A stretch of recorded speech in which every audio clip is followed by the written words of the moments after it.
Opie and Anthony. Radio Shock Jock. Opie and Anthony. World of Radio Shock Jock. The biggest are Opie and Anthony. These people say shocking things that border on offensive in order to entertain their audience. I refuse to sit here and think that radio has to be nice. Why? Why does radio, out of any other medium, have to be nice? We are being now held to a standard where we have to be nice and make people feel good. Go screw! Radio bad boys, Opie and Anthony. Controversial radio personalities, Opie and Anthony. Infamous DJs, Opie and Anthony. Talk show radio hosts, Opie and Anthony. Opie and Anthony. Opie and Anthony. Radio shock jocks, Opie and Anthony. Opie and Anthony. Shock jocks, Opie and Anthony. Shock jocks, Opie and Anthony. Opie and Anthony. Shock jocks, Opie and Anthony. Opie and Anthony. How fast did you get it up to? 180 miles an hour. What's the matter with you, idiot? Cut the you are sick freak. All right, Chris Benoit. Oh, boy.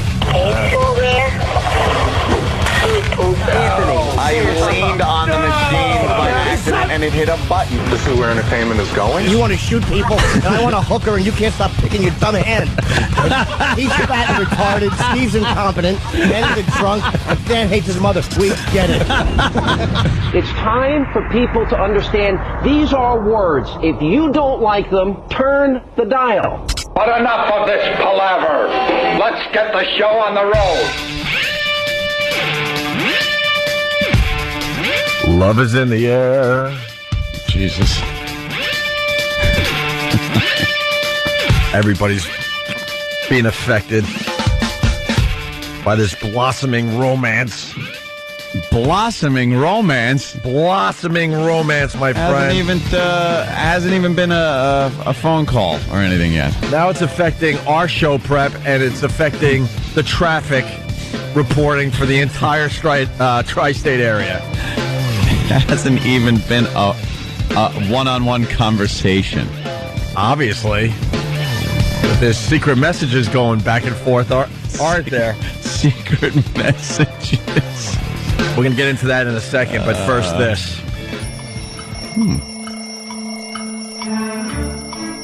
E-Rock's late. E-Rock. E-Rock's late. E-Rock. E-Rock's late. E-Rock. E-Rock's late. E-Rock. On the Opie and Anthony Show.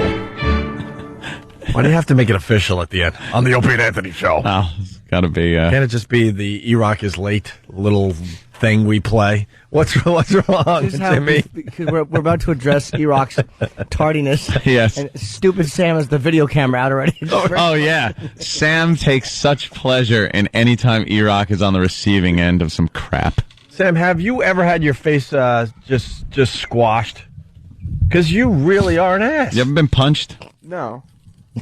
No, I'm just trying to do my job. I want to make sure. How have you avoided a good sound beating? thrashing? Yeah. Do you know, like, Kung Fu or something? No, I just keep, like, security measures in front of me. Like, nobody here is going to hit me because they'll get fired. Really? Yeah, I hope. So you're going to tell if you get hit, is pretty much what you're saying. Oh, yeah, in a big way. I mean, this isn't about me. So, right. It's all about he is such a smart ass. Yeah, Sam definitely is the biggest of the smart asses. E-Rock just walked in pretty much 5 minutes ago, right? Right, yeah, E-Rock? Right at pretty much the start of the show. And he gave us an on-air version and an off-air version of why he is late, and we all quickly realized that the versions are the same. So we're really confused. Yeah. I was getting spy reports on text last night that E-Rock was at the concert at Madison Square Garden. There was a big concert. You had Kid Rock and Leonard Skinner. Who else? Oh. Run DMC. Reverend Run. Because he's doing his solo thing. So I was getting reports, and all I'm thinking is, oh boy, this won't bode well for the program tomorrow. I was offered a ticket. E-Rock called me. Yeah? He says, I got a couple tickets. Would you and your girl like to go? And I said, E-Rock, I would love to go. I love the Kid Rock. Yeah. And you know what? I kind of like the Leonard Skinner. Mm-hmm. Even though the lead singer died many, many years ago. But, hose it down and then get a new lead singer, and they've been rocking ever since, right? Yeah, when I got offered E-Rock's ticket, I was like, oh, that's right, I wasn't offered E-Rock's ticket. Yeah, that's right. Oh, but I said to E-Rock, it's a school night. I can't go to this concert. I got to be responsible. But you, my friend, go and have fun. You had a ticket for that? Yeah. Apparently extra ones and everything. Extra tickets that he asked Opie if he wanted to go, and then everybody else can pretty much just go F themselves. Look, I'm on his hero list. What could I do? I know, in a big way. This is what you get when you're on his hero list. You get offers for, concerts every once in a while. And wrestling events. Are you just hoping one day he says yes and you two could hang like buds? Well, I had extra tickets only because Sam and his girlfriend couldn't make it. So because Sam was being responsible, maybe, and getting some sleep. Why would you invite Sam? Sam hates you. No. Oh God, damn, he's the worst. So, what's the on-air version of why you were late? The on-air version is that I didn't set my alarms when I got home, and I woke up at 5:30. Why did you forget to set all of them? Who forgets to set their alarms?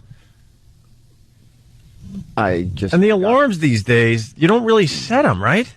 No. Yeah, they just you set them once, and then you turn it off. It's ready to go for tomorrow. The whole week. Right. You have the week, the weekends, different settings, 2 alarms, independent of each other. What, you got old school alarms still? You crank up an alarm clock and it goes ring-a-ling-a-ling.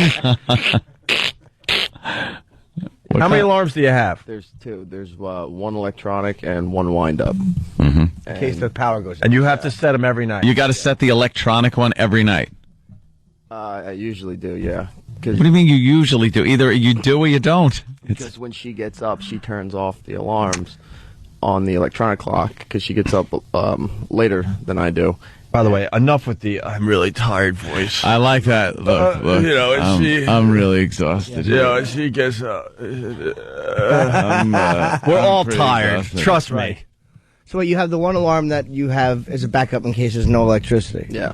Okay. You should get a third one in case you're retarded. I get to set the other 2. I got to play this. You're a liar! Oh, wow. Goddamn liar! Shenanigans! Shenanigans! Shenanigans! No one forgets to set their alarms. Sorry, pal. No, you do have to turn them on and off because when it goes off in the morning, if you turn it off and then turn it back on, the alarm keeps going on the clock. What? Yeah, what? On the wind-up clock. Oh, he's trying a diversion, I think. No, it's not a diversion. No? Okay. All right, so that's the on-air version. Now you got to tell the off-air version. I'm not telling. But it's the same version. No, but it involves other people, and I'm not doing that. Oh. So just say these sounds mysterious. So you had no one to go to the show with. Who'd you go with? Jimmy. He could tell this story. Yeah, there's not a bad story So at all. just don't mention names. Okay. Say it's people, it's this, it's that. Just say somebody who made the worst decision of her life, and a couple of other people, and her friends. The worst decision. What's the off-air version?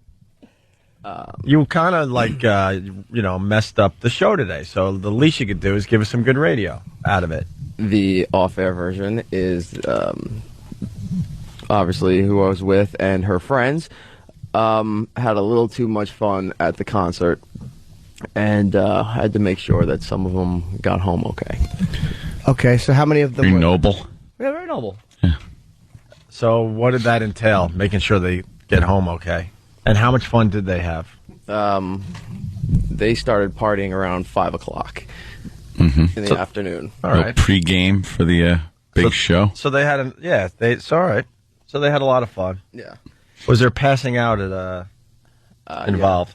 Yeah, there was. Ooh. A few people. A few people. Pretty much right as Kid Rock started. Right. And Can I ask how many were at the show with you? Yourself and how many people? There was 8 of us. Okay. You and 7 of your posse. The E-Rock posse. Yes. Okay. And about half that decided to pass out right as Kid Rock started. Wow. Where'd you meet them at rookies.com?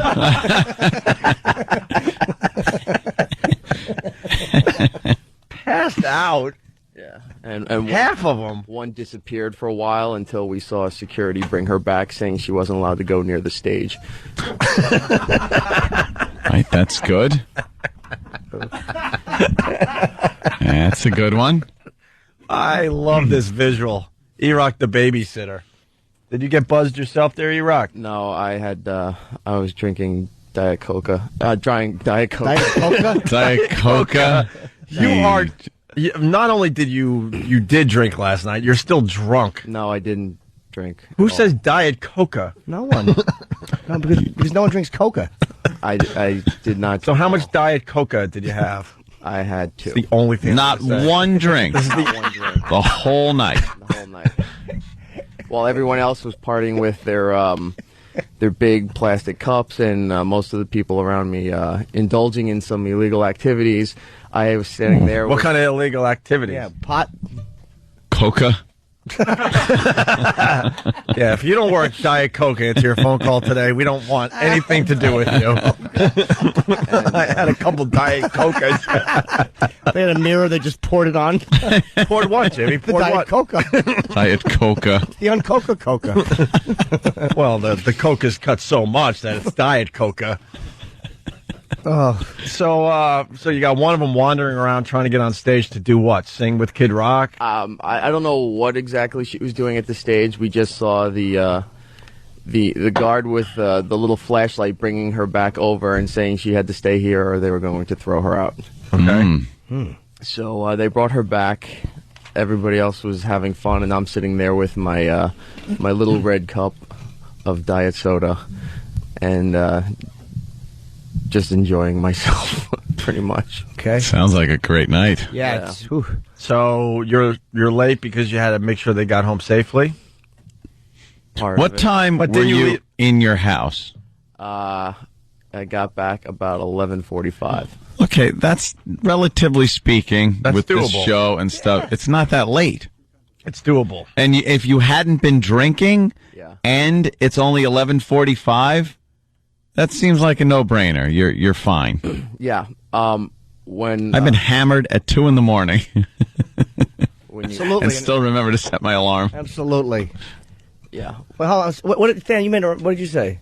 I said 3 times a week I go to bed at midnight and get up. Oh, yeah, okay. Yeah. Well, it wasn't a matter of what time I got home as much as I did not set the alarm when I did get home. Why?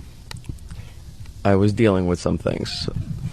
So perhaps E-Rock, you're the worst. Perhaps there was how a- dumb are you, really? You need to take an IQ test. it's a little back and forth. Well, he was drinking Diet Coca. He gets home at 11:45. You're in the right frame of mind to set alarm clocks. Mm-hmm. Maybe you're not in the right frame of mind to do trigonometry or like negotiate the Middle East peace treaty. But to set an alarm, I think you could do that quite easily. I could have, yes. I didn't. And what were you dealing with? I was What is this? It couldn't be that bad. no. I'm trying to figure out. Was it a heroin mule staying at your house? No. I was dealing with the person that I had to bring home, and I forgot to set the alarm when I got into. What was wrong with the person that you brought home? Had been partying since 5 o'clock that day, and They weren't feeling too well? yeah, they were not feeling too well. Why so secretive? Yeah. Everyone, like, did you? Everyone slips up every once in a while. Yeah. So someone you know had a little too much to drink, or maybe a little too much indulging.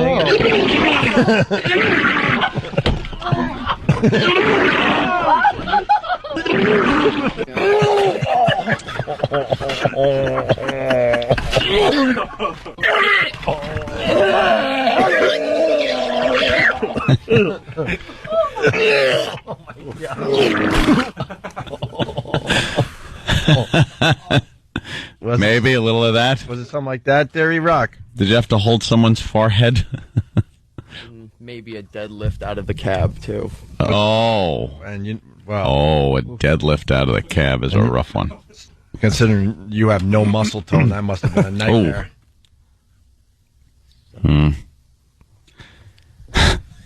All right, E-Rock. And how long did that last?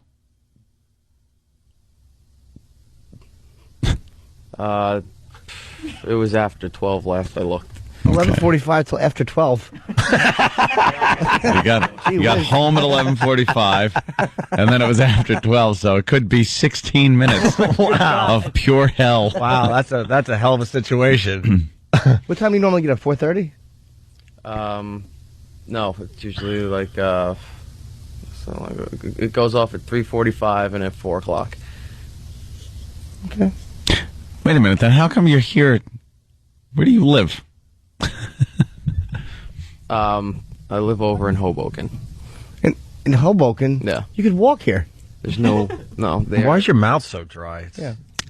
I also hadn't brushed my teeth either. Today? Yeah. What? Why? God, now we all have to suffer. Do you want to smell it? What? Do you want to smell it? Thank you. He's drunk. Where's Pat Duffy? No, I have one. I brought He just asked if we want to smell his breath. Are you drunk? Well, hold on now. I think that somebody should. Here comes Pat Duffy. Wait, Pat hold on, Duffy, E-Rock, can you smell E-Rock's breath for us? Tell us what's going on in there. All right, mic him up. There we go. Yes. Get a good one. Ew, he's getting some crud together.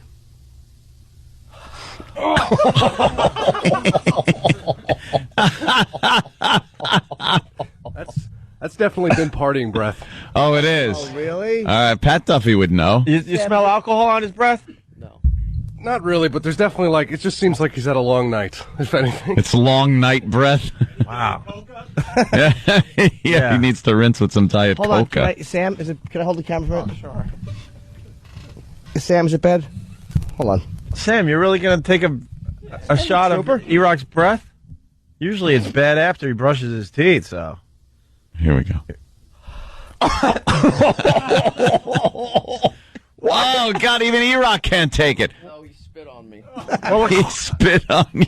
Well, he started, kind of gagging and coughing. It smells like a mixture of Big A's tongue scrapings and Diet Coca. Let's say hi to Paul in New York. Paul, what's up? Hey, good morning, boys. Good morning, Paul. My dad asked, do too many shots of garlic butter saw. Yeah. Make me sick, What do you say? Make me sick, Making me sick, E-Rocka. All right, Paul, that's the bit. Doing shots of garlic butter saw. You know what? Paul came up with a bit, though. Everything has to end with Well, of course. E-Rock is sick, E-Rock. And he didn't sleep. Calling him Coca-motive breath. All right, E-Rock. Yeah, very funny, Fred. E-Rock, you're very mysterious. You really are. You're extremely mysterious. Basically, it was no big deal last night, but for some reason, it's a thing with you. He's acting like he was pulling people out of Rwanda. Thank barely you. alive. Yes. He's acting like he went over to China to do some digging. Yeah. Between radio shows. What are you doing? What? The rest of the stuff wasn't the problem. The problem was that I didn't set the alarm, and I'm pissed. We know enough about the alarm. I know. How'd you forget? When you head hit the pillow, didn't you think something's not right? Yeah, it's like this thing we've been doing for years now that we've had to set the alarm, all of us. Yeah. And then, Yeah, but last night I didn't. What time did you wake up? I looked over. It was 5:30. So how'd you wake up at 5:30? What woke you up? I don't know. My eyes just kind of jumped open, and I looked in, and I just started screaming. And Oh my God! Oh boy! come on. What? Why did you start screaming? You're shirtless.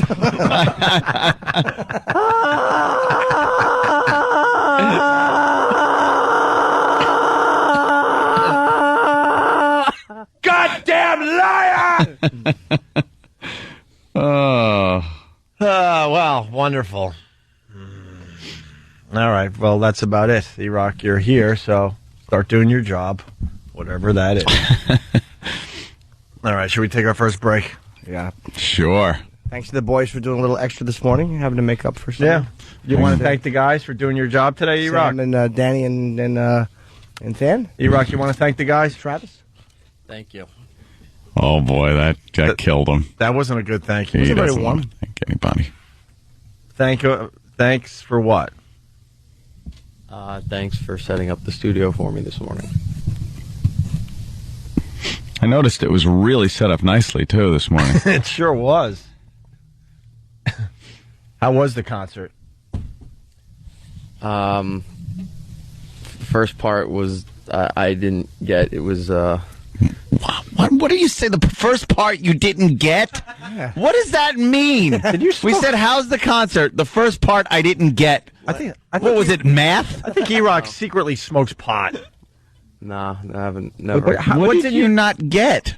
No, just Leonard Skinner was the first act, and just everybody who was a Leonard Skinner fan was out of their effing minds, and just seeing all these psychos and trash. Are you okay? There's something wrong with him.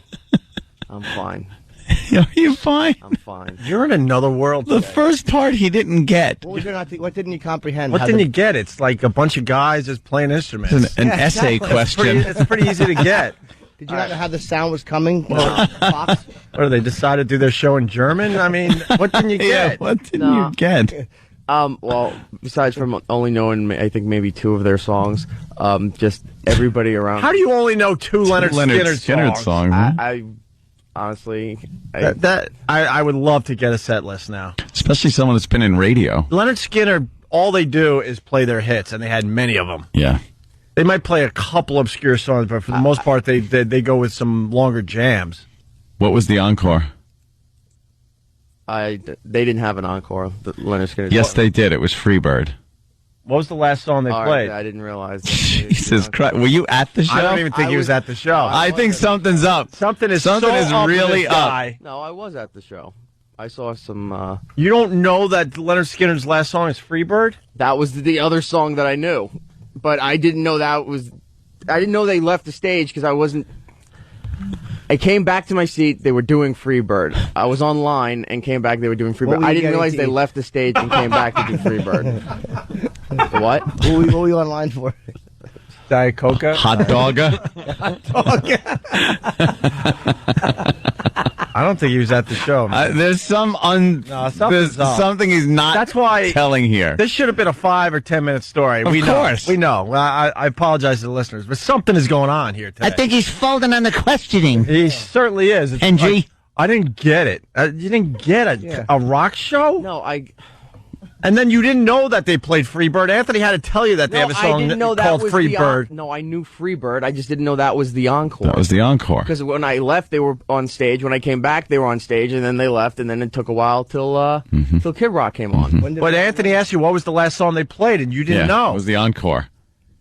So I if you didn't know that was usually encores. They finish, they leave the stage, and then they come back and do 1 or 2 songs. That's the encore. Yeah, but if you sat down and they're playing Freebird and then they don't come back, you would know you that would Freebird assume was that the last song. Freebird was Thank the you, last Anthony. song, Well, and they were also the first band playing, so I figured they did a full set and they left because then they had to set up for Kid Rock and the guy from Jay Giles' band and Reverend Run. All 3 of them together? Yeah, Peter Wolf. Yeah. But it was Kid Rock's show. But between All right, how many songs did you sit through, Leonard Skinner? that I know the names of were 2. What 2? Sweet Home Alabama and Freebird. But you didn't know Freebird.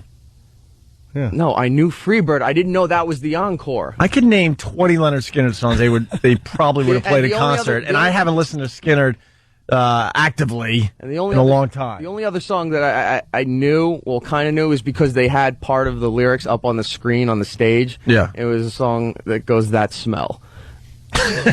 Well, you should know that one. I didn't know that. I want to dedicate this to E-Rock's toothbrush. E-Rock, I want to see you from the stage. Lift up your Diet Coca. This one's for you, brother. Hope your chick's feeling better. And why is this whore trying to get on stage? Ruining my vibe, man. Something's up, E-Rock. No. We've been doing this a very long time. No, you are not telling the truth. You barely saw Leonard. You barely saw this concert. Did they dedicate Simple Man to you? Thanks, Chris. Right. Or Call Me the Breeze, as in his brain. Nothing. All right, I tried. You gotta boo yourself occasionally. All right, we got to take a break, but we're not going to drop this storyline today. Certainly not. We have another one, I believe, going on, too. Yeah, well, we want to get to the Anthony thing and the secret messages that are going back and forth between him and Jill Nicolini, the traffic girl here in New York City on Channel 11. I haven't sent any secret messages. Well, she's been sending secret messages all morning long during her traffic reports. Mm-hmm. And we're going to get into that right after the break. Love is in the air, my friends. Ooh. Jesus. A lot of people think you're on drugs, E-Rock. Yeah. Are you on cold medicine or something? Eric is on drugs. Did he get later? Later. Eric, was it better than Air Supply? Does Eric have an eye patch on? Oh, Lingy dingy. E-Rock would make a horrible trucker. Jim was late yesterday. Lay off E-Rock. Yeah, but but when Jim's late, there's no. It's the story is simple. Yeah, I relapsed, did drugs, and I overslept. Right. That's it. The last time I was late was probably a year before that. I literally have not overslept like that in a year. Huh? I probably haven't overslept like that in a year. But when E-Rock comes running in and says he's got an on-air version and an off-air version while he's late, and it's the same story, you got to go there. It's a little weird. And then he didn't get the first band, and yeah, and then didn't know the encore, and he said that the reason he's late was because he had to leave the concert early. Like, what? Wouldn't you be late because you stayed all the way to the end and then got stuck in traffic, which makes it more of a nightmare to get home? Yeah. When the clock is ticking as far as you getting some good sleep in. And then he says he had to deal with somebody that was staying at his house. Jesus. But he only had to deal with that for 15 minutes. Usually when your girl or somebody is, really sick from a concert, it could be hours. Yeah. Hours of rubbing their back and taking care of them. Yelling. Yeah. In E-Rock's case, it was 15 minutes. I got home at 11:45. I was up, I think till 12. All right, phone number 877-212-0NA. We don't need to give that out. Everyone wants to talk about the E-Rock situation. But, yeah, right after the break, Anthony and this Jill Nicolini thing. We got more to the story after the break. Opie and Anthony. Good morning. We got one of those Friday shows happening here. We like the Friday show. We kind of goof off a little bit. We let our hair down, man. Do we? It's the Opie and Anthony show. And it's one of my favorite Metallica songs.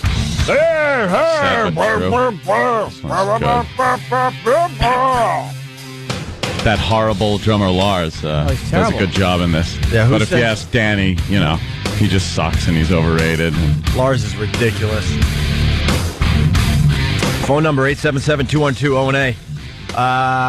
We have to go back to yesterday's show because we got all sorts of updates. We got newspapers interested in this story. Really? The fans are very interested in this story. Are they, though? I think your mommy's very interested in this possibility. I haven't spoken to my mommy. I know your sister wrote you and said, don't blow this one, Anthony. What? Wait. A lot of pressure on you. I understand that. Yes, there is. Is there really? The message board's going nuts with the news that there might be some love in the air. I was steering clear of any message boards. Oh, you don't want to go there. Right? I don't want to look. No, it's a little ugly right now.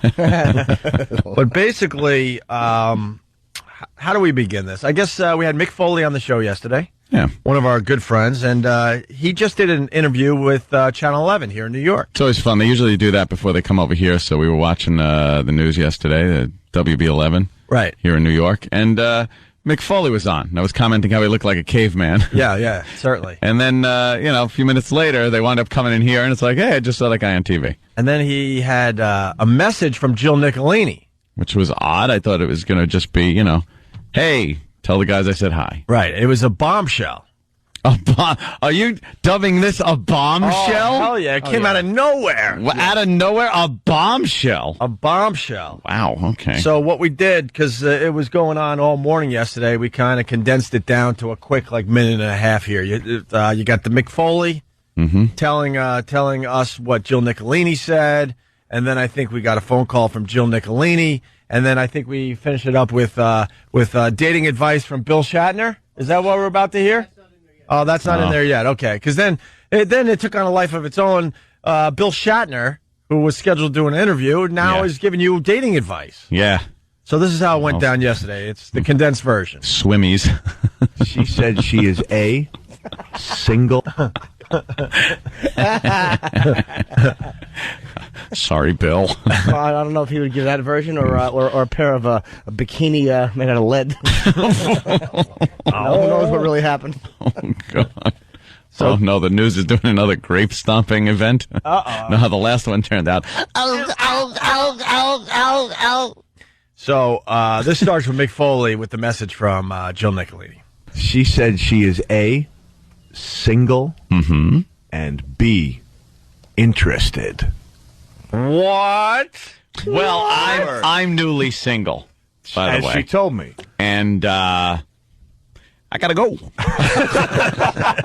I gotta go. Let's get Jill Nicolini on before she does her next traffic. Oh, Jesus. She has nothing to do between traffic reports. Let's see if we could. I want to get to the bottom of this crush that she might have on Anthony. I want to watch Anthony fall apart. Oh, yeah. Jill. Yes, hello. It's understandable. Hi, Jill. We got Mick Foley in studio, and you guys just had him on TV. Jill, hello, Mick. Hi, guys. It's okay that I quoted you directly, right? Yes, my quote directly to Mick was that I'm single these days. I heard Anthony's single. And single and? And is he available? Yeah. Well, you see, there's a lot of girls here at the CW who want dibs on Anthony, and I said, well, hey, I'm recently single. Why can't I get him? So I'm calling to ask if maybe Anthony wants to go out. And we're both out on Long Island, right? Yeah, we're close by, practically neighbors, and grew up, similar areas, neighborhoods, same friends, same people. We have a lot in common, I think. And you enjoy maybe going out and having a drink or something? I would love to, but don't take me out like on Thirsty Thursday or anything. No, I wouldn't do that. Is this a bit, or would you really go out on a date with Anthony? I really would go out on a date with Anthony. Oh, you guys really go should. out. Yeah. What day? You want to have a drink? What day are you going to do this? Let's do it. You tell me. Next week I'm available. Next week, I'll call Jill. You available at noon today? Well, he'll stop by on his way home and grab you. I'll call Jill and we'll set something up. Give it a few days. Don't look desperate. And that was what went on yesterday. Just watching dumb Anthony try to end that before it got something bad happened. Yeah. Is that what I was doing? I'll email you. I'll call you. I'll call you. Hang up now, immediately. Yeah. There's too many tools on the phone. Oh, we're going to ring it. I want to fast forward a year into this relationship. Anthony will just come in staring straight ahead. What happened? She didn't come home again last night. She'll ruin him. She's going to ruin Anthony. Like Fredo. No. Yeah, Opie, you should take care of this. It always starts well, but yeah. So I haven't even had our first phone call. We've been killing. Would you just stop with the predictions of the future? We've been killing Anthony ever since that went down yesterday. And then after the show yesterday, we had to go into Tim's studio, and we kind of we kind of riff into the microphones and try to come up with a promo that they can run here in New York City. Mm-hmm. And here's just some of the audio. This was supposed to be just a quick 5 seconds. Opie here. My pal Anthony is deeply in love with Jill Nicolini. Wait a minute. That doesn't... What? Could you be a little more subtle? Why? Because it's not love or anything. It's we're going to just go out for a couple of drinks. Like I said, Anthony is deeply in love know each other with Jill Nicolini. Why does this have to turn into, 5th grade? There's a love thing happening between you and Jill Nicolini, the traffic girl from Channel... Are we sitting in a tree, Kissing? I don't know. Are you? What? Why can't two adults just go out and have a drink or something and talk without you guys just being total jackasses about it? Are you going to stoop her? Shut up. There's not one moment that I could just have on the show without it having to turn into some goddamn 5th grade event with you juveniles. What base are you hoping to get to? See? Exactly. Exactly. I'm thinking third base. What do you think? Shut up. So that was right after the show yesterday. And as we do this, I see Anthony staring at the TV. I'm all distracted now. At his future wife. Future wife. Look at all those green cars. Yeah. The traffic looks good today. Yeah, does it? Doesn't it? Look at, there's an accident in Jersey. Point it out, Jill. Oh. That's it. Oh, that's See? roadways. I thought that was... And there was the hair flip. Oh, no. It's the little ear scratch. Is that for Anthony? Yeah. Hold on. What? There may have actually been a coded message in that when I had the guys watching in the office. Did she? No, she didn't say it in that? Okay. All right. Well, now we got to give you the update. That was a message, by the way. Yeah. Of course it was. No, I don't know. We got it. So around 5 o'clock, 5:30, we're all in the office, and Steve pops his head out, and he goes, watch Jill's traffic. She's going to have a secret message for Anthony. I swear to God. Is that true? Very true. Yeah. Thank you. And what was the secret message? The first secret message she did today on TV for Anthony. When you see she said something like, it's a secret message that means call me. It was a hair flip and a nose scratch, I believe. Yeah. Right. Secret message. Wow. So Steve runs out and goes, Jill's going to give Anthony a secret message. It's going to be a hair flip and an itch of the nose. And we're like, shut up. So then she pops on, and we're watching her traffic, and she flips her hair. And then at the end, she, just, scratches her nose real fast. Yeah. I'm like, she's giving secret message to Anthony instead of doing the traffic. She does the traffic. What's the signal? She's going to wiggle her bosoms after announcing a truck fire.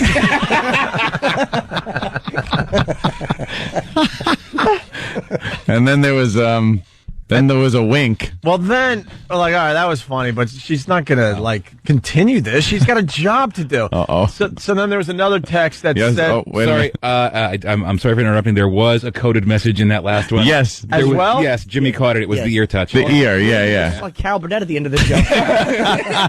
She's been writing Steve in between traffic reports going, this is what I'm going to do next for Anthony. This is the real deal. What was the second secret message? Because that one was really funny. It was at the very end of her report. She winked at the camera. Yeah, she goes, I'm going to wink at the camera. That's a message for Anthony. What was the message? She said, make sure he calls me? That was a call me, Anthony. Yeah. She's got a pretty good wink. She's pretty... Yeah. It didn't look like, some people can't wink. It looks like they're got a bug in their eye or something. Yeah. She gets a real quick wink there. Right at the end of the traffic, she gave probably the most seductive wink I've ever seen. A nice in wink my life. with her big eyes. She just gave a big blink. Oh, they're big, aren't they, Anthony? Of course. Starting to notice everything, huh? Watch her become obsessed, and then Anthony's like, it's not going to work out, and then she gives little signals like she hangs an Anthony doll by the neck. She's doing the traffic, and I hope an Escalade is on fire on the expressway. So if you're stuck in traffic, we apologize, but the traffic girl's too busy giving secret messages to Anthony today. She's doing the traffic. What the hell's going on? She's doing her job very fine. Now, a girl like Jill Nicolini, right? Yeah. It's Friday. You got to call right now. She's booked by noon for the weekend. I can't call right now. We're both working. It's very unprofessional. She obviously isn't. She's delivering the traffic. Do you have a secret message for her, Anthony? Yeah. Come over my house. Everywhere I look around. What the hell is this? Love is in the air. All right. Every sound, every sound. And I don't know if I'm being foolish. Don't know if I'm being wise. But it's something that I must believe in. Right. Love is in the air. Yeah, baby. Whisper of the tree. All right, how long is this going to go? Yes, love is in the air. Right, I'm sure. trying to find some sound effects. Chill. Haven't had one phone call yet. Huh? Hasn't been a phone call yet. Well, she's waiting. You guys are every douche friend at the bar. When one guy tries to maybe strike up a conversation with a girl, because all the guys went out and they're looking to, like, score with a chick. And one guy happens to get a conversation going with a girl, and every other guy that's there with him has to be douche. Now, this is one guy who just got, like, kind of thrown out of baseball. All of a sudden got called up by the Yankees. Someone from their cell phone writes, Ant's just sitting there all smiley with butterflies in his tummy. This is like high school, man. Yeah. We're too old The for this humor, high school everything. crap. He ran in this morning making little, like, the little gun fingers, and he was going, TGIF. Wow. TGIF for that joke. Thank God it finished. Wow. Any more secret messages? Can we get her on the phone? Sure. Jesus, why? Yeah, no, it's why? not TV. You guys are going to just ruin. She you guys obviously will ruin isn't- everything. She's I know not it. doing her job. Mike, New York City, what's up? She's not doing her job. She's giving you secret messages. Yeah, we have to She's talk got a about very it. important job, you know. She gave the message to a man with no ear or teeth to give you. We're trying to get the secret messages. 2 in a row. Yeah. That was factual, though. Yeah. Teasing Jimmy. We're trying to get the secret message videos up on onaradio.com so you can see it for yourself. The hair flip and the scratch and the wink. Excuse me. Mike, what's up? Hey, she's doing the messages like Chevy Chase and Spies Like Us when they're taking a test in the classroom. Wow, you pick a Dan nice laughed. movie to reference. I don't remember that one. You never saw Spies Like Us? Yeah, a long Yeah. time ago. I don't remember. Million the years reference, ago. that's all. Once. It might be a great reference. I just don't remember the movie. Thank you, Mikey. Let's go to Dale in New York. Dale, what's up? Hey, gentlemen, good morning. Hey. What's I up? called in at first to comment on the lightweight you got working for you now. Who, E-Rock? Yeah. Or Anthony? Another spaz in training. Another what? Lightweight. Another spaz in training. Why is he going to leave the show and try to sue us? Maybe. No kidding. Another disgruntled employee. I forgot. All disgruntled. Every single person that leaves the show has to be disgruntled. And we haven't somebody leaving the show at the end of the month. I wonder if they're going to be disgruntled. A future disgruntled employee. Yeah. Well, anyway, I wanted to say keep up the good work. You guys always have me cracking up. Thank you, Dale. We appreciate it. And have a good day, gentlemen. All right, let's go to Keith in Lindenhurst. Keith. How you doing? Good. Hey, Anthony, this girl's going to break you. There will be no more staying in motels when you go to family reunions. That thing you said yesterday about having kids. Oh, watch. I can see him now. Oh, Anthony, you're done. Look, next thing you know, Anthony laughing at me. Next thing you know, Anthony's going to be like the new Brad Pitt. He's going to be like, what the hell did I get myself into? We're having our 8th kid. I don't think Brad Pitt was like the fatherly type. No. And all of a sudden, the lure of the hoo-ha got him. How about we just wait for a phone call, huh? I'm telling you. How about we all slow down, calm down, and wait for a phone call? You talk a good game, but Brad Pitt certainly talked a good game in his day, and look what's going on with him. Not only is Angelina Jolie pregnant with twins, she's saying in the paper today that she's not done after the twins. Wow. Have a water slide. You think Brad Pitt wanted to wake up one day with like 8 kids? No. Of course not. He's finished. You're in over your head, bro. You have not even a phone call yet, and you already have me wrapped up in a relationship with kids and everything. You got to bail. What? You got to bail now, There's man. nothing has happened. You got to bail. There's nothing to bail from. You got to bail. The show's going to change. Yeah. I didn't like that thing you guys were doing. Right. All right, well, no more All right. Wednesday, guys. No more. This love thing, has This love thing has a way of catching up with you. You're a pisser. All he is. I pretty much gave up on relationships, and oh my God, I'm in deep now. I'm telling you, man, you're done. You're going to be a father and everything. Oh, here's your future wife. Would you Jill. Jill Cumia. Jill Nicolini, everyone, from Channel Hi, 11 Jill. here in New York City. Hi, Anthony. I'll let you guys talk, Anthony. Thank you, Opie. Jimmy and I will be over here. I've been watching your traffic, Jill, and your secret messages are very cute. Well, thank you. They're just signals because I want you to know I'm thinking about you and I'm waiting for you to call. Hey, Jill, sorry, very Anthony. sweet. Sorry to jump in. Of course he jumps in. Why wouldn't he? No, because a lot of listeners, I know how they are. Mm-hmm. They're not going to believe us until they hear it from Jill herself. Jill, is it true you've been sending secret messages to Anthony all morning long during your traffic? Yes, that is 100% true. I think I started with a little hair flip, a little nose scratch, a little winky wink. Winky wink. And wait, I made a reference about calling our traffic tip line, and I really meant for Anthony to call me. That was for you. It was a call. Well, Jill, you will absolutely get a call. I think. As long as you don't call me restricted, I don't pick up restricted calls, so you gotta call you restricted. Please. It's a restraining order. Yeah. I think, no. He'll fax his bank account numbers if you want. So Anthony. Mm-hmm. I heard some of the show yesterday, and I heard that I'm moving in, and you're going to be driving a Honda.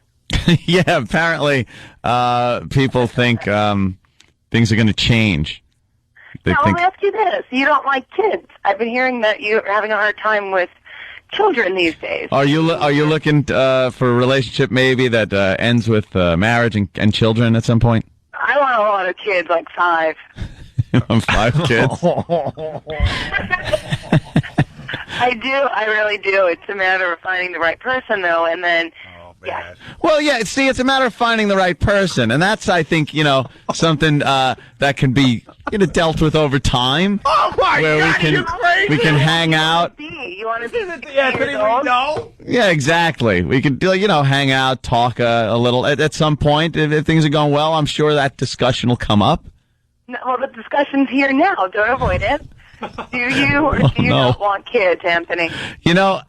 People know me off the air as really loving children. Oh my God! What is up? I have a soft spot for kids. I love kids. The more, the merrier. I say. She's gonna ruin them. Oh yeah, you are done.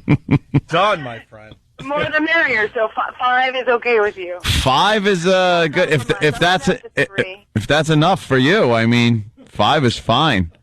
But you said you have said in the. Should I talk here? I don't want to blow up your spot, but you have said that kids ruin a girl's body. No, girls. If girls are in shape, they snap right back. Is what it is, and Jill's in very good shape. That's that, and then also we could, if there was a problem with that, we could always have a surrogate mother. So it could be my egg, your sperm, and someone else could carry it, and then my body would still remain. Perfect. If you're up for that, and they can take it with them and take care of it and raise it. No, I wouldn't mind that either. Thank you.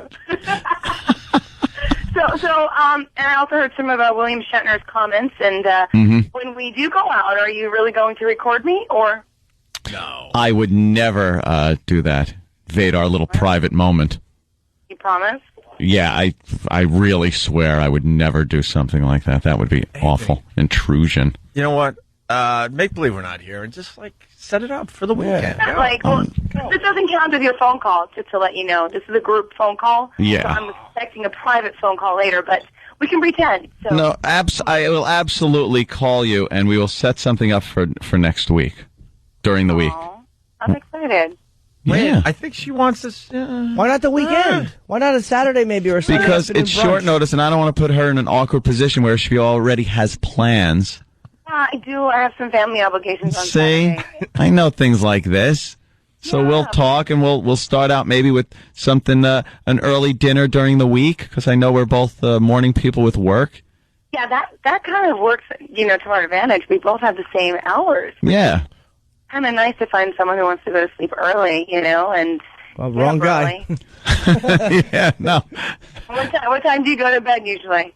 Anywhere between 10 and 2 in the morning. Perfect. That's exactly what I do. See, it all depends on, what's going on, so. Yeah, Aww. Yeah. Maybe if we're out having a good time, it'll be one of those later nights. And, if we know we're going to have a busy day the next day, we could cut it short a little early and, do it again. Well, good. I can't wait. And, I can't either. I think it'll be a lot of fun, Jill. Me too. Is there anything else that you'd like me to signal to you? I mean, I did an ear poll. I think your improv is fantastic, and I wouldn't want to taint that. But in all fairness, we got a lot of listeners now. They want to see the secret message, so maybe you could give us what the secret message is going to be for the next traffic report. Oh, well, you have some already, right? I believe that we sent them over to you, so they should be on you. No, but you got to announce it on the air, because I'm telling you, everyone's going to turn off our show to watch your next traffic. Oh, is it going to be another one? You're going to see a rating spike, but you got to tell us what the message is ahead of time. Then they're going to see it and go, "Oh my God, this is real." I will keep texting CC, and I'll give him all the details, and I'll think of something, whether it's a touch, a pull, a tug, or a hello.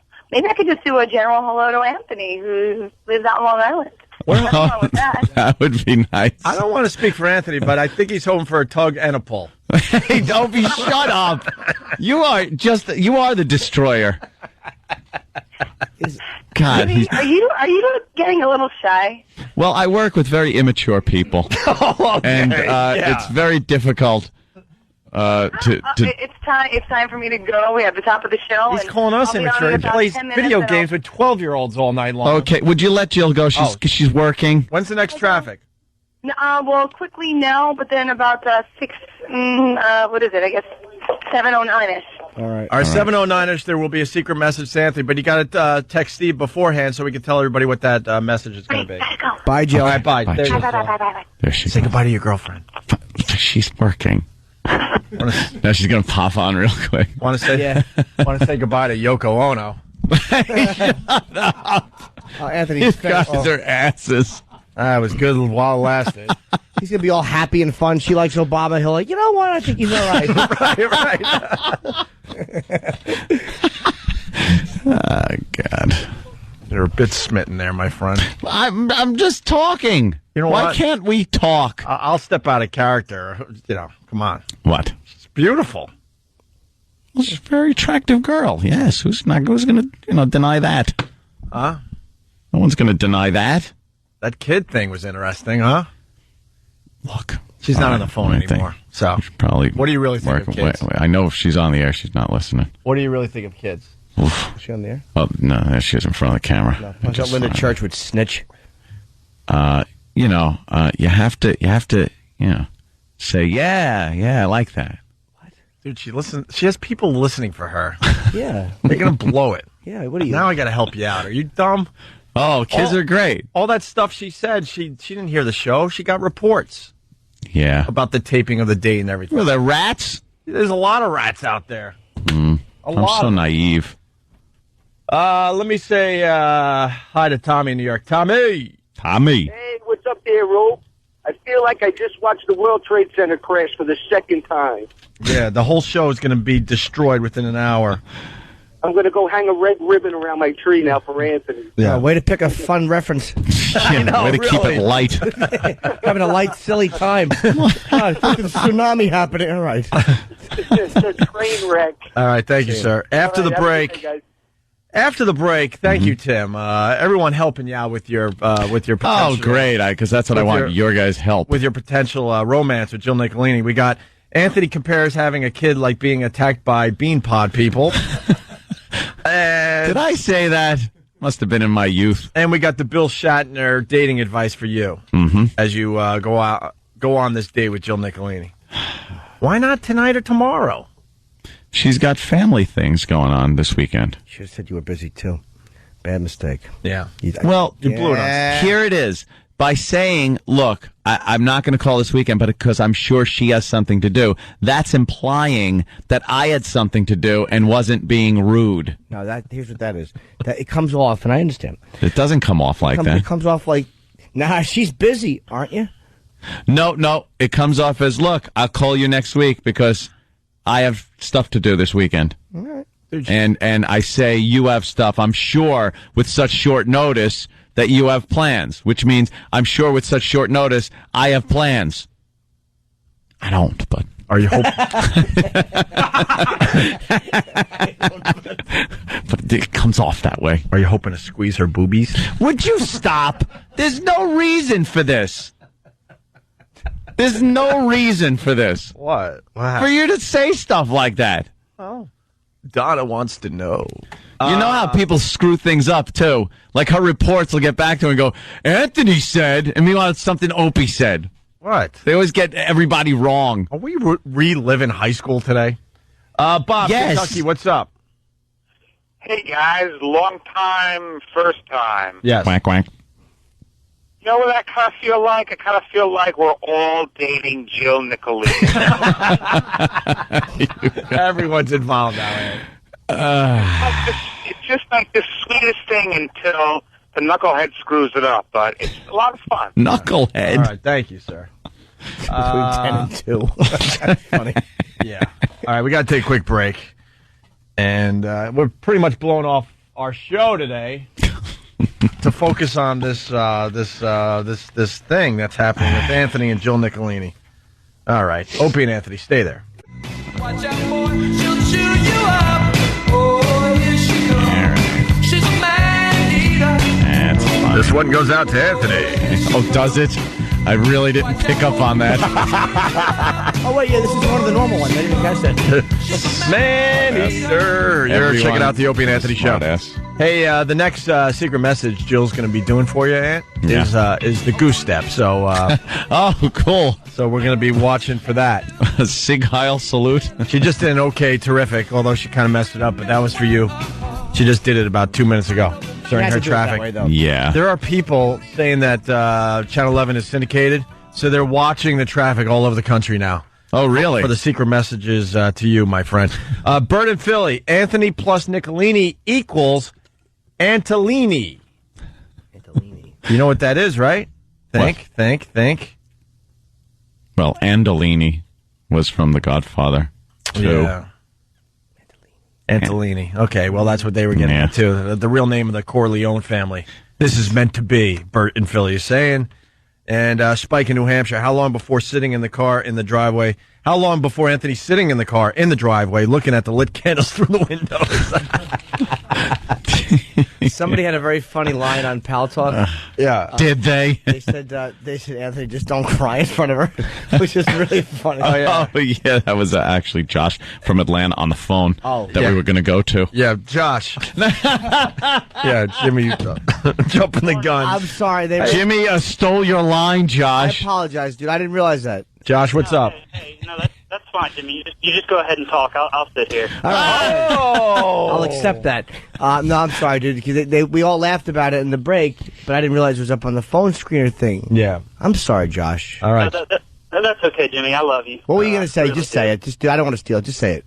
What I was going to say, Anthony, is when you take her out, if it's raining and you happen to get a flat tire, please don't sit in the car crying. Cry at a flat tire? I know. So you meant something like sitting watching the movie Ghost. Sure. You can't start weeping openly. Would that turn a girl off on the first date if, like, you were going to the restaurant, but you pulled off, like, into, like a residential area and you parked somewhere dark and you turned the car off? And she's like, what are you doing? If you had both hands on the wheel and you just looked at her with tears on your face and went, so beautiful. Oh, God damn. Oh, how creepy. Just bawling. Crying so hard you had like that white piece of spit from top lip to lower lip with your mouth wide just open. Snot running down your nose and spit bubbles. Steve got a message from her that she was going to work in a OK Terrific during her traffic report, and this is how it went down. All right, checking with our trains. Everything is running on time. LIRR, New Jersey Transit, Metro North. Okay, that's terrific, isn't it? Alternate sides are in effect today citywide. Unfortunately, not so terrific is the weather, right, Linda? No, it's certainly... Okay, terrific. Yeah, she was attempting a OK Terrific for you. She's probably figuring, how do I get the words "okay, terrific" out like on a news show? Yeah. Where it makes any kind of sense. She had to put the that's Yeah. fine. That works. Sure. Let's say hi to Mike in Babylon. Mike, what's up? Hey, what's going on, guys? Hey, man. Hey, Opie, how long do you think it is before Jill says something like those whiskers are a little rough and Anthony comes in completely clean shaven? Well, he's already changing right in front of our eyes because he had a different take on kids. He's been bitching and complaining about kids forever. Did I? And on the phone, we're getting that audio. On the phone with Jill, you had a different take on kids. I really didn't realize that it was any more of a different take than than I'd had in the past. Well, I got two examples of you talking about kids that we're going to compare to what you said about kids today. You need evidence? All right, get that out of there, you jackass. You suck. That's you? All right, thank you, Clean Mike. shaved. Yuck. Where is that? I don't know. That was a while ago. There's nothing wrong with you clean shaved. All right. All Iraq, right. you leave that up there one more second, I'm going to punch you in the face. Oh, it's a nice smile. Someone was happy that day. Shut it. Bill Shatner called the show yesterday. Yeah. And he pretty much blew off talking about his book to give you dating advice. Great. As we all patiently wait for the big day, you going out with Jill Nicolini. This is what Bill Shatner had to say. We got to excuse Anthony. He fell in love today, and he's a little distracted. So Jesus, he fell in love today. Yeah, with up on the elevator, he saw the one. And I came over with a direct quote, and I said, Anthony, Jill Nicolini wants you to know two things. She is A, available, and B, interested. And they got her on the horn, and we set up a little love connection. Live. She's hot. Yeah. Exactly. You didn't think of me in that moment? I don't know. What do you think, Bill? How do I handle something like that? I think you've handled it exactly right. Well, what does it say about Anthony when getting a date with Jill Nicolini is the second best thing that happens to him on the show? Hey, you know, I have my priorities. I'll have to tune into Channel 11 and take a look at your next date. Certainly. Where are you going to go? Certainly will. I think there's a nice place around. What do you think of this, Bill? I suggested a nice restaurant that's kind of near my house because we both live on Long Island. Oh, really? Yeah. But Long Island is long. It's an island that's long. Yeah, but it's close enough. We're within proximity of each other there. So I suggest something near the house, and then they will go out, and then hey, how about I show you because I'm having some work done on the house, having a pool put in the back, and and here's the side benefit of all that. You can go on a date, and the weather will be nice. See? Yeah. When should we go? Well, let's see. The sun will be out on Thursday, so let's go and sit outside and dine al fresco. Yeah. A little advice from Bill Shatner. Anthony. Yes. Right.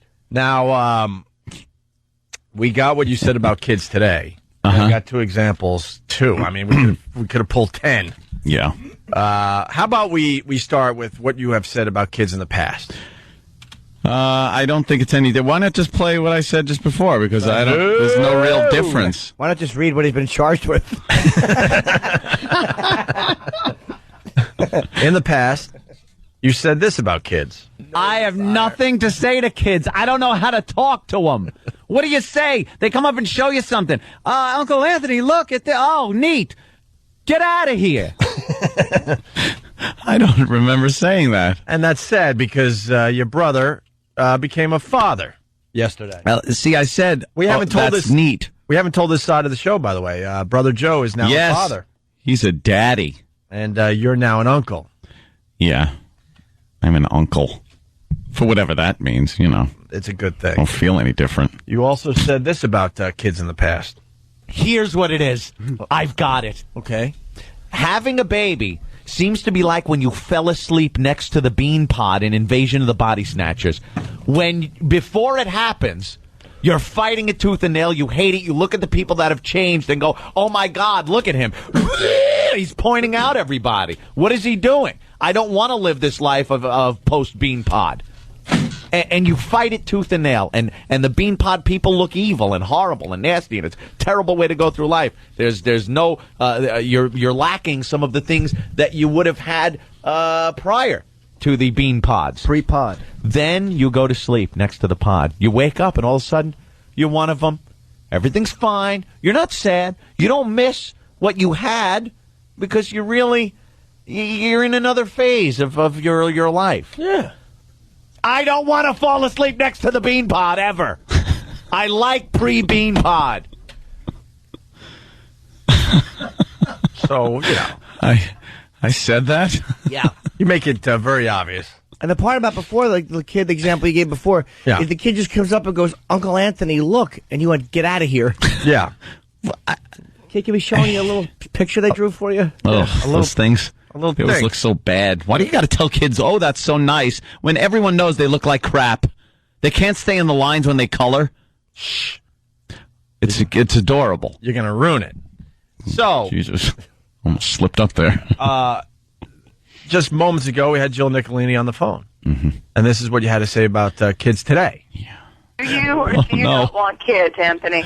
You know, people know me off the air as really loving children. Oh, my God, what is up? I have a soft spot for kids. I love kids. The more, the merrier, I say. She's going to ruin them. Oh, yeah. You are done. Done, my friend. The more the merrier, so 5 is okay with you. 5 is good. If that's enough for you, I mean, 5 is fine.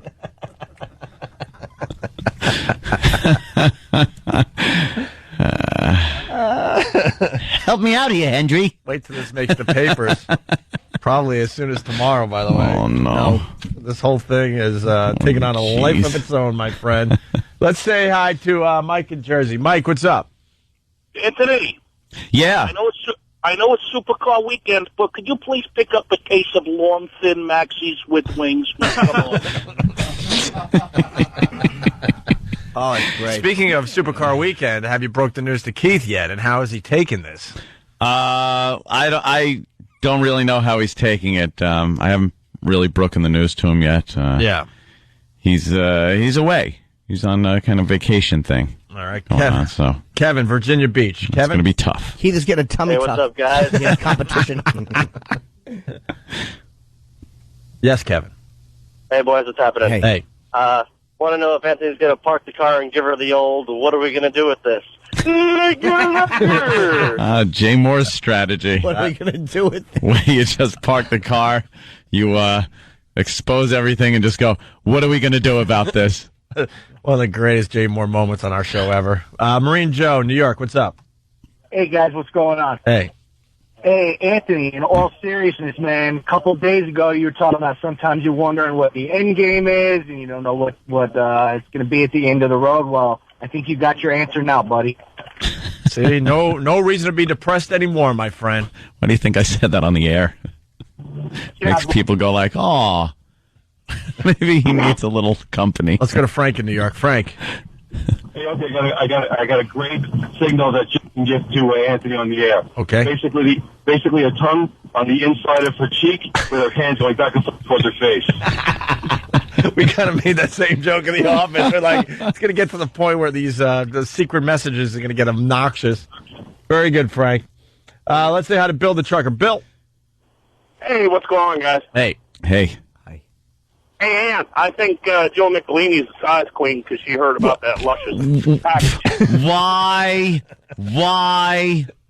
Hey, we did. Why does it have to go there? We did you a service by, telling everyone about what you got going on. Well, thanks. Yeah, now I got to live up to it. That's right, you do. Yeah, Just set up a mirror in the bed. That's right. You go right ahead, sir. I apologize. Didn't mean to try to participate. We didn't know it was Bill the Trucker's radio show that we go were right ahead, Bill. Sorry. participating in. Yeah, sorry, Bill. Yes, Bill. What? Oh, boy. Let's go to Jimmy in East Meadow. Jimmy. Hey, what's up, fellas? Hey. Hey, Ant, maybe you can take Jill to a No Doubt concert. Wow, that wouldn't be a good thing. No. Let's say hi to Clint in Utah. Clint. Anthony, your biological clock is obviously ticking, man, with Brother Joe having a kid. Oh, you think that's it with my brother having one? My sister is having one? Yep. And Eastside Dave, it's Anthony's next. The clock's ticking, Anthony. You're done, man. Clock's ticking, all right. Well, are we sending this next song out to Keith the Cop?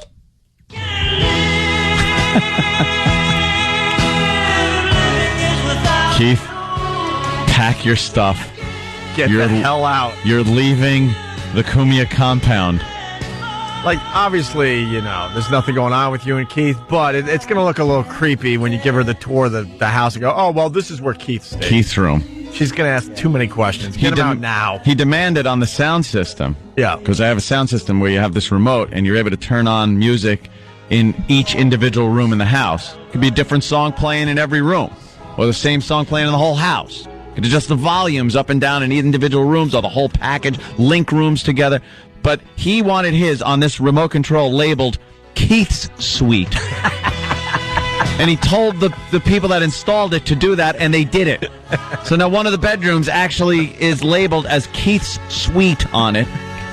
And I think that's going to have to be changed. When Jill gets the tour of the house, she'll probably look at all the pillows and wonder whether they have like teeth marks in them. What happened? There's no teeth marks in the pillows. When is the mansion going to be called Jill's house? I can't wait till she owns it. Oh, I can't wait. Shut up! He's going to be ruined. Get out of here. This ends with Anthony in a tiny, tiny little apartment in Brentwood. Knockington. Yeah, just back at Apollo Air Conditioning in Brentwood. Yeah. Very nice. Well, you're getting some good feedback here from Jack in Long Beach. Jack, what's up? Hey, what's going on, fellas? Hey, man. Hey. I just wanted to say I don't think it's very fair how Anthony's being depicted right now. Right. You guys are making him out to be a real female. He's a man's man. I mean, cars and guns. He can handle a hot chick. Thank you, sir. Yeah. Finally, a reasonable man on the phone. That's the only thing that's missing. You got the guns, the fast cars. Now you just need the hot chick. Yeah. You guys got me. You got me weeping openly. You got me getting my house taken away from me. Well, you know. Thank you, Jack. Awful Me from Whackbag writes, I think her last signal was for Ant to steal third. Very funny. Wow. Jeff, Atlanta. This is all they want to talk about is you and Jill Nicolini. Jeff, what's up? Hey. What's up, fellas? Hey, man. Anthony, you need to ask her mom if she can make left-hand turns.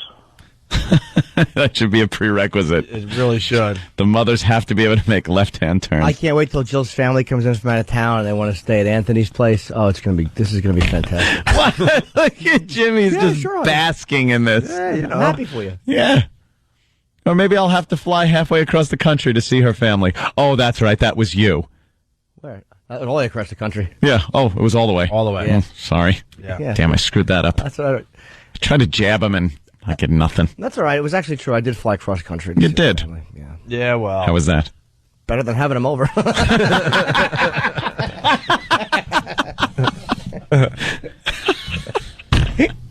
right, we got to take another break. We're gonna keep this on the back burner. Oh, are we? Oh, yeah. I thought it would just go away. No, we just need 7 phone lines lit for this. I know. People can't stop commenting. We just need a little time to get more audio on the air. The audio cut up, and Good. Waiting for the next secret message from Jill to you. Does Steve know what the next one's going to be yet? No. All right. Kevin the trucker. We can't screen the calls fast enough. Kevin, what's up? Hey, buddies. I just wanted to ask Anthony, how many years is it going to be before he's sitting there on the air screaming because she's taking 28% of his paycheck for those 5 kids she wants? Mike in Tennessee. Mike? Yeah, I just wanted to ask Anthony, ain't she just a little too old for you? Ant, comment? No, not at all. Why would you even say something like that? Let's see. Ant, do you need to play poker this weekend? I was thinking of going antiquing. It's from Comic Genius on Pal Talk. I don't really go antiquing, and Jill doesn't seem like the type of girl that she's a partier. Goes antiquing. Todd in Pennsylvania. Todd? Yeah, I was just wondering how Anthony's going to cross that emotional hurdle of unleashing his magnificent hog.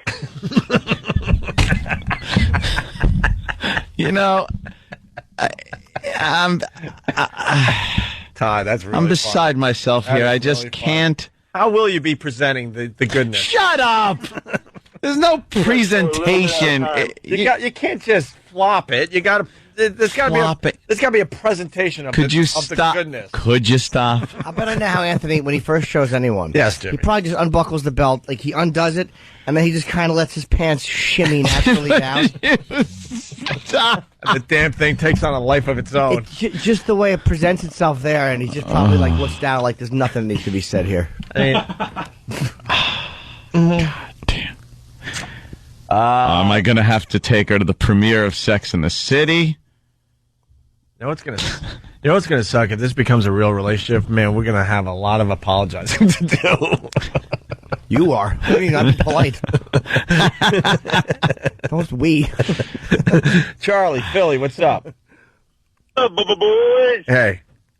Hey, Anthony, you're going to be just like Rich Voss, 50 years old having kids. Wow, yeah. I'm not. Yes. Let's go to Danny. Danny, what's up? Hey, how you doing, man? I just want to know if you took care of business last night thinking about Jill Nicolini. Hey, that's a good question. All right. I don't think this conversation is. I don't think we have to get into things like this when there hasn't even been a one-on-one phone call yet. I mean, really. I got to tell you, me and my friends had this thing when we were kids. If you took care of business with that particular one woman you were thinking about, it would never work out. I disagree. I think it's just the opposite. I really do. You think so? Yeah, man. Good luck, pal. If you don't have any kind of falling in love with a beautiful girl is easy, but if you fall in lust and love, that's good. It's healthy. Oh, I could see Ann holding her purse as she shops for onesies for the baby. What's a onesie? You don't know what a onesie is? No. It's kind of like it's a onesie. It's just that one thing that babies clothes. wear. Yeah. Stupid baby clothes. How did we ever get out of wearing those? I'd like to wear one of those one day. No kidding. Coming in a onesie. A onesie. I thought that's how much sleep E-Rock got last night. Oh, let's have onesie day. We all come in wearing a onesie. I have Anthony presenting music when he presents the goodness. All right, let's see if E-Rock's awake.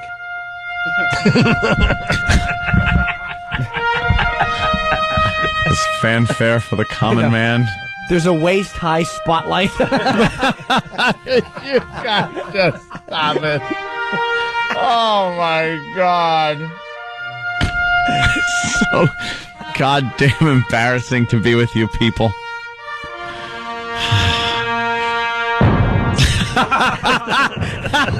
There it was. Is that the moment? Yes, it was, my friend. Great. That's the sound it makes when it hits the floor. Yeah. I just got to roll it back up. Lighting changes. Sure. Great. Keith in the background crying. Lasers. A little fan blowing. Yeah. Who?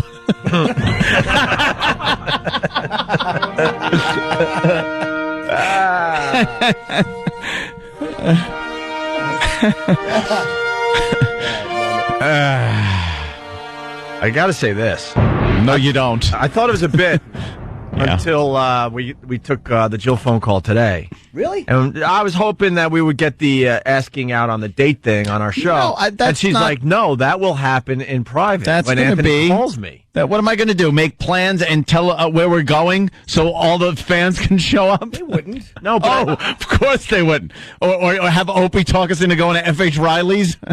What, in the heart of Huntington Village? 400 New York Avenue, my brother's fine restaurant? Working on the new menu? Yeah. And the French doors? And the French doors, of course. Go there this weekend and drink, please. We almost got the French doors paid for. Pleasure to meet you, Jill. Right. So someone is suggesting you present the goodness with Ecstasy of Gold playing. Oh, well. I feel like I have to go to work. So now Anthony's saying today that he likes kids, but we got this thing, this Anthony Daycare Center thing that we did a while ago. We go to break with this. You love your kids, but sometimes they can be a handful. Kids are great when they're other people's. Who can you trust when it comes to your youngins? You change them, you wash them, you bathe them. Anthony's Daycare Oasis is a paradise. You're in prison. You're in baby goddamn prison. Filled with joy. We don't think they're cute. Tenderness. We think they're annoying. And most of all, Anthony's love. I can only hope your child turns up like little Adam Walsh without his head. Parents adore our staff. These guys hate kids. And our facilities are safe. I have burning cauldrons of wax just sitting around for aesthetics. Just listen to these happy children frolic through Anthony's Daycare Oasis. I hate your kid, and I wish him dead. Just take it from Anthony himself. Grab your little friggin' rat and say, "We love you, Anthony." We might have just blown it. Whoa! We might have just blown it for you. That might have been a little inappropriate. Well, what are you going to do? Let me try to say this. This is what you said about kids today as we go to break. Do you or do you not want kids, Anthony? You know, people know me off the air as really loving children. Oh my God! What is up? I have a soft spot for kids. I love kids. The more, the merrier. I say. She's gonna ruin them. Oh yeah. You are done. Done, my friend. The more the merrier. So 5 is okay with you. 5 is good. If that's enough for you, I mean, 5 is fine. You're checking out the Opie and Anthony show. Anthony looks very, very angry over there. What's up, Anthony? Well, once again, the computer just went on the fritz.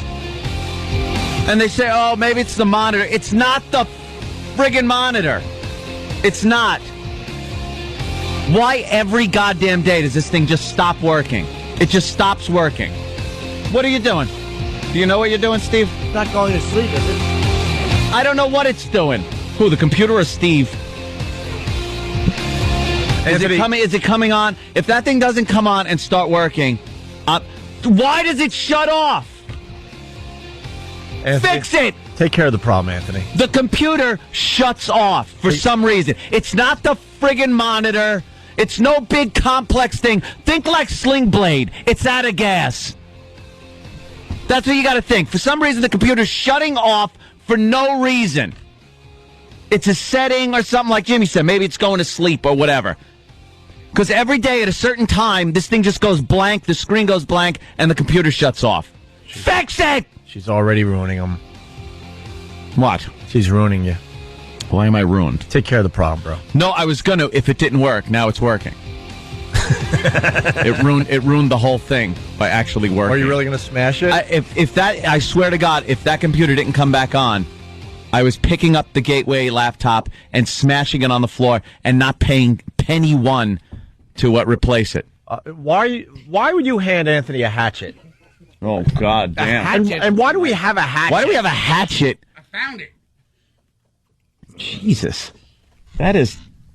It's like a Lizzie Borden hatchet. That's creepy. A radio station shouldn't have a hatchet. It's a little wooden-handled one that looks like it's got blood stains on it. What could you possibly use a hatchet for? To cut up hookers. We're cutting up hookers.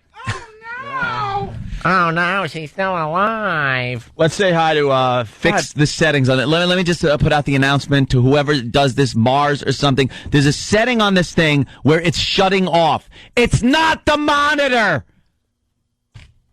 Don't yell. Fix it. Phil's going to hear you handling a problem like this and think if he wants to put a hatchet to the computer. Nah, how can I love this man? She's Italian. She's used to this. Oh, that's true. Yeah, she's seen enough relatives lose it. She's probably amazed at how calm you are. Wow, you really sweetie. Fabio, sweetie. Hey, what's going on, boys? Michael Smith from Harrisburg, Pennsylvania writes, "Easy, O'Reilly." Fabio. Hey, boys, what's going on? What's going on, buddy? What's happening? Just watching Channel 11, and they were bringing on the Bachelorette, Deanna Pappas, and they played She's a Man-Eater. Wait, we played Man-Eater. Now they're playing Man-Eater. They played it right after you guys played it. Anthony, we want to play a song for Jill Nicolini. So you're obligated to pick a song to play for Jill Nicolini today. I'm obligated? Yes. So think it over. Oh, Jesus. Decide what song you want to send out to Jill Nicolini, the traffic girl at Channel 11. A nice song. Yeah, something nice. With good words. Yeah, man. Listen to the words. Yeah. Mixtape. Yeah, that's what I'll do. Make a mixtape. I want to thank Jill Nicolini for completely stopping our radio show today because she just did another secret message and we got it.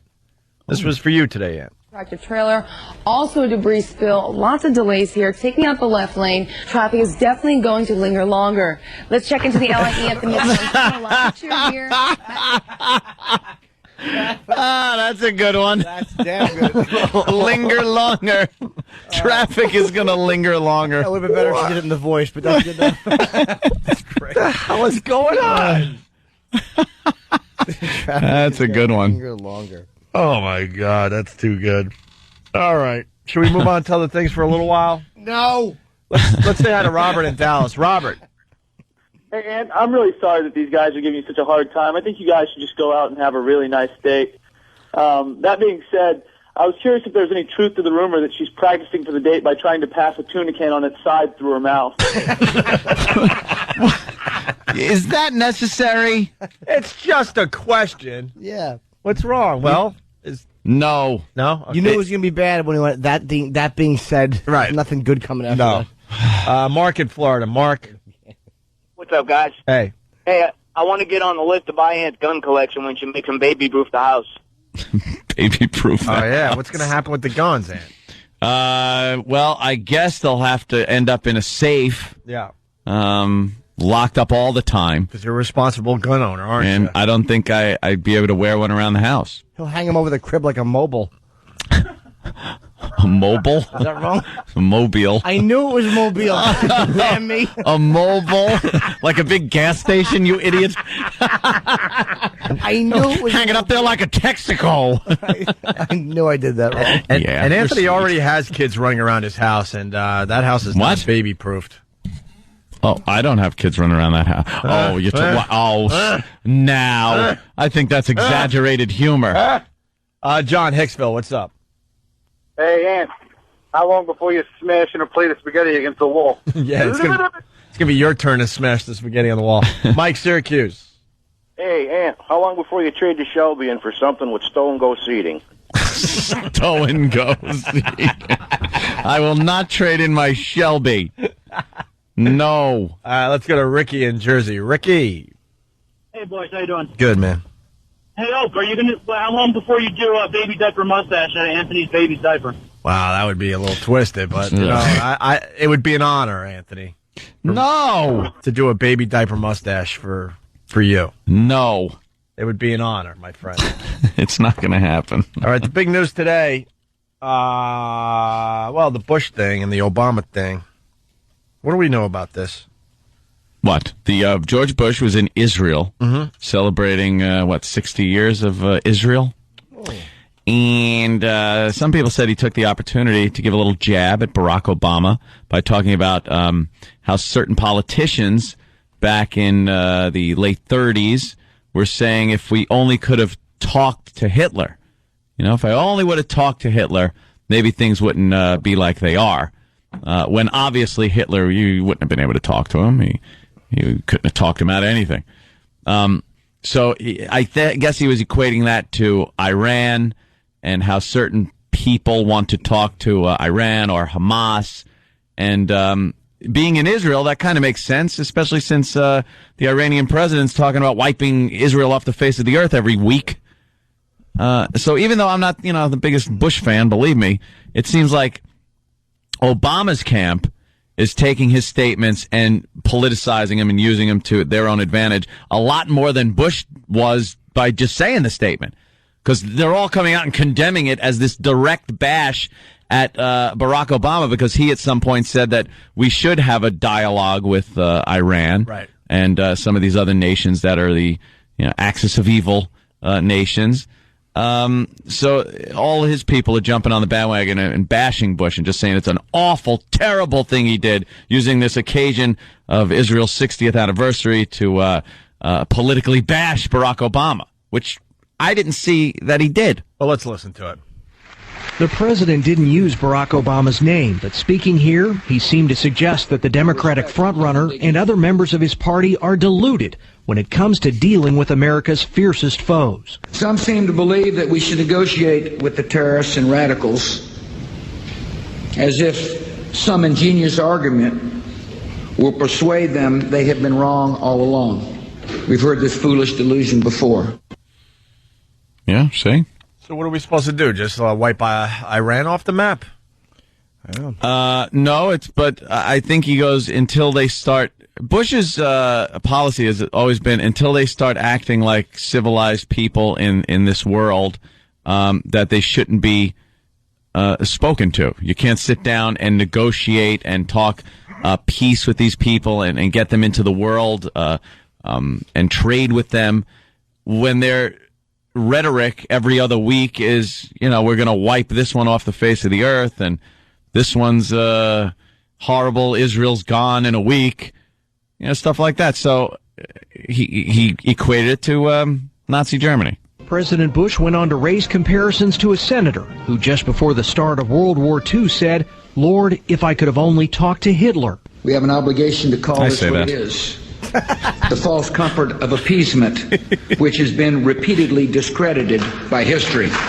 Obama has repeatedly stated that as president, he would sit down for direct talks with the leaders of Iran and North Korea, among others. Obama's calling Bush's statements a false political attack. Quote, "George Bush knows I've never supported engagement with terrorists."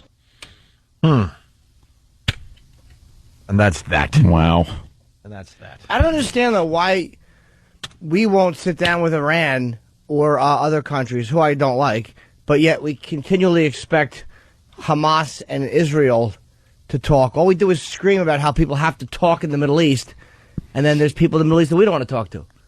Yeah, it's one of these who's going to blink first thing, though. It looks, I think, the policy of George Bush is it looks weak to go in there and open a dialogue with people because you're almost exposing yourself. You're like saying, look, we want to talk, and some people see that as a weakness. It's like, look, we're not even going to talk to you until you start acting like a civilized nation. But the fact of the matter is, we talk with Saudi Arabia, and they are awful to their people. They are horrid to their women, diverse lifestyles. They're just awful. The way they punish certain criminals for nothing. A woman gets raped, and she gets blamed and put in jail for it, beaten. It's ridiculous, but I guess, But how does it we end? do business with them. How does it end? Obviously, you can't just sit down and talk.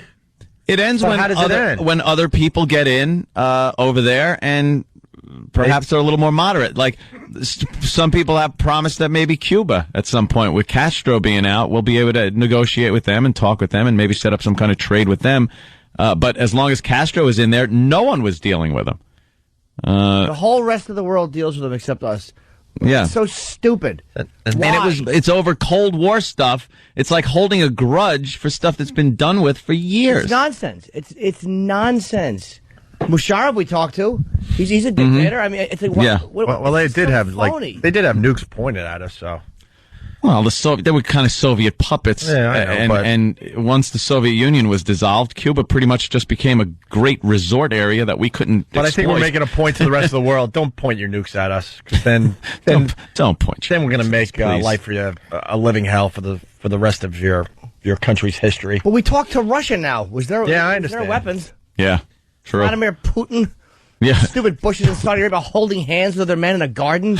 Yeah, that looks silly. That just looked silly. Creepy, right? Just stop with that. Speaking of Bush, Keith Olbermann. Mm-hmm. Oh, this guy. Oh, don't get on his bad side. Yeah, he's wild. He flipped out last night on Did TV. he? Boy, did he, Jimmy. Did he grovel in front of Jesse Jackson again? Oh, I was for the firing, sir. Yeah, he's a phony. Shut up. He yells and screams behind closed doors. Irritating.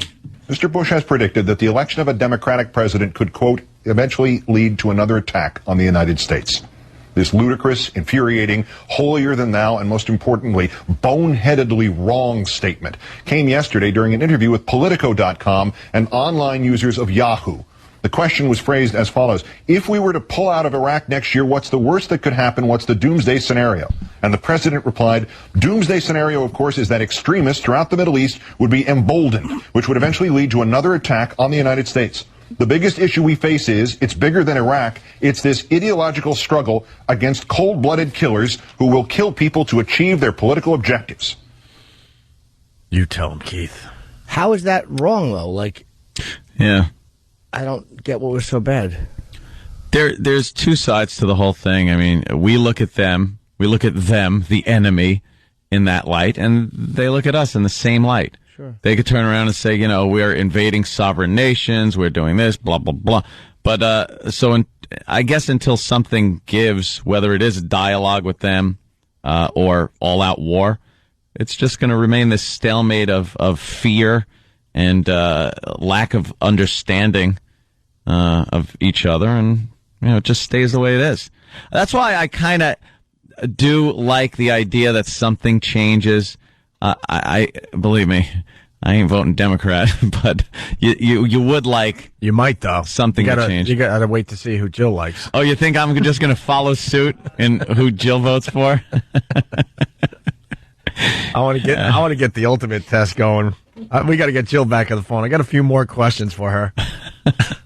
Could you leave her alone? I don't want to. She's at work. I'll say it when she's on the phone. We got your real opinion on kids. Let's just put it that way. I want to get your real opinion on a few other issues. Leave her alone. Keith continued. Mr. Bush, at long last, has it not dawned on you that the America you have now created includes cold-blooded killers who will kill people to achieve their political objectives? They are those in or formerly in your employ who may yet be charged someday with war crimes. Anyone else get it? Keith Olbermann is calling the President of the United States Mr. Bush. Yeah, it's just... I heard that on the news. We get it, Keith. I heard that on the news yesterday, not even like a commentary show. Someone else saying Mr. Bush? But a newscast saying Mr. Bush was in Israel yesterday. And it was like, who the hell ever... A news person saying Mr. Bush. Right. And then finally, he really loses. I know, unless they're talking about Hillary. And, sir, if you have any hopes that next January 20th will not be celebrated as a day of soul-wrenching, heartfelt thanksgiving because your faithless stewardship of this presidency will have finally come to a merciful end, this last piece of advice.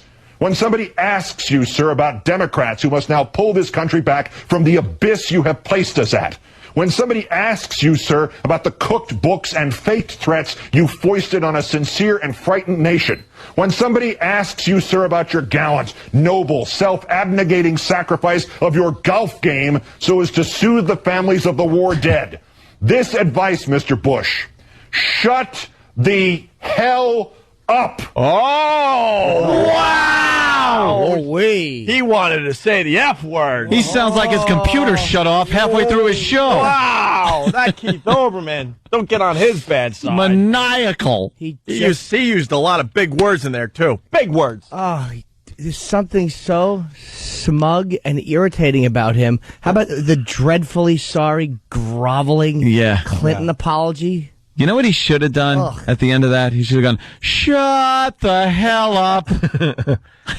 Oh, he's awful. I want to change gears a little bit because I was watching Keith Olbermann last night. I flip around at night a little bit, right? And this thing came on his show, and it confused me. And I might be putting myself in the bucket. Uh-oh. But hope so. Look at this thing to the right. Like... What is that? She's like the most beautiful, like... Say it. Well... Say it. When you say lesbian, you have to use the D word. Like, she confuses me. What is she? She confuses you? See, like, I look at her, and she has a very pretty face, but she kind of looks like a man. Kind of manly. Uh-huh. Very manly. And I'm looking at her name's what? Rachel Maddow. She's becoming like a star. She's on a lot. And she was on last night, and I got a little confused. Were you feeling a little odd about your sexuality? Not even that. I'm trying to figure out. Like, she's almost got an Adam's apple. Oh, yes, she does. What's happening there? What? Do we know anything? Yeah, she's on Air America. She's on Air America. She's on Air America, and MSNBC's been grabbing her for a while. But yeah, she is their, I think, lesbian firebrand now. Yeah. Boy, she's got the hairdo and everything. But she's got a guy's haircut, without a doubt. Oh, yeah. Most of us have the same hairdo here at the Opie and Anthony show. But she's got a beautiful face. Like, if she grew her hair out, she could be one of the hottest girls on TV, I'm thinking. I don't mind her with the short hair. I like Really? If the face is right, it looks okay. She looks good. It's the Adam's apple. Let's all be honest. That's what's getting you. There is an Adam's apple there. I think you're now coming to an understanding, aren't you? No, Jimmy. We all make mistakes, don't we? Photoshop some hair on her. I'm far from that. But, Anthony, do you understand what I'm saying? Like, no. You don't see cuteness in there. I'm not really attracted to many girls on television. No, the There's, hair. One, I'm telling you. A special girl. I understand, but the hair is distracting you. Like, grow out the hair. But she wears, like, manly, like, clothes and stuff. The hair's distracting me. What, the beard and mustache? Jesus, that's a guy. She's a Rhodes Scholar. She looks like Matt Dillon. Yeah, okay. I could see that. Little Matt Dillon. Is that another picture of? All right, well, that one doesn't. Oh, come on! All right, listen. Hold Wearing on. man clothes with a complete man hairdo. That picture does not confuse me whatsoever. It was She looks like Dustin Diamond in that photo. Yeah, she is all man in that photo. That's not the one I'm talking about. No. Don't do the old switcheroo on onaradio.com. Use that one. So what is she? She's definitely a lesbian? Yeah, she is, and she's huge on MSNBC now and the new Air America since Randy Rhoads left. Got screwed. I was studying the TV last night, trying to figure out what she was all about. What's going she on could be there? a really hot chick, but she obviously doesn't want to be known as a hot chick. Does or she put on the deep, lesbian voice? Slightly deep. No? Yes. Slightly deep? Stunt brain, yes. A little bit. No. Can we hear her? Do we have a little audio of her? Well, Keith, what I think is... Keith, I don't agree at all. She's a superstar in the making, though. You're going to see her everywhere. I mean, it's already beginning, but... What? Her and Keith just agreeing with each other. Well, Keith. Two predictable idiots on MSNBC. All right. Fans going crazy holding this sign up. Oh. Could you please break? Jeff in Jersey writes, she's a handsome woman. That's a good... Oh, a handsome woman. That's a very good description of... Or a pretty man. Yeah. Yeah. We got Greg Giraldo joining the show in just a second here.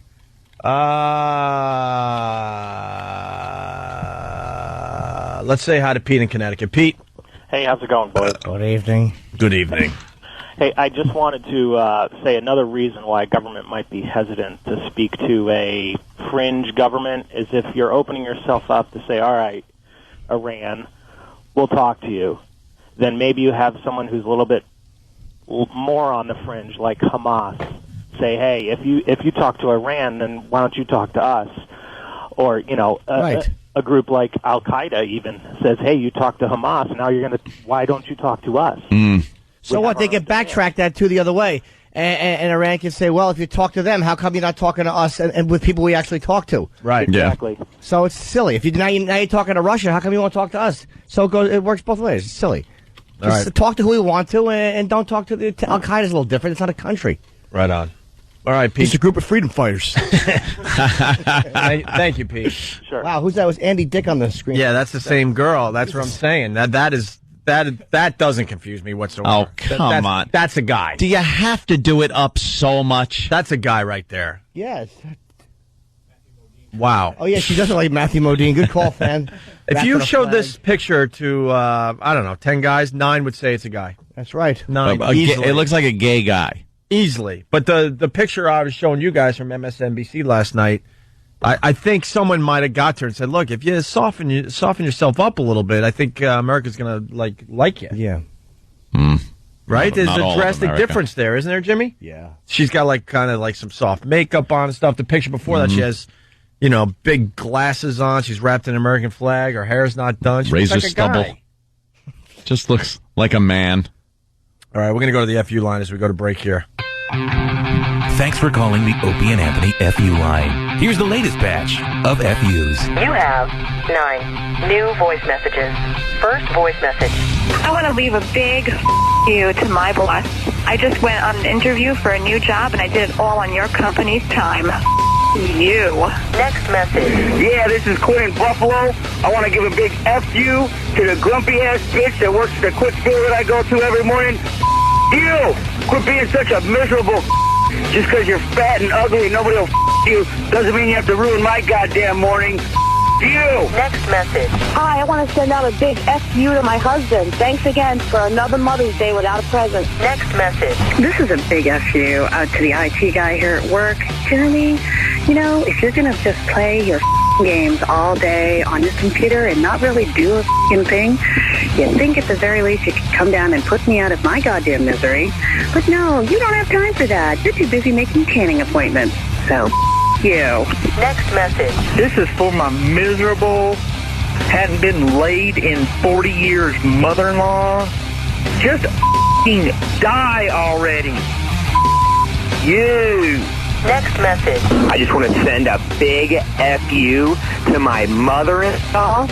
Julie, you are a f***ing bitch. Next message. Yeah, this is Voodoo in Long Beach. I'd like to say a big you to my ex Janet. Talking about me on the internet? At least I don't pay my rent, sucking bitch. You. Next message. This is Chris from Providence. I want to give a big F you to my old roommate and his fat-ass girlfriend. You. And by the way, I need shampoo before I moved out. Next message. Yes, I'm giving a big F you to my beer glass because it's empty. You, beer glass.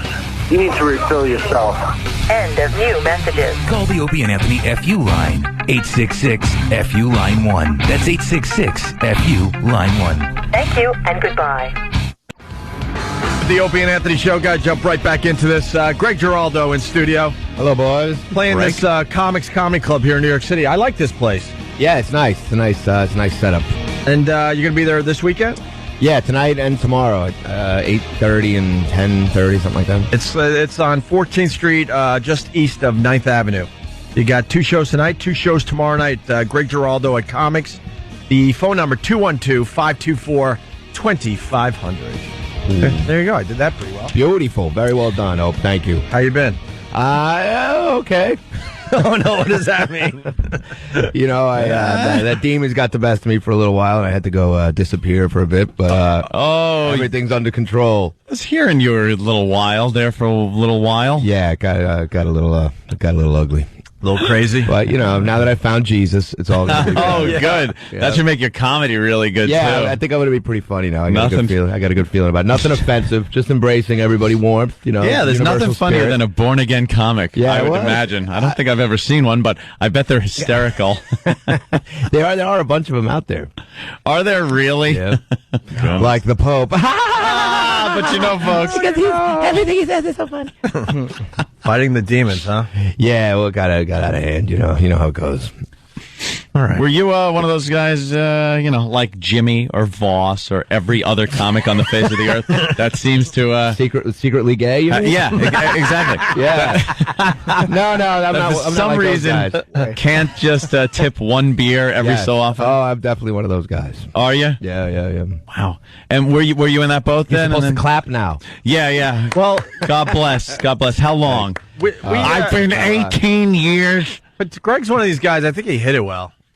Well, you'd be surprised. I mean, I hit it among for some the most people. part. Yeah, for the most part. But, and then we heard some rumblings here and there, but I'm like, Greg Giraldo, really? He hit it well until he turned into Harvey Keitel from The Bad Lieutenant. In the cellar. In the cellar?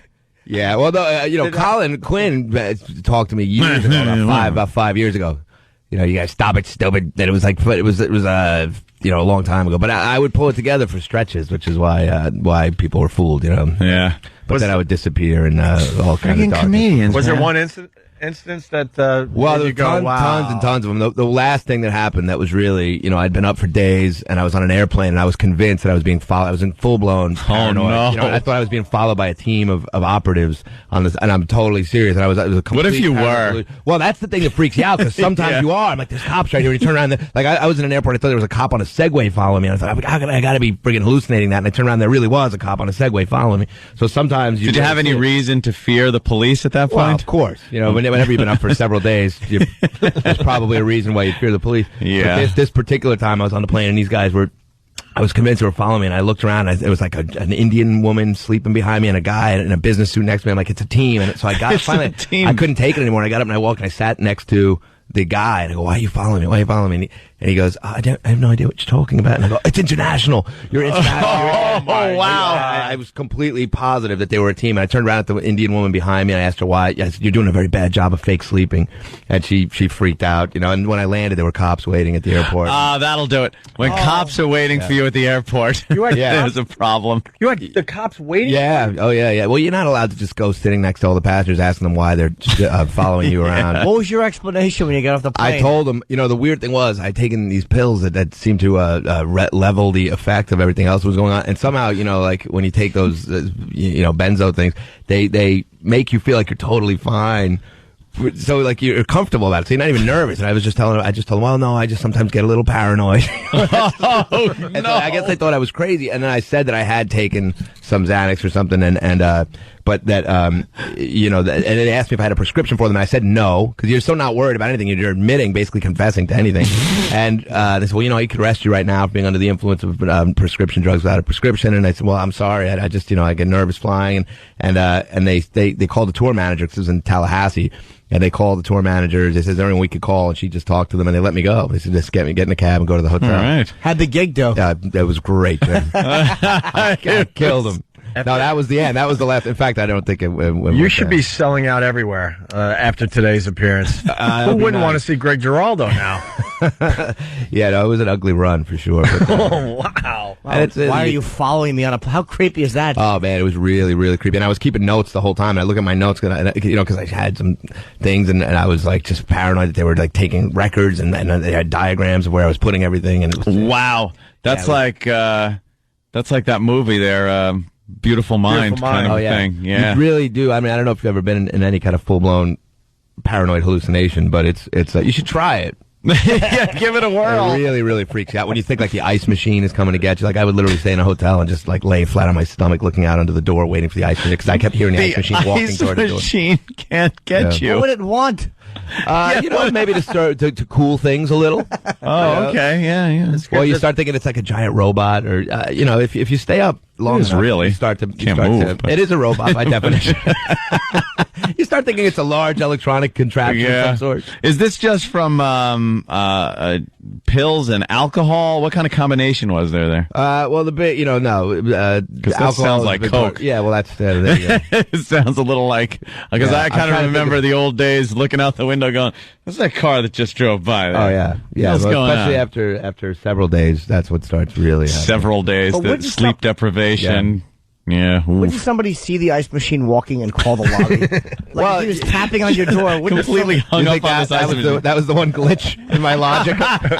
So the whole team of international law operatives followed me on the plane. I couldn't have reasoned my way through that. I think yeah, no, you really become convinced that people are running to your window, to your door, and running away again, and just, you know. Wow, man. Things in a carpet start moving and attacking you. And drugs are bad. It's horrible, man. It was, you know, and that was as bad as it. I mean, it's been bad on and off for years, but that last, you know, I got separated from my wife, and I was living in this hotel in Midtown, and I was just round the clock crazy. Yeah. That's why we haven't seen him in a while. I think I was supposed to be here one day. But, yeah, I think so. But I did. I think, in fairness, I saw Jim the night before. Yeah, you've been on it. This ain't gonna happen. I have a meeting tomorrow with the people who are trying to kill me. I should have known that was a sign. Yeah, you did say you couldn't. Yeah, it's a. You've had a nice adventure, man. It was a nice adventure, yeah. And then you went away for how long? 33 days. So now I'm fixed. Yeah, so I've told you everything is totally good. I'm going to go back to just using drugs recreationally now. Yeah, just in small doses. Just a little get some bit. sleep. You know, for fun. Brings me out of my shell a little bit. That's what you do. Yeah, Makes you a more fun person. It's more fun. Do you talk about this on stage? Not yet, because I'm, because I stink and I'm the least prolific person alive, but I should. You got to work it into your act. I got to find the funny angles. Yeah, well, it's just tragic now. It's at this point, it's still just kind of ice sad, machine coming after you. I get another couple months. If I get another couple months under my belt, then I'll start thinking everything's okay.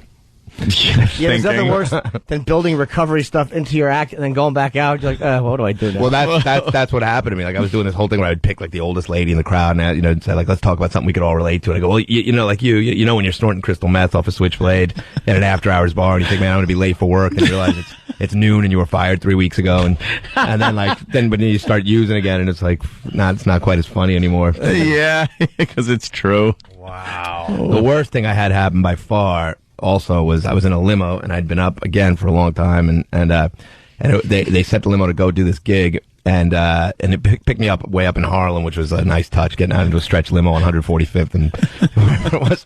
So I get into the limo and I'm freaking out now, full blown freak out mode. So I close the divider and I'm crying and I'm rolling around on the ground of the limo and I'm thrashing around. And it was like a 3-hour drive, 2.5 hour drive. Wow. And I'm like just losing it, and I'm still getting messed up or whatever. And I get there. And I realized that I'd only closed the shading thing. Like the glass bar wasn't up. Oh, no. The glass bar wasn't up. The driver looked at me like he just saw the most grisly monster ever getting out of the back of the car. Jesus. Hey, have a nice show, sir. For hours, he's just watching you writhing around on the floor and crying. It was bad. Well, that's bad. It was bad. And during this whole time, that Louis Black show that I was doing, that the Root of All Evil, was airing, and I never watched it. I had no idea, and I'd be out places, people would have it on or whatever, but it had been taped so much earlier that it was like this whole other lifetime ago. It was just I heard you did really well with that show. I didn't personally see it, but you got some nice reviews on it. I think so. I really was out of touch, and then I left right when it was airing most of the time. So I don't know. I don't know how. I think they picked it up for 10 more, so I think it went okay. Did that have something to do with the relationship? No, Aunt. She was encouraging me to keep going. That was the one thing that was keeping us together. The second that came out of my mouth, I'm like, right? That's the dumbest thing I could say. Are you going to get back together with her, or is that right now? It's or is that too personal? No, it's not. Personal at this point. What are we? Yeah, right. What's personal? Yeah, no. At this point, it's in the works. So we'll see how it all shakes out. It's been a really rough. And obviously there's kids. I mean, we're joking around about it, but it's brutal. It's really an ugly thing. But now it's all coming back together, and one day at a time, right? And I don't know what it is. At least he's honest about the whole thing. What is it with comics? I love the fact that you could go away for 30 days and everyone just looks at you like, all right, you've got to be fixed now. Yeah. Oh, yeah. Well, people really think that.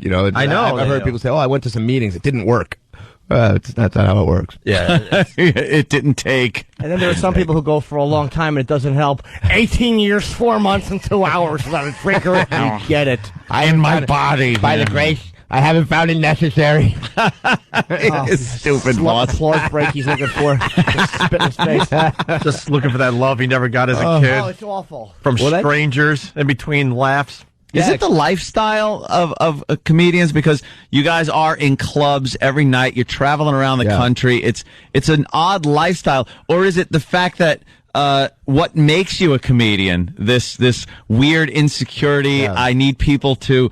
I need to be the center of attention. Does that kind of make you get into doing drugs? And stuff? I think it's both, because it's if you're predisposed. Like, put it this way, you guys would be enormous crackheads, I guarantee you. Oh, please! If you didn't have to get up every day and go, you can actually hold a job down. It becomes a combination, like they say, genetic predisposition plus exposure. So you start out insecure, freaked out, nervous, all these kind of things, and then you expose yourself to being constantly on the road, constantly on stage, constantly around a lot of fat girls. And one thing is going to lead to another. We're in a life where it's accepted. Like Geraldo, if he or any other comic comes in like blown out of their mind, you might go, "Did you see Greg last night?" Yeah. All right, I'm gonna eat falafel. Like, nobody cares. Like, we're so useful with each other that it's but you care because you love the guy, but it means you don't judge him like how could he do it? Right. We all get it. But there's so many of you that don't do that anymore. Do we have one comedian that does our show? I don't know one guy that drinks a beer or a recreational drug. Yeah, no. There are a few here and there that don't drink at all, and it may be Attell, all right? Attell. Oh, you can. Attell's actually not drinking much these days. All right. Yeah. Not drinking much these days. Everyone has something. They all have whether it's drinking, it's drugs, it's food. Every comic seems to have something. Seinfeld, I don't know well, but I can't find what his is. Seinfeld's just a perfect comedian. He's the only guy that can flip a Porsche and have it be uneventful. Yeah, exactly. Well, it's fine. Apparently, I scratched my car. We have to do a quick break here because we're really late. Greg Giraldo, who's not going to see him this weekend at Comics? 2 shows tonight, 2 shows tomorrow. West 14th Street, just east of 9th Avenue. For tickets, 212-524-2500. Opie and Anthony. Wow, Greg Giraldo is entertaining the hell out of us during the break. It's the Opie and Anthony Show. Greg Giraldo playing Comics here in New York City tonight and tomorrow night. It's a great club, COMIX, for showtimes and ticket info. But you had like medical issues with your substance abuse or whatever. Well, all the drinking and everything. And at one point, I tried to stop, and I had like 2 days without drinking. And I guess all that stuff leaving your system or whatever happened, I started getting this pain in my side, like I was being stabbed to death. And I was on a plane, I couldn't move. It was just the most excruciating pain. So finally, I ended up in an emergency room at like 1 a.m. And I said to the guy, some of the best customers are in there at that hour. And then the nurses are so sweet to everybody. They're just like, "Do you speak English? Do you speak English?" And it's all the homeless guys screaming, "I'm in pain. I need more pain medication." And really, I had all my stuff. I put it in a bag. I was sleeping. I had my shoes and everything under my back. And And the doctor, these guys, they have great bedside manner at that point too. This guy comes over and he says, he starts to ask me about drugs and alcohol, and I said, well, I want this all off the record because I need to get a bigger life insurance policy. And he goes, life insurance? He goes, he's feeling my side. He goes, this feels like severe pancreatitis, which means you'll be dead in 6 months. I don't care what, I don't know. So, well, really? Thank you, doctor. Wow. The diagnosis. And then I just stayed for about like 20 something hours, and they took all these CAT scans, and then it turned out it was just my kidney. And, that's all. I got another one. Yeah. I figured, literally, I thought, and they said, and I thought that's the moment, like I think I'm dead, and now I have a new lease on life, and I just have to call the doctors, the surgeons on Monday, and they said never drink again, you'll lose a kidney. And of course that held me for like 3 days. I never called the doctors. I started drinking again. I went round the clock again for the next 2.5 months. So I still got to get that resolved every once in a while. But how do you do that?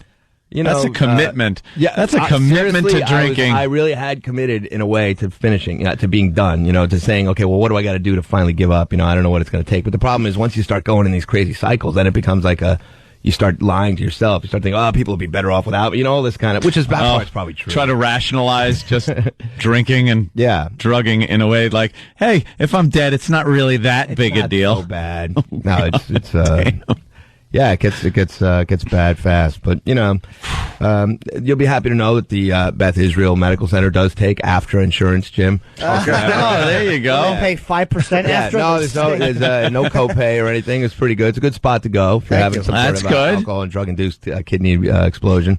You should head down there. Did you ever worry? And I think with a lot of comics, because like we said before, a lot of them have got to get off of every type of substance that they were on at some point. Do you worry that that's where your funny came from? That like I can't be funny without drinking? Or? Not anymore. I used to think that, but I've been trying to stop. So I'd get long stretches. That's probably why you don't notice it, because I'd have long stretches of sobriety and stuff. Because 4 years ago is when I first started, and then I would drink all the time then, and I'd be drunk on stage all the time, and I thought, how am I going to do this without it? But for the last 4 years, I've been for the most part sober, and then when I slip up, it's a disaster. So it's not like how am I going to do this? How can I possibly live without throwing up on myself and 12 hours a day? You sort of it becomes obvious that it's got to end. Mornings made me a little nervous coming to morning radio because I was drinking every afternoon that we would do the show. Mm-hmm. I would start at probably when we come in for show prep, probably about 2 o'clock. Start down a few beers on the air, and I would constantly have interns bringing me in beers, and I'd put them behind the monitor there, and constantly, and then we got the boot, and we came back doing mornings. I'm like, I can't start drinking at 5 a.m. I really can't. And I was thinking to myself, I'm like, I'd always done afternoons and always drank a few beers beforehand, and thought, can I even do this without having a few beers? And apparently I can't. I'm really not as funny as I used to be. And it's true that you have to be drunk. This drinking in the morning thing is not that big a deal. It really isn't. This is the afternoon for you. And Greg, don't you think this is Gatorade? And Jesus, don't let him kid you. He's still doing the show drunk. It's just differently. I was going to say something's going on. There's mornings you're still a little buzzed from the night before. Oh, what, from the night before? That never really ended. Those are tough. Chris Cox, a few of these coming in, so I want to read this one. I saw Greg Giraldo at the Cellar, and he became one of my favorite comics. He kills. Absolutely. And you are prolific. Giraldo always has new material. Man. Yeah, no, I'm kind of kidding, but I got to start cracking some of No, you're one of these guys, like every time, I see it's different material. And as someone that really loves comedy, we appreciate that. Because there's some guys, I don't want to start naming names, but they come through and it's just, they change maybe 5 minutes of their act. I'm like, what are you doing? Yeah, you try. I don't know. I do write a lot, but then at the same time, it seems like it's just so much repetition. You go back to these things and these bullets, especially when you're not focused. And what about the time travel thing you were talking about? Oh yeah, well that kind of thing. It was like when I would just start, like I'd have something I had to do on Tuesday, and it was Friday night, and I thought, okay, I can't keep it together till then, but maybe I can just drink tonight, and it was Friday, and then next thing you know, it would be Tuesday, and it would be morning time on Tuesday. Like you just materialized. How did I get here? How is it Tuesday? What's worse than checking your messages and realizing like the first, hey, you're running a few minutes late. Is everything all right? Oh, no. Hey, man, we're all sitting around waiting for you. Where are you? We're sending someone over the house. You have to be dead. And then you vaguely remember hearing a doorbell that, like 30 hours ago. You're like, yeah. Oh, man. Or the ones where there's like messages from people, and there's entire, like you've had whole relationships with, like in the time that you were kind of, and it's like, oh, hey, it's Mike. Remember we went out on the boat, and yeah, you really, I didn't know you'd be so good at fishing for stripers. You really, like, it's like, wait, I went fishing for stripers? I don't even know what a striper is. Is that a fish? Yeah, you'd have to know you were on a boat. You got to the boat. Yeah. You look up fishing for stripers. It's this like code word for like racist shootings. Yeah, no, there's a lot. There was a lot of that kind of stuff. But luckily it was just that concentrated period of time. And for the most part, for work stuff, I'd pull it together. And then, but again, there was times when, I look back at so many of the shows. My second half-hour special, this was years ago on Comedy Central. I was wasted out of my mind, and it doesn't even look like it. I watch it, and and now with all that the video and the YouTube and everything, it sucks because everything's on camera phones. There's stuff that pops up there. There's an interview I did with somebody. I don't remember talking about it, and I don't look that bad. It seems like I'm okay. Pretty functional. Yeah, and I don't remember. Yeah. And I was trashing people, and I don't even remember having this conversation. Certain amount of pride in that. Being able to drink like a mother, and just like people have no clue you're completely ripped. Yeah, but that starts changing, Well, yeah. Of course it does. What an amazing thing, though, to do a 30-minute filmed special. Yeah. Loaded. Oh, yeah. That's the business. It's like people are like, oh, that's cool, man. It looks great. Oh, yeah. Tons of those shows. And that is why in the business you get away with it, too. I mean, I remember being on the road once thinking, like, I was starting to worry about, and this was 6 or 7 years ago, and I was starting to think, God, man, can I be an alcoholic? But I didn't think so. I just thought, I behave like one. I certainly seem like one, but I'm not. I'm just doing that on purpose. I'm acting, I'm behaving like an alcoholic, but I could stop. But I'd start freaking out because, you go on the road and you're in those places for a week, and you're in these, like, the same hotel or the condos with other comics, and you're just going nuts for a week round the clock. And I remember laying there with these guys going, like, but I'm still functional. I'm still functioning. It was like 7:30 at night. And I'm still laying in bed.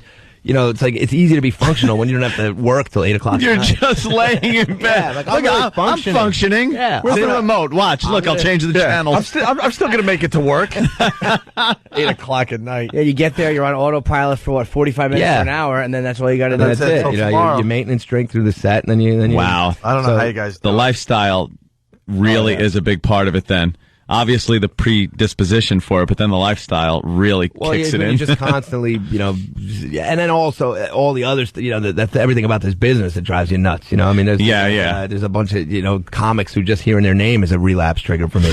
Doesn't want to have a drink like, when you just some names come up. Every time there's a new show coming on the air, you hear this guy's got a new show. You just, son of a bitch. Yeah, where's my dealer's number? So should we update you on what's been going on in the world, or are you just we might have a black president. You know that, right? Oh, man, we already have the governor. Isn't enough? You like the blind governor? We love the blind governor here in New York. The blind governor. Blind? Like right before He's blind? I never got past the first part. Yeah, what else has been happening? I see. I heard you guys were very newsy this morning. It was good. A little newsy. I got brought all the way up to speed. Oh, we did the Bush thing. That was about all. We do have a story of a woman who was kept dead on a toilet for months. We could do that. Dead on the toilet? We could leave on an up note for the week, right? Might as well. Why was she dead on a toilet? I don't know. We're going to find out here. Ooh. Greg Giraldo in studio, comics tonight and tomorrow. Oh, by the way, Ron Bennington, if Ron's listening, there's no one better for XM Unmasked than Giraldo. No one for that. Perfect. Oh, you haven't done Unmasked yet? No. I should definitely do that. Great. Yeah. And Ronnie's great, man. Ronnie is just the best. Because you're open about it. You don't hide. Yeah, no, there's no point at this point. Yeah, it's very interesting. And believe me, Ronnie will commiserate. Ronnie's been there. Yeah, he's been there. All right, here's the woman's story. Toilet, dead. Juneau County Sheriff's deputy doing a welfare check discovered the body of a 90-year-old woman. She was left in the bathroom of the home she shared with another family. Well, it turns out that the woman had apparently been dead for months, but was left there in the home. Now, according to investigators, the family tried praying over her in hopes that she would come back to life. On the toilet? Oh, my God. Wow. Oh, my God. Her last dump. Oh, man. Praying over her on the toilet, hoping she'd come back to life. When her jawbone dropped off into her lap, didn't they think maybe this ain't going to work? What about the smell? My God. Well, it's the bathroom. It's supposed to stink. Wow. Would come back to life. Neighbors aren't really as shocked as you'd think. They say Really? the circumstances behind the discovery of the body is These odd, zombies? but they've had a feeling that something was wrong for a while now. The body of 90-year-old Magdalene Alvina Middlesworth was found in this home in the town of Necedah. Middlesworth shared the home with 35-year-old Tammy Lewis and her 2 children. According to the criminal complaint, Lewis was helping Middlesworth put on clothing when she passed out in her arms. She told police she sat the elderly woman on the toilet in the bathroom and called her superior, Alan Boucher, a man also known as Bishop John Peter, who told Lewis that praying over the body would bring it back to life. Then he had a good laugh with everyone else in the room. Wow. I got her praying in the toilet. But this happened for months. I hope it was a 2-bathroom home. Yeah, that's what I was thinking. That's a little odd having to sit on Granny's lap. Yeah, well, you got to tip the old bag off real quick and then prop her back on. If you're praying over a dead body, I think you only have one bathroom.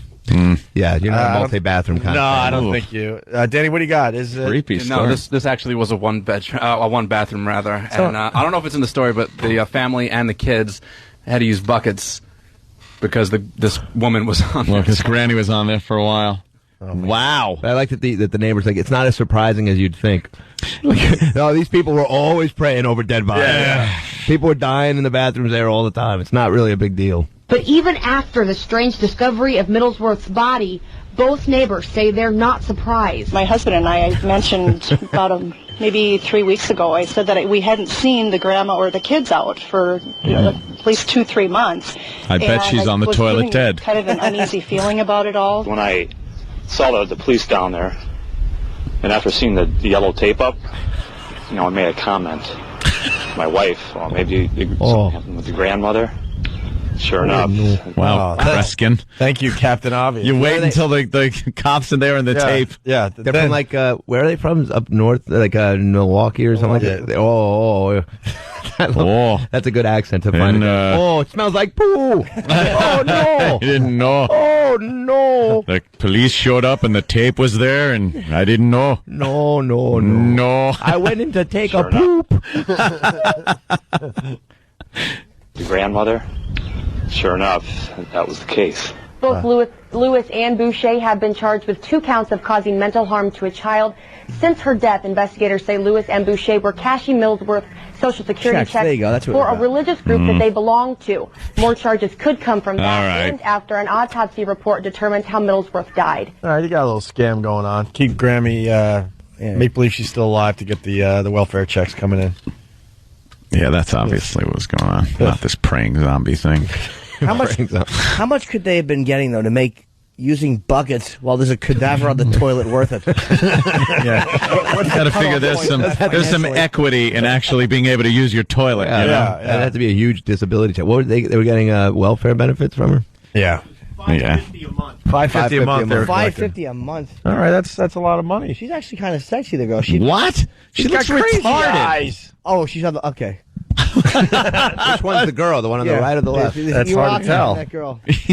Hey, we got to end this side of the show, but before we do, Dirk put together a little Jill/Anthony TMZ type thing here. A for you. TMZ type thing? Yeah, Greg, if you don't know, I've been following the saga. Oh, you have? Okay. Yeah, it's exciting. The traffic girl Yeah, from it is. Channel It's 11 pretty exciting. made it known that she's single and interested in Anthony. I'll tell you one And there thing. is going to be a phone call, a private phone call, and there will be some kind of get-together in the very near future. I always hope the best for you there, Greg, as far as getting back together and stuff. But I got to say, the single life, there's something to be said for it. Yeah, I would imagine. Well, I would imagine. Traffic reporters, they're always interesting. Well, yeah, of course. I mean, now I could probably just call up and go, what's the LA going to look like? What's it looking like today? He's got a good sense. And get for that personal, better watch out.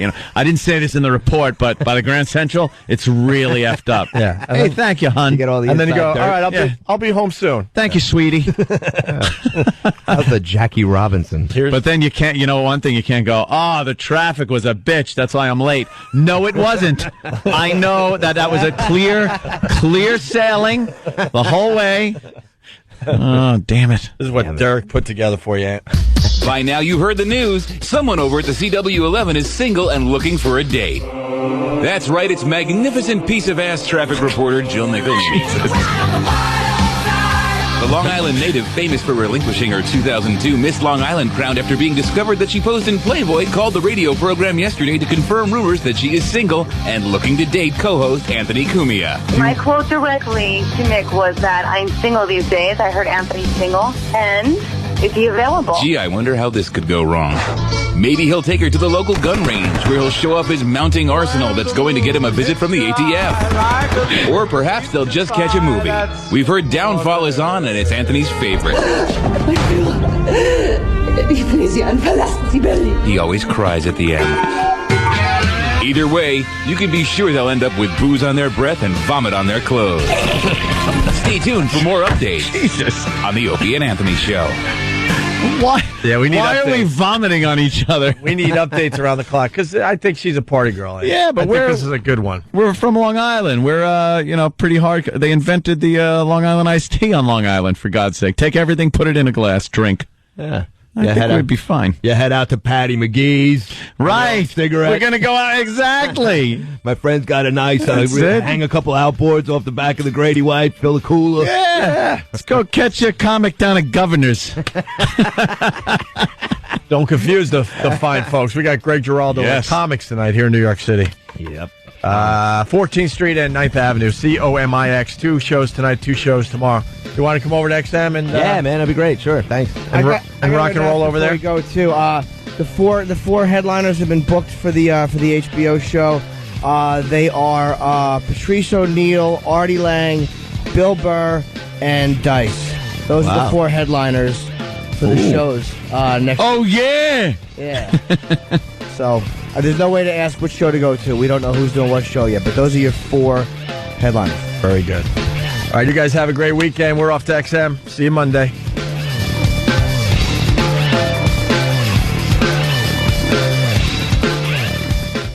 XM 202. In the world of radio shock jocks, the biggest are Opie and Anthony. These people say shocking things that border on offensive in order to entertain their audience. I refuse to sit here and think that radio has to be nice. Why? Why does radio, out of any other medium, have to be nice? We are being now held to a standard where we have to be nice and make people feel good. Go screw!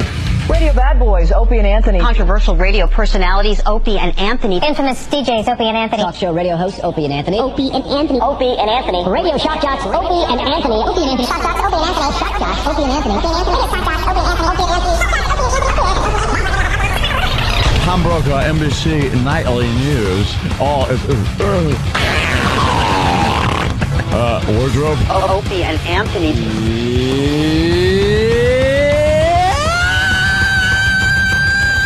Opie and Anthony. What are you doing in death? I've been hanging a lot with JFK, and he's the life of the party, let me tell you. Why would he be the life of the party? At the party, he's the one that goes around with the Doritos, and he fills his head with salsa. It's time for people to understand these are words. If you don't like them, turn the dial. But enough of this palaver. Let's get the show on the road. Here we are, XM Satellite Radio. We got a nice crowd filing in to check out the show today, even though it's a rainy mess here in New York City. Yeah. We got Greg Giraldo. He made the walkover today. What's up, man? Hey. That was a nice walk. Just happy to be here. Happy to be here. Very happy that I'm not ass. hallucinating. The walkover is a happy pain. to be anywhere. Yes, exactly. And John Cena, we haven't seen him in a while. Back, man. Thank you guys for having me back. Appreciate it. It has. It's been a long time. The last time you were here, we had some chick. Yes. Kicking a guy in the balls. Remember that? Yes, we did. That was quite interesting. That was the last time he was here. Wow, that was a while That video ago. did very well on YouTube, by the way. I think they wanted wrestling tickets. You said, kick this guy in the balls. We should get that audio. It's Anytime hilarious. you see a swift kick to the nuts. Yeah, it's a treat. Yeah. Unless you're on the receiving end. Unless, yes. We should definitely get that audio for the show today because the noise this guy made. It was good. Huge John Cena fan because they came out just to see you guys. And next thing you know, the chick is just, kicking him hard in the balls. Yeah. Hard. Hard in the balls. Whatever it takes. How did I forget that? That's how many awful things happened on the show. I forgot a ball kicking incident. Yeah. I don't remember that at all. That was a good one, too. The guy took a good, Oh, was it outside? It was outside? Yeah. Okay, I do It remember. was when we were still doing the walkovers live and Yes. stuff.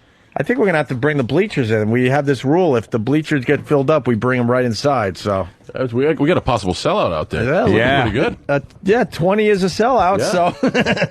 Sellout crowd. Sold out. Yeah, this is just like a WWE event. There you go. All right, so we'll bring him in. Yeah, we'll bring him in after the break, so... Oh, you're on it? What, Steve? I don't know. Oh, sorry, the mic was loud. What's going on? Bring in the bleachers. What? No, during break. Yeah, during a break, do it. Yeah. During the show, it's a little loud and... Which, that doesn't, Google Trends, Jill Nicolini is number 5. Ooh. So, a lot of attention. Anthony's in love.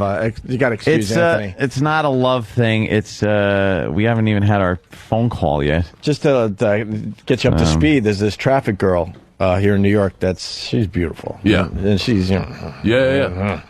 And very attractive girl. Out of nowhere, actually, Mick Foley, because someone said, dude, it's 2 words, I know. They wrote down Mick Foley's not 1 word. I like to say Mick Foley. Yeah. That works either right? way. I'm okay with it. So he did an interview on Channel 11 yesterday. He comes over, and he goes, I got a message from Jill Nicolini, the traffic girl. She wants to tell Anthony that she's single and interested. And now all hell has broken loose. Now, this morning, she spent most of her traffic reports giving secret messages to Anthony. She was winking and there you looking go. at her hair. What's the and next move, doing man? things. Next move is I make a phone call. There you go. And we get in our pants. We hook up next week. Right on. Take her out. Yeah, this is going down. Yeah. This is going to happen. Yeah, then she called the show, and I was trying to get Anthony to ask her out live on the show because they would make for good radio. And she's like, no, I'm expecting a private call from Anthony. She's serious. At this point, I could give a shit about good radio. I just want I care about my personal life. Personal life phone call. Yeah. I've been single for, what, a couple of months now? I think, 3 or 4, out of an 8-year relationship. It's time. Going right for the Nicolini. There you go. You're not really easing your way in, huh? And all the videos of her doing the secret signals are up on opieandanthony.com. Yeah, that was... And the show references and stuff. That was very sweet of her to do. Yeah. That's it? I'm just saying, that was very sweet of her to do. Could that possibly be a secret message? Could be. We're just using multi-million-dollar companies to set up a date. Transmitters, satellites, all kinds of stuff. Let's go to Todd in Connecticut. Todd, what's up? Hey, hope you're doing. Hey, John, I had a friend who went to school with a friend of yours at Springfield College and told me about a bet that you lost one time. Yes. Where I think your friend was trying out for the Olympics or the Junior Olympics or something, and you said that he wasn't going to make it, and if he did make it, that you would let him take a dump on your chest. Jesus. Where on earth did you hear that? A friend of mine claims he went to school with a friend of yours from Springfield College, and the friend that was doing the Junior Olympics thing said that he came out, he said he was supposed to do this whole, try out for the Olympics, and you said that you would let him take a dump on your chest if he actually made it for the Junior Olympics. Wow, that's fascinating. You know what? I did go to Springfield College, but last time I checked, that's in Springfield, Mass, not Cleveland, Ohio. Oh, yeah. He swore. But interesting story, though. Interesting story. I think I actually lost that bet. Yeah, we wish that was a true story, but no. Yeah. I love how people can only ask you that over the phone, too. Yeah, this guy would never come up to you in person and go, didn't you bet that someone could dump on your chest? Like, as your big hand goes over his face and just squishes it. Yeah. That's, you know what? I got a feeling it's going to be a good one. That's a great opening phone call. Well, we got instant feedback. Is this true? Cena used to walk around the second floor of Alumni Hall nude all the time at Springfield College. That is absolutely true, with nothing but a football helmet on. All right. Football helmet, nice. That is absolutely nice touch. True. And the reason? Just to stir things up. It was a high traffic area. A lot of the football players would bring the girls over. I was, Alumni Halls where they store either the veteran football players or the freshman football players. So just trying to make impact, man. Just trying to do what I can do. Must have been proud then to be able to walk around like that. Just ask him, Anthony. You know, jeez. Just ask. Let's say hi to Matt in Canada. Matt. What's up, guys? Hey. Hey, Anthony, in honor of your big triumph yesterday, I whacked off to Jill Nicolini pictures all day long. You son of a bitch. See, that's how you know he's got feelings for her if he's defending her like that. You If he damn was, if it was just a goof, he wouldn't Canadian. care so much. Yeah, it's true. But get rid of it. You know what? Tell Anthony, tell her to get rid of those Victoria's Secret bikinis and look at wickedweasel.com, and those are some real bikinis. Check those out. Yeah, because Victoria's Secret ones are so unsexy. Yeah. Wicked Weasel. How far could they possibly go? Exactly. Yeah, Well, it's probably not all chicks. Ah, well, there you go. Ramp it up. Wow. Now, John, we should get the big, plug in here for Sunday, right? That'd be awesome. Yeah. What do you? Oh, you're facing JBL? Yeah. See, I didn't even know that. Old rivalry renewed. Oh, yeah. JBL Judgment rocks. Day. What did he come in here? He came in with some boner juice last night. Yeah. What was it? It's called Mama Juana. Mama Juana.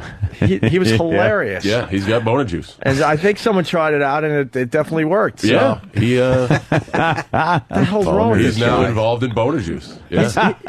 He's a very Doesn't sound confusing very guy good. because in wrestling he was a badass, obviously, Yeah. and then he did the stock thing on CNBC. Used to be the drinker with the short fight guy. hair Yep. and the suits, and now he's doing boner juice. Like, who's the real JBL? He's the loudmouth Texan New York stockbroker boner juice guy who can drink beer and fight. And what's the big beef? The big beef is old rivalry renewed. I mean, the last time me and John mixed it up, we were covered in each other's blood. Yeah. Famous Judgment Day I Quit match, as a matter of fact, a couple Oh, years right. back. Yeah. So this could be the beginning of some rough and tough stuff. John is actually one of those guys who really legitimately beats the tar out of you, and I'm not known for being light in the hands either. So it's going to be. So there's some real. Yeah, I'm actually kind of looking forward to it. So there's some real blows going on. Absolutely. I'm confused though. If it's a I Quit match, how are you guys able to? Well, no, this time is actually not an I Quit match, and the stipulation for an I Quit match is you fight until one person says they quit, Gotcha. which is just for I that thought you meant- specific match. Right. Like, All right. I thought you meant you had to leave the business. By no means is it a loser leaves town. So that's a whole different stipulation. Loser leaves town is loser leaves right. town. But They never really An I lose. Quit match is an I Quit match. But they never leave town for good because then there's some kind of weird angle You got that is taken. or they come back under a mask or something like that. Yeah. And then the mask comes off Yeah. and someone makes A big to-do. surprise Yep. face. Yeah, You got to of really course. sell it like, who the hell are you? Of course. I thought you never had to knew. leave town. Yeah. Don't people behind the scenes check who you are before they let you in the ring? No, Like, you can't just need a mask and you can walk Arena on. security. You walk in through the mask. Just and the walk mask, in like, the I'm here door. to wrestle. Who are you? I can't say. I'm most certainly not the person who lost the loser leaves town match, because that would be wrong. Jimmy, he's got to bring some sense to the whole thing. Sure, yeah, What about absolutely. checking his credentials? What is this contest you're promoting too? We should get this out of the way. Yeah. huh? This is actually this is pretty big. I'm reading it for the first time. Partnership with Gillette to host the Gillette Fusion Search for the Next Phenom contest. Yes, this is actually the beginning of my partnership with Gillette. They have kind of deemed me the goodwill ambassador of this Search for the Next Phenom deal. They do it kind of at arenas across America. They're setting up shop at the Prudential Center for a Red Sox game on Saturday. Or no, I believe, yeah, it is Saturday. And Yes. it is the people come and they get to download the videos to YouTube if you can't do it at the event, but you basically got 30 seconds to do your most impressive trick with a ball. And Gillette actually provides the balls. Take that for what you want to. But, you know, Anthony can supply the balls. or we can have that. But it's Why would I just, do that? just one of those deals where you show your talent and you got a chance to win $30,000. Very cool. There's only so much you could do. I mean, you could bounce it on your nose, or I guess like a basketball spin. Yeah, well, How big are they? Like basketball size? no, it's any ball. Like I got a pretty good skill with a wiffle ball, but the example they use is Tiger Woods bouncing the golf ball on the head of a golf driver. Okay, just something unique that's not necessarily like everyday sportish. You know, ping pong balls, beer pong, or some other in Thailand, some other talents with a ping pong ball can also be accepted. You know the story behind the Tiger Woods thing? No. He was doing that between takes just to like entertain the crew, and then they ended up using that as the They ended up commercial. using it, yeah. Him bouncing the ball on the driver then- like he and then did, hitting and it. then hitting it perfect, Yeah. 250, 300 yards, whatever he did. Yeah. It's just beyond me. They had another commercial they were actually filming, and in between takes, he was just fucking around doing and that came shit. up with a commercial on the spot. Isn't that amazing? Yeah. So you a Judas Priest fan? Yeah, a little bit. A little bit. Halford's a big fan of yours. Yeah? Yeah? Oh. Uh-oh. Right on. No, not bad. That's a bad reason, but he Actually, ride on. No, he is. I went to see the McKay Rock. They were interviewed, and there's a big that cardboard cutout of you. And you got the pictures of him looking at your. Yeah, there it is. Yeah, I bet he's a bigger fan now that he heard that dump on the chest story. I believe in the dream. Halford's a big fan of his, am I correct? Yeah. All right, cool. Yeah. Confirmed by E-Rock. Always Wow. cool to know. Always cool to know. Back in the day, we used to get these stand-ups of you guys wrestling and stuff. Yeah. And we had this guy, Crazy Jim at AAF. Oh, he would Christ. put his cock and balls through the crotch of those things and Yeah, cut a that's hole in and pull his junk through and walk around with it. And go, hey, how you doing, guys? The WWE glory hole. Yeah. Who was it back then? Do you remember which wrestler it was? Jesus Christ. I don't think it was China. Yeah, right. Funny one. Great, better have a big dick. Yeah. But he would walk through the door, and we're like, what are you doing? And no one's going to just look down at a crotch of a stand-up. But then he would get our attention to look down, and he had everything, pushed through the damn cart. He had the point before you noticed the cock and balls hanging through. Yeah, because he would also cut the mouth out, though. Okay. And he put his lips through and talk, so you're looking at his lips going, all right, that's kind of funny. It looks like the thing's talking, Oh, my God, what the hell is he doing? That's a pretty cool joke. And it says a lot about radio, because he was the top sales guy. This wasn't an intern or anything. This was the sales guy that was supposed to, keep it straight-laced or whatever. We started by talking about the audio of the girl kicking the guy. Yeah, the kick in the nuts. We got this. Danny's got it. No backing off now. Just stay like that. It won't hurt as much. Yeah, if you stay bent just over like that. And... Oh, shit! I'm satisfied. Oh, shit, I heard that one. I'm satisfied. Oh, he went down. Oh, I'm damn. satisfied. Oh, that was a good one. I heard that. We don't have to do any post sound, nothing. I heard that. No, we don't even have to. That was great. That guy got drilled. Amazing. And the guy went down. Yeah, he did, like a ton of bricks. That video's somewhere on YouTube, I believe.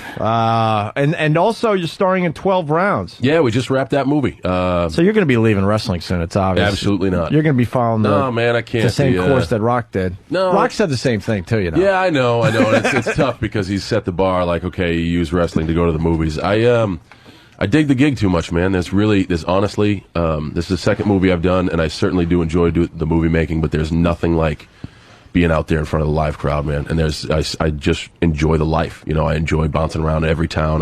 Whatever the WWE embodies, I dig it, man. I dig it too much. Wait till he gets offered $100 million a picture. Yeah, that's true. But I've also found Jesus. I've also found that you can balance the both. WWE works primarily on weekends. Monday nights is an exception, but movies are pretty much a 9 to 5 gig. Monday through Friday. Now, what's 12 Rounds about? 12 Rounds is kind of Born Identity, Die Hard in New York-esque. It's filmed in New Orleans. Basically, beat cop catches world's greatest bad guy by mistake. World's greatest bad guy then breaks out of prison to send beat cop through 12 rounds or challenges through the city of New Orleans to kind of stay alive, and hopefully he kidnaps my girl, and it's one of those deals. The chicks are always getting in the way. They are always really. So be careful with the traffic situation. Yeah, she could be taken hostage. She could be taken hostage. Go with my many guns throughout the 5 boroughs. Yes. Finding her. She'll be able to suggest the least congested routes for the kidnapper. Yeah. You might want to avoid. You don't want to get on at 86th Street. I can tell you right now. How come movie heroes never date fat girls that the hero is happy to have out of their lives? Just keep her. Good, take her. Who cares?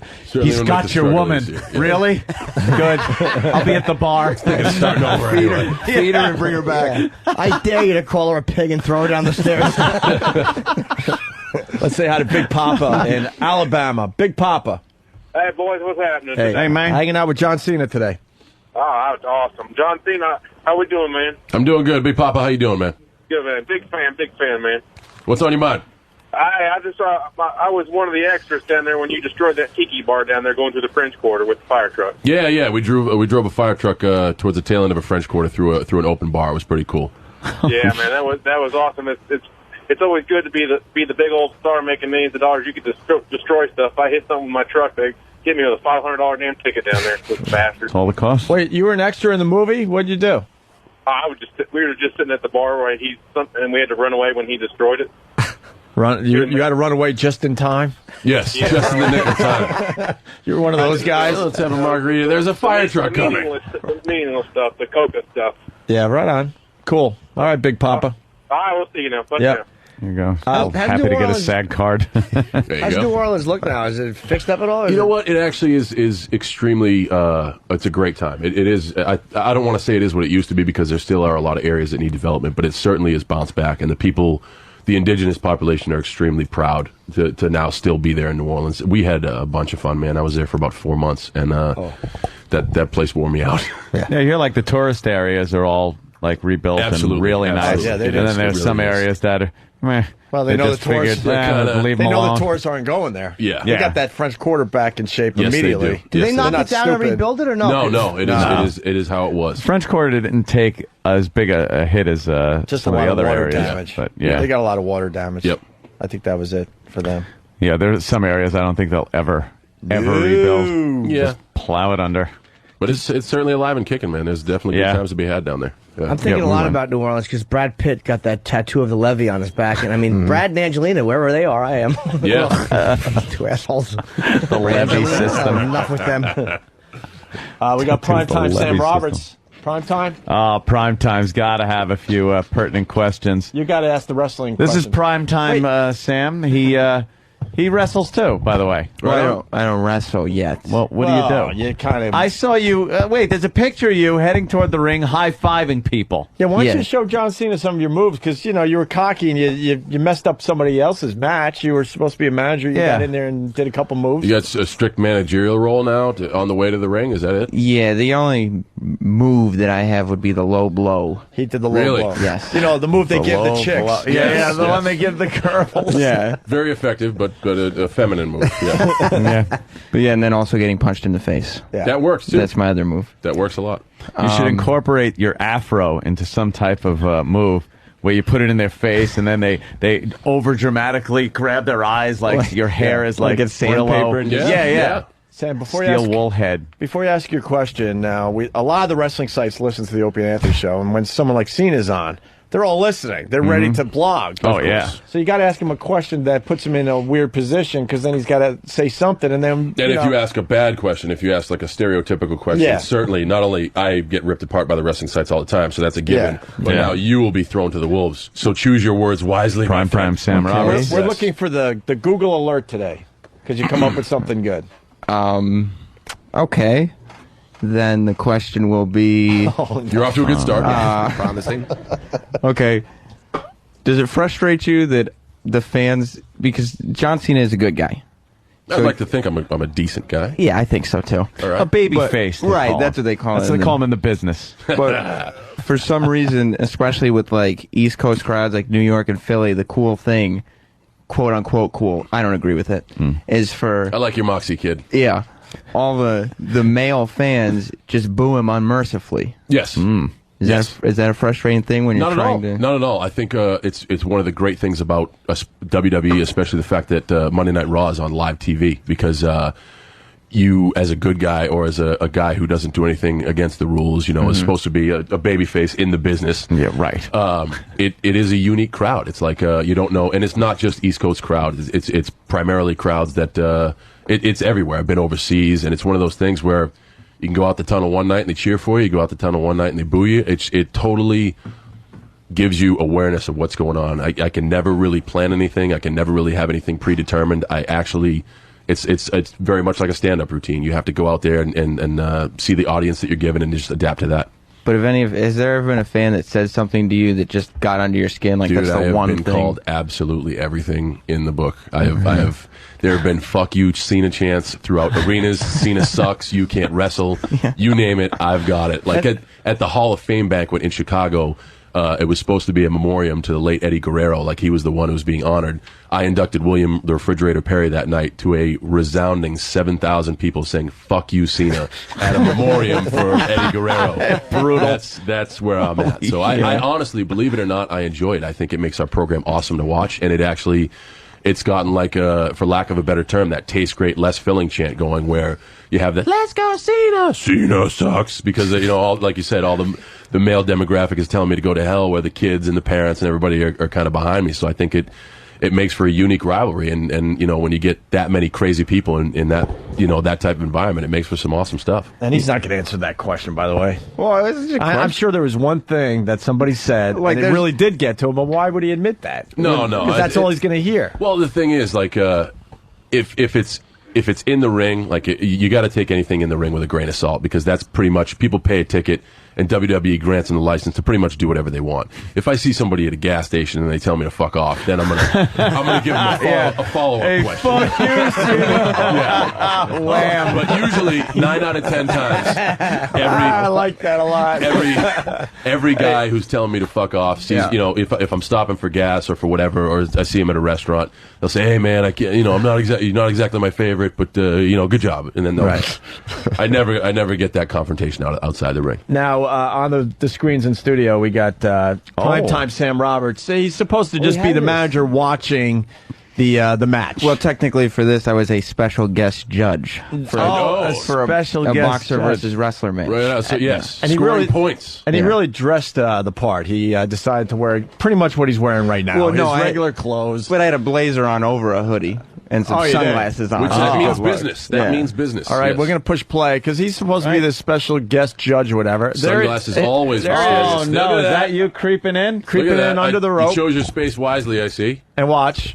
There it man. It's a chick move, There it is. There's a little trash talk, a little guffaw. Now, what are you doing? You're too small to be doing this. He tried to pick him up, and now he's smiling. You're not supposed to smile. No, I was happy about it, because Pete Gass of the Mean Street Posse had Larry Barnes up there, and we were in cahoots the whole time. The whole time. Wow. Who saw that coming? No, not this way. That's not like that. Oh, no. And now Sam is in the ring, awkwardly trying to figure out what he should be doing. You just kind of, you didn't know what to do with your arms, did you? You had your big move, and then you stuck your chest out, and then you were like, if you'll notice, the referee kind of came in while we were still in the ring, as opposed to coming in. He may have been in cahoots with you guys as well. There he is, just watching the whole shenanigans go on, doing nothing. Disqualified. He's lost control of it at that point. He's just walking around the ring. Yeah. Well, there's a possibility that the referee might have come out too early. It didn't make, the whole thing didn't make any sense. So you just walk away anticlimactically, like, I'm gonna go. You can see I was smiling. It was a maniacal smile. It was. And laughter. Very evil. Very evil. And then what happens to you? Don't you get? It's coming. All right. Yeah. You don't want to spoil good. it. Yeah, I don't want to miss that. Now he's outside the ring, cheering So on the what action. happens now? Well, now I'm cheering on Larry Is that a Sweeney. Randy Savage Macho Man T-shirt you have on? No, Larry Sweeney, Sweet and Sour, made T-shirts that look exactly like the old Macho Man T-shirts, but they say... All right, on behalf of WWE, we'll be expecting our license. I just wore the shirt. I didn't make it. Please sue Primetime. It would bring us such joy. I would love to see Primetime get sued. Now, who's the dude up in the white suit? Who's that guy in the white suit up on the ring apron talking to the official? That's John Mealy, who runs the New York State Wrestling Federation. And is he in cahoots with the bad guys, or is Yes, he's an evil. Oh, okay. I don't know where he got he's that fighting from. for your cause there. Right. All right. During the week, he's a plumber, but he runs the league. All right, now Sam's back into the ring there, John. Yeah. And planning another attack, are you? Well, right. What are you doing? Again, doing the pee-pee dance. Are you just hanging out in the ring? That's what it looks like you're doing. Wait, we got to explain that, because this is radio. What was he doing? He was doing sort of a, like he had to take a whiz dance. Yes, like a little balancing kid. from one foot to another, just impatiently. What was that about? When you're trying to do so, this is why you can't hire like old men who don't know anything about wrestling to be referees, because when you're trying to do something behind the referee's back, it's near impossible when the referee insists on consistently turning around and staring looking right at you at and seeing that you're there. Oh, I got you. You're really trash talking the ref. No, he's a good guy. Look at you trying to constantly hide behind the ref. He moves. He moves. He didn't have to hide. He didn't care that you were there. No, he didn't. He saw everything. He didn't care. Yeah, look at you walking. And now you're right in front of him. And now he's just. You walk right in front of him. Well, at that point, I said obviously he doesn't care. It's anarchy. He's fucking tapping the ref. Watch what I do. You're moving around like a cartoon cat burglar. He's trying to be sneaky. Like Bluto Blutarski going into Kill the Horse. Yeah. Oh, Sam. But the fans in the back of the fever pitch. Oh, wow. He He's a professional out. boxer. There you go. You got knocked out cold. Are you going to get Prime up from time that? goes down. No, not from. You don't get up from something like that. Yeah, you're not going to get up from that. All And right. he knocked out everybody, huh? There you go. That video is up on YouTube under what? Yeah. It seems like Prime time gets his chiclets dusted. It's good stuff. Primetime Sam Roberts and let me read some comments. SWF debut. Yes. Scroll down. Let me see. It got 5 stars though. Well, it's a good video. You're as bad at wrestling as you are on the air. Which is, since I'm good on the air, I must be a good wrestler. Thank you very much. I like how you can hear Sam's girl laughing when he gets hit. Oh, really? Well, Can you stay out I of don't the know. ring, sir? Who is Sam? Stupid question. And linger longer. Yeah. Oh, man. Not many comments to the video. Not many comments, but they're speechless. Hopefully now, Yeah. if the wrestling boards are listening, they'll go up and give you an honest evaluation of your performance, Sure. which I thought was top notch. Oh, thank you very much. You got a future. Your lurking was top notch. Your evil mysteriousness was just spot on. From a man who knows. You got a future, kid. I think we're strapping the Rocketeer back next week. We're all the way to the moon with this one. Great, thank you. Wow. Why are there more people in the ring than in the audience? No, That was a drawback, but that's okay. It was a good crowd. It was at the it New was Rochelle supposed High to be a School. big draw for this. It was. league. It was a good. It was like probably 700 people there. Yes, New Row High School. They must all be. Pandemonium. They must all be sitting behind the There's that camera. one guy in the back with his hands in the air. camera. Yeah. Good. The one guy with the hockey helmet on. Yeah, cheering. Let's say hi to Daryl in North Carolina. He's got a question for Cena. Daryl. Cena. What's up? Hey, man, I need a huge favor. Okay, what can I do for you? I got a 5-year-old kid. We Okay. went to see you at the Barlow Center in Greenville. Okay. I got him the championship belt, the spinning belt, the wristbands, the headband. He won't take the shit off. Okay. I would actually like to replace the word shit with quality John Cena merchandise. Available now. Bye. Anyway, continue. Continue. Personal opinion, but all right. It's a matter of opinion. So what's the deal? What do you need? What can I do? He won't listen to me, dude. He won't pick up his room. He won't nothing. I need you. He's going to listen when he gets home from school. Just tell him to start listening to me, please. So you need John Cena to help his father be a man. Yeah. Yeah, which essentially this is, I mean, I don't want to cut it down to brass tacks, but this is where we're at. What is his name? Preston. Preston? Yes, sir. All right. Hey, Preston, listen. I'm doing this because your old man won't. You got to straighten up your room. It's the basis of an organized, successful regime here. If you're plotting to take over the world, and I know you are, you got to make sure the room is clean first. And if it's not, you certainly won't get any more quality John Cena merchandise that's available on WWE Shop now. Bye. So, Preston, because there's some new gear coming out, I promise you the new T-shirt is to die for. You're going to want one, and you won't be able to get one if your room is dirty. So straighten up, keep the room good, and that's from you to me, all right? Thanks, Cena. Right on. John Cena. Selling merch, being a role model at the same time. We got Mike in Michigan. But you said that's from you to me. Yeah.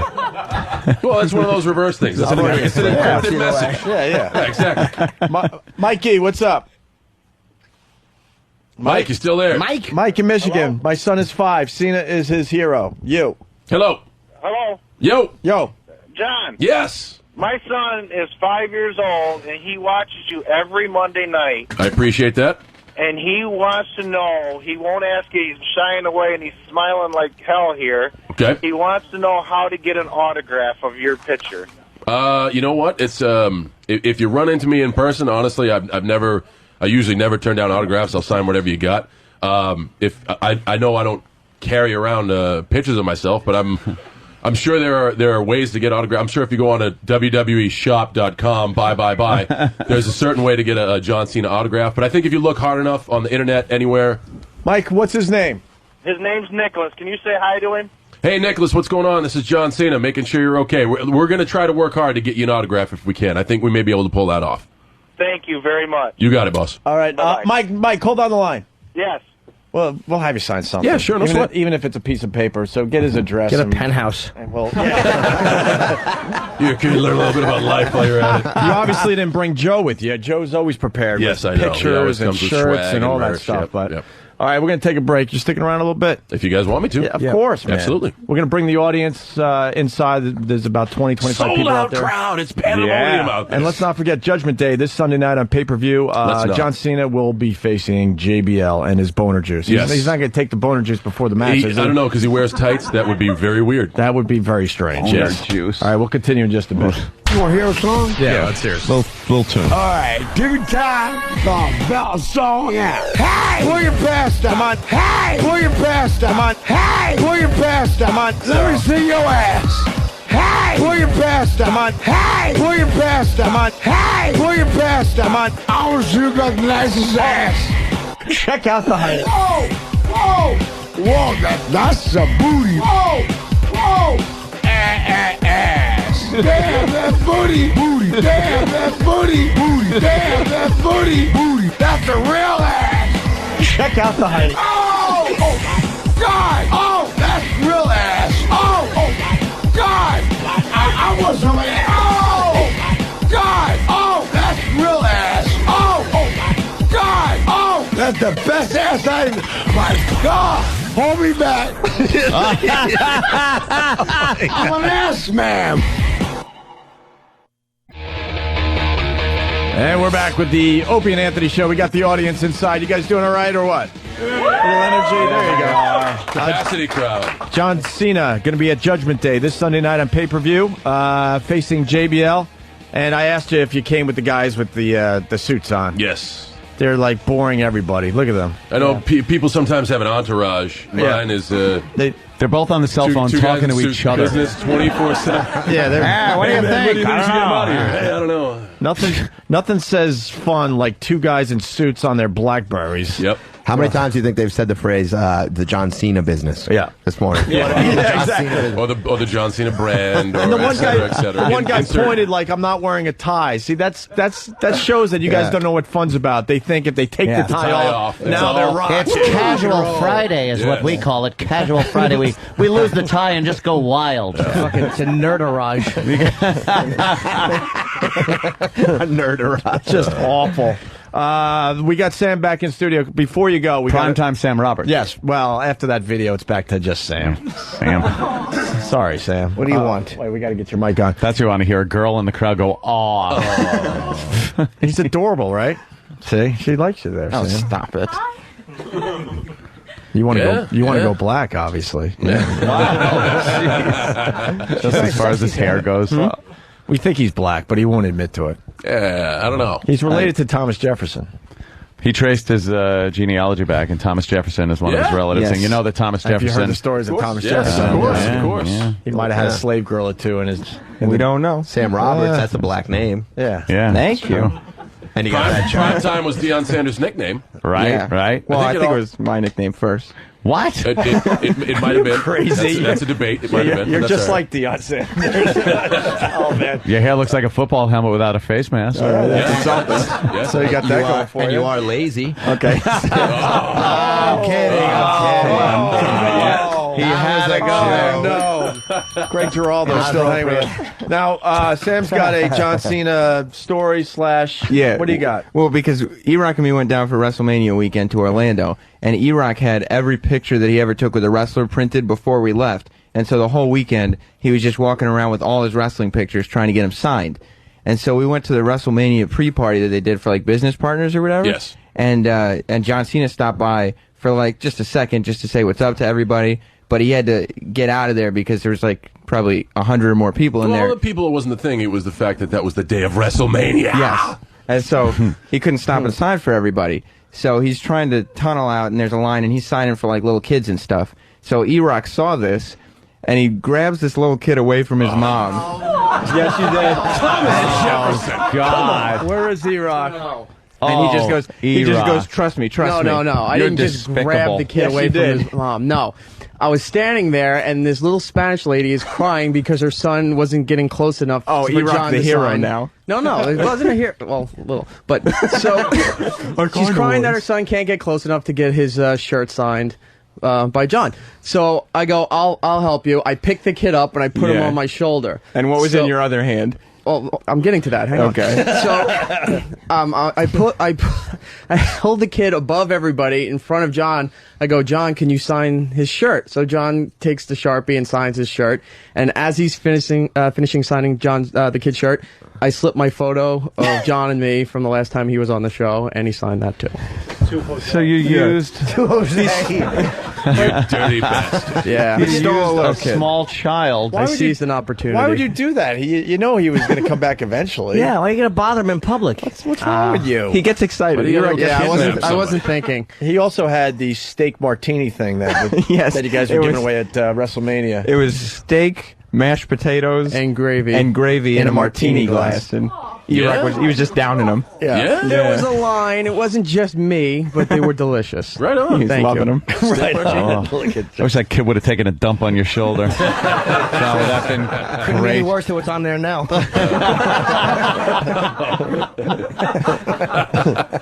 Anybody in the audience have a question for Questions, comments, John Cena concerns before for he the leaves? sold-out crowd. Who came up with Half a Hulk face. Wait, Wow. half Hulk face. You got to come. No, Wow. get up. Looks like someone John hit. We love Half a Hulk face. This half a He's Hulk been face, on our John. show for years now. He's very famous. I thought you were getting that fixed. Have Hulk face. Speak on it. What's on your mind? doctors backed out. They backed out. Doctors said, "Screw this." Well, the doctors wouldn't take the insurance, so they backed out. Wow. They backed out. Yep. They called David Copperfield. Would you have Sid's insurance? What kind of insurance plan? You want? It was Medicaid, but It's an $8 billion deductible. You want Cena to punch the left side of your face so at least he's balanced? Sorry, half Hulk. Who came up with the idea for your shirt? I did. Oh, kick-ass, man. Thank you very much. I Goes back to appreciate the old it. Nintendo days. Yeah, so right on. Wait, what's the kinda shirt like all it. about? The shirt is the one you're wearing, obviously? Yeah. I was hurt for a while, and I was kind of off TV for about 4 What or was 5 the injury months. again? Tore my pec. And Holy shit! What does that entail? that entails going in with an incision, moving your shoulder over, drilling holes in your bone, taking the pec tendon, and kind of weaving some medical rope inside to get it all tightened up. They can't do that? Oh yeah, no, I'm 100%, man. I'm good. Can't they do that with your jaw? Just kind of pull it up and wire it. A little more involved. Yeah, I hear you there. But that's pretty cool. It's like an old school, Yeah, it's very pixelated. Yeah, the old school 8-bit Nintendo type. It's deals. it's definitely different. And So I just wanted to come. Yeah, everybody's doing like the Affliction type of stuff now. All of our guys seem to Did be. you have to say Affliction? They're on that. Oh, Jesus. Everybody's come on. for lack of a better term. Everybody's doing the scare teenage girls type of stuff. Yeah. So I just wanted to go with something different. But thanks, man. Thanks for giving the respect. Appreciate it. That's it? That's all you had? yeah, that's it. All right. I can't believe he couldn't It's get. something. Anybody else? Big got fan, by the way, man. You know. I can't believe that wasn't covered by insurance. Yeah, right? Well, I mean, What do you got to do? what do you got to do in this world? You got to get an Obama Get ad. insurance. Move to Canada, something. Yeah, you can get Obama elected with that. The doctors backed out. Wow. Usually there's some courageous doctor that's like, I'm going to do this. I'm the guy that's going to... No, hey, fuck that. It's like, holy shit. I don't want to be sued. Fuck God damn. They had a discussion. They're like, well, there's a guy in the waiting room. He's either got problems or he loves tobacco more than anybody else alive. Eric in California, you got a question for John Cena? John Cena, what's happening, man? What's up, man? I ran into you a couple of years ago over at the mall in Hayward. Like she was doing a show, man. It was scary. You didn't have no entourage or nothing. Couldn't believe how big your arms were. Thank you. I listened to some of that. Jesus, Eric, you want to have sex with him? Or what? Come on, relax. I can believe how beautiful your eyes were. Did I say piercing? Huh? So what's up? You can't. can't forget some of these arms that are bigger than your head when you This is, okay. I'll be honest. I shook John's hand because I haven't seen him in a while. I'm like, Jesus Christ! Yeah, it's like I don't know how to describe it. He's just a big fucking bodybuilder. It's like he's wearing a catcher's mitt or something. And such gorgeous teeth. Listening. Let's see your ass. You must have the greatest ass. Eric, what's your question for John? Well, actually, I was just wondering because I listen to, like, for example, Word Life. Yeah. And which, for those who don't know, is the rap album we made. Was something you wrote, or somebody wrote that for you? No, that's actually something I actually wrote and came up with. I did the whole rap thing. We put out a rap album. We actually went gold, believe it or not, and did okay. Nice.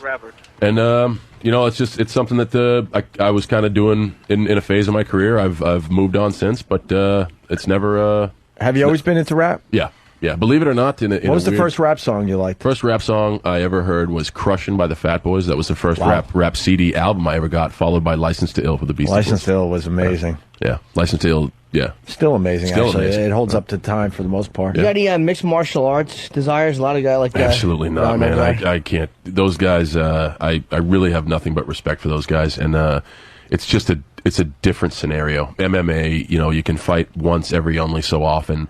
With us, we have 270 shows a year. I enjoy being out there every night doing what I couldn't train for 6 months and then legitimately go out and get my ass kicked in. Like, I couldn't handle that. Like, I dig being able to go out there every night and do what we do. Imagine 6 months worth of work just ended with like 30 seconds with Liddell's fist. 30 seconds or 3 seconds or whatever it is. I mean, that's those guys really are putting it all on the line. I got nothing but respect for them, but I don't see me going there. Yeah, don't blame me. Let's say hi to Dalton in New Jersey. Dalton.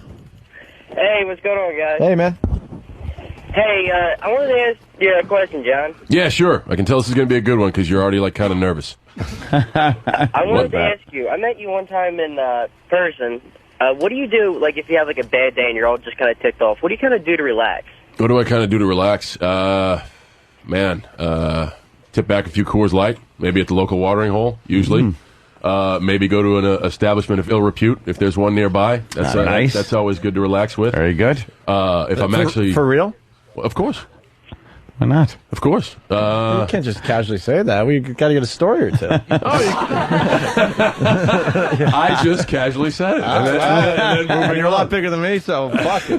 No. If I'm home, I'm a big old muscle car buff. Working on muscle cars and driving cars around. I'm kind of a fanatic about that stuff, and that's pretty much it. Men of similar ilk. What's your favorite car? I just picked up a '69 Pontiac GTO Judge. That is going to be the pride of my collection. Nice collection. That must be nice. All right, they're all old beaters. You know how it is. Yeah, just turn wrenches. Yeah, I don't turn many wrenches these days. I used to. Yeah, he wants to stay away from tools. I used to. John, what's up? You got something for John Cena? Hello. Yo, John Cena. Yes. Hey, I got a question for you. When are you going to get your next title shot? You know what? I don't know. I got that big event Judgment Day Sunday against JBL. If I can emerge victorious, then hopefully that'll throw me up the ranks and put me right in the line for the WWE Championship. You were champion, and what happened? Actually, I don't follow. I actually never lost. I actually tore my pec, and because if you're out for more than 30 days, you got to give it up. Okay. So I had to relinquish. I got another question. Okay. Hey, my buddy's looking for one of your U.S. title belts, the spinners, for his son. Where can I buy one? That is a commodity that I don't even know is still for sale. Sam, you want to give up? I think Primetime Sam Roberts might have one. Yeah, if Primetime's got one in the stash that he wants to give up. What do you say, Sam? I'm the champ. I need my belt. It's for his little kid. Yeah, for what? If the kid can beat me, it is for the kid. If the kid got to beat me. He wants the kid to fight him. Yeah. Okay. What if the kid can beat me for the belt? He can have the belt. That would be great if the kid kicked your ass. He at the traveling show last year. He definitely could kick the shit out of you. Oh, man. Wow. Tell the kid to come anytime. I'm ready. Talking trash to Is kids. this your trash talking? Yes. Because it sucks. It also sucks. The trash talking sucks. Yeah. Right. All right, Bring the kid. One more before we get you out of here. Christina. What was your favorite match?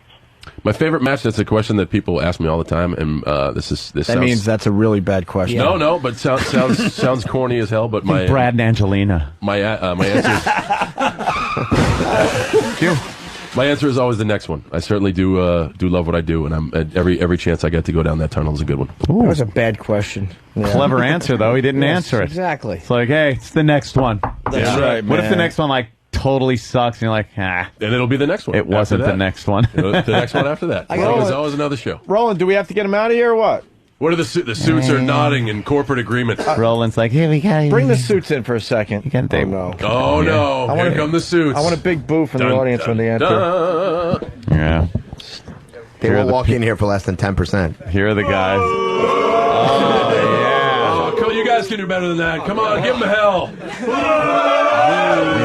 All right, that was a very good corporate welcome. Get over there, casual Joe. Fuck you, suit. Fuck you, suit. So where are you guys off to now? We're going to a space down in Chelsea. Yes. To do an event with Gillette. Very important stuff for Gillette. Oh, that's the ball thing. No, this is actually a pretty decent scenario for Gillette. They're doing a product release. Are you doing a commercial or anything? Or? The commercials are soon to follow, but this is just kind of a release to the general media. You must have shaved real carefully this morning. I am. Yeah, you I'm nice and close, but you don't want to cut yourself. No, not at all. Oh shit! If I cut myself, I'm gonna lose this endorsement deal. Got toilet paper stuck to his face. 2 hours to shave in the morning now. You should show up like that. Of course, the suit guy wouldn't find it funny, but Yeah, we well, would. No, I wouldn't. With tissue paper all over your face. All right. Yeah, bye Gillette. Yeah, and you got the strong jaw. They picked the right guy, didn't they? Yeah, I think it works. They think half a Hulk face could sell half a razor. We love half a Hulk face. He used to hate when we made fun of him, but now he's we gotten love with the half a Hulk program. face. He's all right, yeah. He wants to shave. He has to use Google Map. Terrible. Oh, man. Just terrible. What's the best brand of razor to slit your wrists with? Don't answer that. Yeah. Don't answer that. Yeah, Geraldo's been in a dark place for a long time. He's back to reality, so he finally decided to give life a shot. So we're proud of him. Give life a shot. I met a guy who actually tried to slit his wrists with one of those. I won't say Gillette because I don't know if technically that's not. What would be technically that's not an endorsement. disposable But it just had all razor. kinds of slashes. Like it didn't really work. Well, you can't Whatever. get deep with those No. with those disposables. But it's baby smooth. It just leaves it you. is. And it vibrated. It vibrated. The vibrating one. Yeah. What's Bob Backlund doing? Bob Backlund, I don't know. That was the worst question you could have asked. No, but a little random. I'm just not. I was just curious. I'm sure he's doing something. I'm sure he's actually doing something. I just don't know what it is. What about Ivan Putski? I don't know what the Polish hammer is up to. See, I don't know what the Polish hammer. Sam knows, right? He loved onions. Remember that?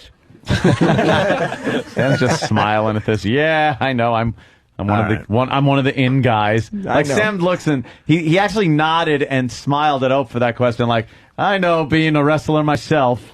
I know these guys. Yeah. Any last question? Any last? This is Sam, like I let's said. go. You're going to get killed by all the wrestling boards. This is a chance to redeem yourself. They're Something not, good. They're not going to write about this interview. We got to get a little saucy. All right, Sam. Ask him how big is, I'm not going to ask you. No, wait a second. because I asked Mick Foley that once, and you guys made fun of me for it. Okay. A good thought out question. Yes. You heard that Mick Foley fed him steak, right? What happened? He doesn't like steak, but he loves wrestling. You don't so- like steak? Yeah, what's wrong with him? Exactly. You like wrestling? What the hell? Yes. So we Matter had with Mick you? Foley feed him steak one day. Yeah. It killed an hour. Was it Like good? a little baby. No. It wasn't good? No. I don't know if you got a future, kid. Oh. All right. Meat protein. Remember, a couple of months ago, couple months ago, there was all this heat on you on the internet for those who don't know, define the word heat. People were bashing you, say, yes, okay. on the internet. Negative vibe. Yeah. For a quote that you said about The Rock, something about him. See, this is developing into a good question. Right. They were all saying that John Cena had some quote that they used that said that Cena said The Rock didn't have dedication to the business or something like that. I don't have the exact quote in front of me. Yes. But can you explain the scenario or whether that was taken out of context? No, if it's on the media, it's completely taken out of context. But the message was actually pretty well spoken. People brought up, with the movies. Even you said yourself, okay, when are you leaving the gig? And when I say never, they always say, okay, yeah, that's what The Rock said. And I really, truly do have a ton of passion for what I do, like good, bad, or indifferent. I don't care if people boo or cheer me. I really do enjoy the live audience feel of WWE. I think there's nothing like it. And my beef with The Rock was he was a guy who would, before he'd made the transition, and always wanted to be an actor. I firmly do believe that that's what he wanted to do. But while he was in wrestling and acting as well, he's like, oh, I'm never leaving the business. I have, dedication and then passion for the business. Apparently, he doesn't, because he would be able to make both of them work. And that was my main beef. Like, I don't like when somebody goes out and says, I have passion for the business, and then jump ship, because it makes my job harder. Like when I tell you, I'll find a way to make it work. You're like, yeah, whatever. Wait till they back a dump truck of money for your house, and you're never going to see the ring again. Like, I'll find a way to make it work, but I can't get anyone to believe that. Very similar to like the drug question. People ask, okay, what's the steroid deal? I can never defend myself in a light that would make it believable, because people have preconceived notions about, okay, the people before him did this, so he's going to follow suit. The Rock jumped ship to movies, so I'm going to jump ship to movies. It's not going to happen. No, I know you're not on steroids or were on steroids. It's a very simple thing. A lot of you guys have gotten a lot small in the last few years, and you're the same fucking size. The same size, same as it ever was, man. And I'm not going to name names, but a few guys, I'm like, wow, they obviously are. No, but Primetime Sam Roberts. God, got a lot smaller. But it was obvious to me a few of these guys got a lot smaller. You've seen it across all platforms. I think every sports outlet you've seen. And you're the same size, so same unless you're completely nuts and you're been the same since people were dumping on my chest in college. Bringing it right around. I'll tell you one guy though that never changed was Mark McGuire. He looked the same when he was playing as he did testifying in front of Congress. That's amazing. Holy shit! All of a sudden he was Harry Potter sitting and talking to Congress. This guy had fucking arms. I know the suits are giving me the dagger eyes. I just want to take that last second, man. If you got a call, let him come in. But this is a good one. Just okay, go ahead, end this. Robert, really fast, because Cena really has to go. Hey, John. Hello. Yes. Hey, I just want to call and tell you thank you. My nephew had cancer, and he had done a Make-A-Wish Foundation. And, he wanted to meet you, and you come down and met him down there in Texas, and it really meant a lot to him. So I just want to call and tell you thanks, and I really appreciate it. No, that's cool. very cool to hear that, man. I'm extremely active with Make-A-Wish. I think that's an awesome charity. I'm confused. You wrestled the cancer kid? No. What? Oh, my God. I'm not quite at primetime status yet. Yeah, that's what I would do it. And I'll kick his ass for the belt. I'll beat any of them. Thanks for the call, Robert. All right, we got to get John Cena out. Guys, let's hear for John Cena. Always a pleasure. John Cena's Day this Sunday night on pay-per-view. Cena will be facing JBL. And 12 rounds, that's down the road. 12 rounds down the road, and of course I got the Gillette guys are with me, so I got to plug Gillette. Please go out and buy a bunch of Gillette products. They're great. The razors, honestly, will vibrate on your wrists. They won't draw any blood. It's good stuff. Go out and Gillette's launching a bunch of products, hopefully this afternoon, so you'll find out more about that as it comes along. Gillette Fusion, search for the next Phenom contest. Okay, you got it. Going down. All right, John. Guys, thanks, John. I'll try not to be a stranger. I'm sorry it's been so long between visits. Yeah, anytime you're in town, too long, man. Too long. Thank you, guys. Right. John Cena, everyone. Yeah, this bus is heading toward a cliff, and no one can stop it. The brakes have failed, and fucking, it's on fire. Opie and Anthony. We're back on XM Satellite Radio. Greg Giraldo in studio. He's playing comics this weekend. 2 shows tonight, 2 shows tomorrow night. COMIX online. What was I going to say? During the break, you were talking about how you were boxing a 12-year-old. Yeah, I knocked the crap out of him. That's not what you told us. No, he's got to make it sound good. Are you He was crazy? a wiry little bastard. Yeah. Well, they told me that it was going to be funny, and actually, the trainer, the manager at the gym, said it was like for this thing I was shooting for the IFC, so it was supposed to be a joke. But the kid looked so big, I mean, he was skinny, but he's 12. He was 12, but the manager told me, well, what's your background? What's your training? And I said, well, I don't have any background. I'm a comedian. And he said, well, you should tell us because he's a fighter. He's a fighter. And I thought, well, try to tell this little tyke to take it down for a split second. And he was really kind of trying for a while. And he was killing me, totally kicking my ass. So we had to tell him to throw the fight a little. And then when he slowed down, then I punched him right in the balls. You got to realize it's a sport, though, and 12-year-olds can kick your ass in certain sports. Well, especially when they're real fast, like super fast-handed. Like there's nothing you can do. If you can grab them and knock them on the ground. And you said you didn't even hit him, right? I couldn't hit him. No. I mean, I could kind of hit him on the arms a little bit, but I could never. But you couldn't get a real blow in. Clock him in the face. That'd be great. Just grab him. I wanted to fight a girl. But all the ones that were in the gym that day would have kicked my ass. They're really hardcore. They didn't really hardcore look fighters. like girls, did they? Nah, well, some of them were hot, actually. Something about a girl that can kick your ass is hot. Right on. Fuck yeah, man. Jimmy, you want to talk to the girl in the audience you were saying, or? We were chit-chatting with the young lady here. We should give her a mic. Yeah, stand up. Oh, you had a nice bounce when you got up, man. Very nice bounce. Hi, is your mic on? She is a Should be. I huge wouldn't Jimmy know. Norton fan. Yes. She's a like fan of the we're whole not show. even here. No. She's a fan. Jimmy, let's get this straight. She's a huge Jimmy Norton fan. She said she sent me a MySpace message. I apologize for not getting back to you. Yeah, I know. I'm quite upset because, I was kind of checking my sent folder, like, click, click, click, and it never was always sent, never read. No, but I just probably never saw it. I apologize. Oh, and the mess of all the other fan letters you get, of course. You get a lot of spam, too, don't forget. Oh. Yeah, the whole Being thing. demanding Oh, to you already. All the other fan letters you get. Come on. I can see. Yeah. I'm mad Your biggest now. fan. You are a very sexy girl. Well, thank you. What's your name? My name's Jane. What nationality? Russian. Oh, cool. Straight off the boat. Russian. Came over when I was 10. Oh, you were from Russia? Yes. Wow. Yeah. They were very pushy people, the Russians. They really are. What do you remember about Russia? I remember the KGB. No, not really. I remember Not the very really, yeah. brutal winters. I'm from St. Petersburg, so it's very cold. It's warm down there. How What do cold? you- No, not Down there. Shit. What an idiot I am. I thought, because... Yeah. Yeah, What so... kind of underpants do you like? Depends on you or me. She likes Depends. Yeah, depends.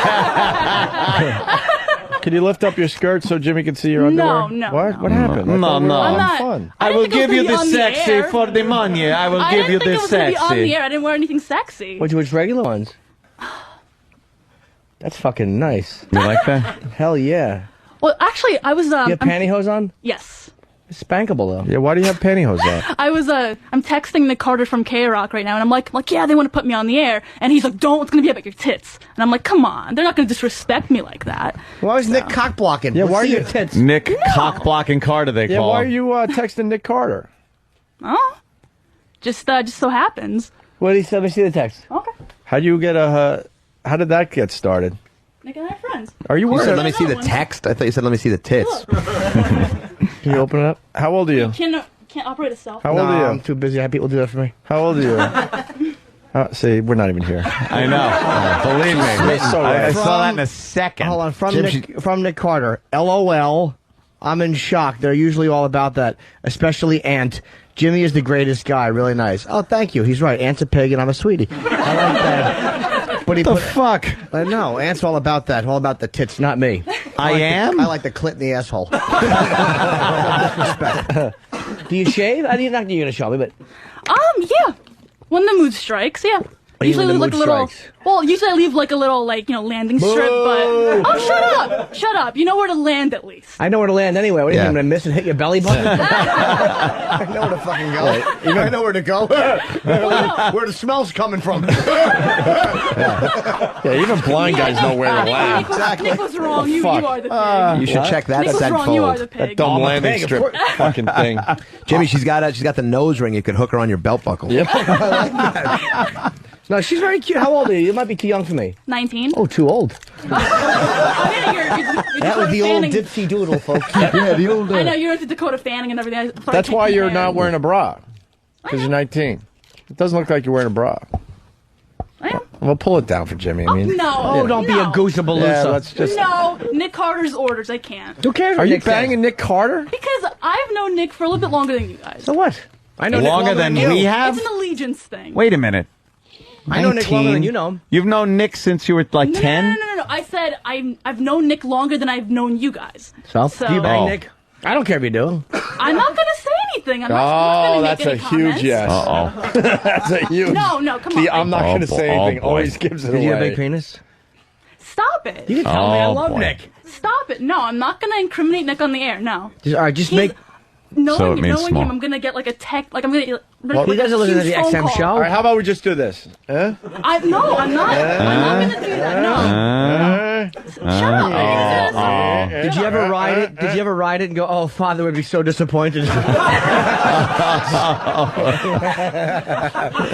gonna get a very angry phone call from him after this. Why? Oh, He's not no. with sense of humor. Yeah. But see, it's gonna be like, what the fuck? Why are you talking about me on the air? Oh, it's gonna be all awkward. Exactly. It is. Yeah. If there's anything people hate is publicity. I know. Yeah, that's Right. it. I On a bigger radio show when It's he's in the business It's like, himself. don't ask, don't tell. Just please. tell him that you were in a rush. You accidentally put potholders on your feet instead of shoes, and you just ran out. Thank you, Anthony. That is funny. Potholders. It's from the Minnie Mouse collection. Very popular in Russia. Yeah. No, but actually, me and my friend were like really hurrying over here. We were like, "Holy crap! E-Rock told us 8:45. We're gonna be late. They're not gonna let us She's a in." psycho. Yeah. But also, I don't think you're talking to Wait, E-Rock told you that? I picked up on that too. What happened there? No, How do you know E-Rock? How did it get? E-Rock messaged me on MySpace. He's like, "Oh, I see you're on the radio also." Holy shit! E-Rock Let me tell you something. I've learned more about fucking E-Rock lately. Look at him shaking his head. He's all pissed already. No, I'm not pissed. Shout out, where'd you meet her? On blabbermouth.com. I see you're on radio also. Oh, Dear Howard. And now Steve's running in with something from his BlackBerry. That's how he. No comment from Nick whatsoever, so I'm sure that's a confirmation. That he has sex with her? Okay. Are you So serious? You actually got in touch? You got in touch with him? Wow. How did you pull that off? He's never gonna talk to me after this. Don't even go there. No, you're Oh, he fine. will. Believe So me. what do you say now? E-Rock text. I think it's nice that he let you know. What? That E-Rock wanted us to come here? Yeah, E-Rock, you got it. I didn't hear the you whole got some thing, but explaining You to got do. a little explaining to do. Okay. No, I mean, just E-Rock messaged me on MySpace. He's like, "Oh, I see you're on the radio also." Oh. Because I'm a bit of a DJ, so. Bit of a DJ. How he would goes- E-Rock? How would you all of a sudden just start? What do you look for random people on MySpace that are on the radio and email them and message them? He puts radio in the search. What are you doing? Yeah, what'd you do? I'm not down. I probably did talk to her, but I do talk to a lot of radio people through MySpace. When I see somebody who worked in radio, I send them But a how did message you and stuff. find her initially? That I don't know. I don't remember her name. I love how he says when I see people in radio. Yeah, I'm sure he did that with Bob Shannon. He's a mess of a man. No, the pretty girl that's in radio. What kind of radio you do? I'm gonna try to get into rock radio. All right, wait. You're gonna try to know, but No, but for now- he see what E-Rock does Yeah. is he gets in touch with the people that are in radio on MySpace. Well- So obviously you're in radio. Well, I was at a college station up in upstate New York. Okay, so But it's not E-Rock, even I really guess, in didn't catch up radio. with that, Holy yeah. fuck, I was you're right. professional. So basically, you're not in a radio. So it wouldn't be like two peers talking, basically. Someone's gonna need some yeah. Diet Coca. Oh, after this. wait. But, you know. What? So I was like, yeah. Better I better am, hope someone's you know. sleeping off a hangover during this segment. Hey, you look very tired. What area? Shut up. I love the. Come on. I love the E-Rock trying to what? Trying to figure out what this is all about. He puts on this. I'm so if confused. I know what area. He closed his eyes halfway. Like what? I'm trying to get to the bottom of this. What? No, what area are you from? Well, I'm actually from Jersey, but I was at a school in upstate New York. I was not very happy, that's what I transferred back. So. But still not saying what area. What? Well, I was in Plattsburgh, which. But how did E-Rock get a hold of you? Yeah. I said I was in my profile. I wrote that I'm a DJ. I'm at this station. I'm on these times. I guess he found me through that. I don't know. Oh, yeah. Okay. I What probably did he say? did. That's probably nice. Hi, I'm E-Rock from the Opie and Anthony Show. No, he just goes. And you have nice Hey there, tits." fellow radio person, something like that. Hey there, fellow radio If person. you're ever in the area who'd like to just stop by to the Opie and Anthony Show. Oh, okay, just invite people down, invite random ladies down to the show. Come on up, why say not? hello. Oh no, this is gonna end with another teary phone call. Is so bad. Oh my! I'm actually I mean, filling if it up. wasn't for him, I wouldn't be here. So All right, I don't doubt it. So you probably only MySpace at one time, right? what? You only MySpace at one time, right? Well, he messaged me, and then we just kind of went back and forth for maybe a day. But you also text, right? No. No. Just MySpace message. I'm not gonna Oh, go that far with E-Rock. Why not? Did he get less? Did he? Why? When he asked for your number, why'd you say no? Yeah. I didn't say no.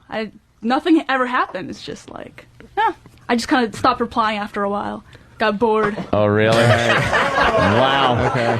Oh. That's fucked up, E-Rock. I'll go. Let me go find the him. ball. I'm just Josh, and E-Rock's a cool guy. How can you drop the ball and that she's Russian? You could have fucked her with a bar of soap.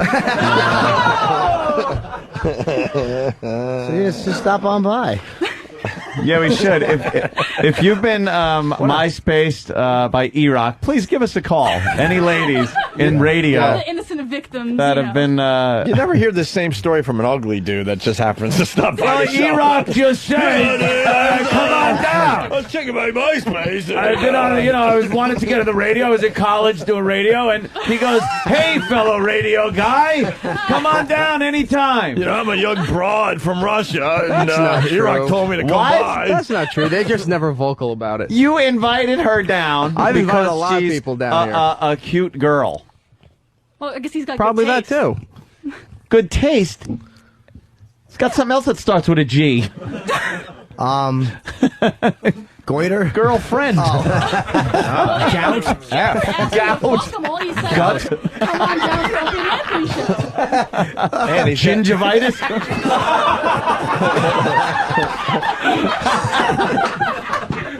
Gonorrhea.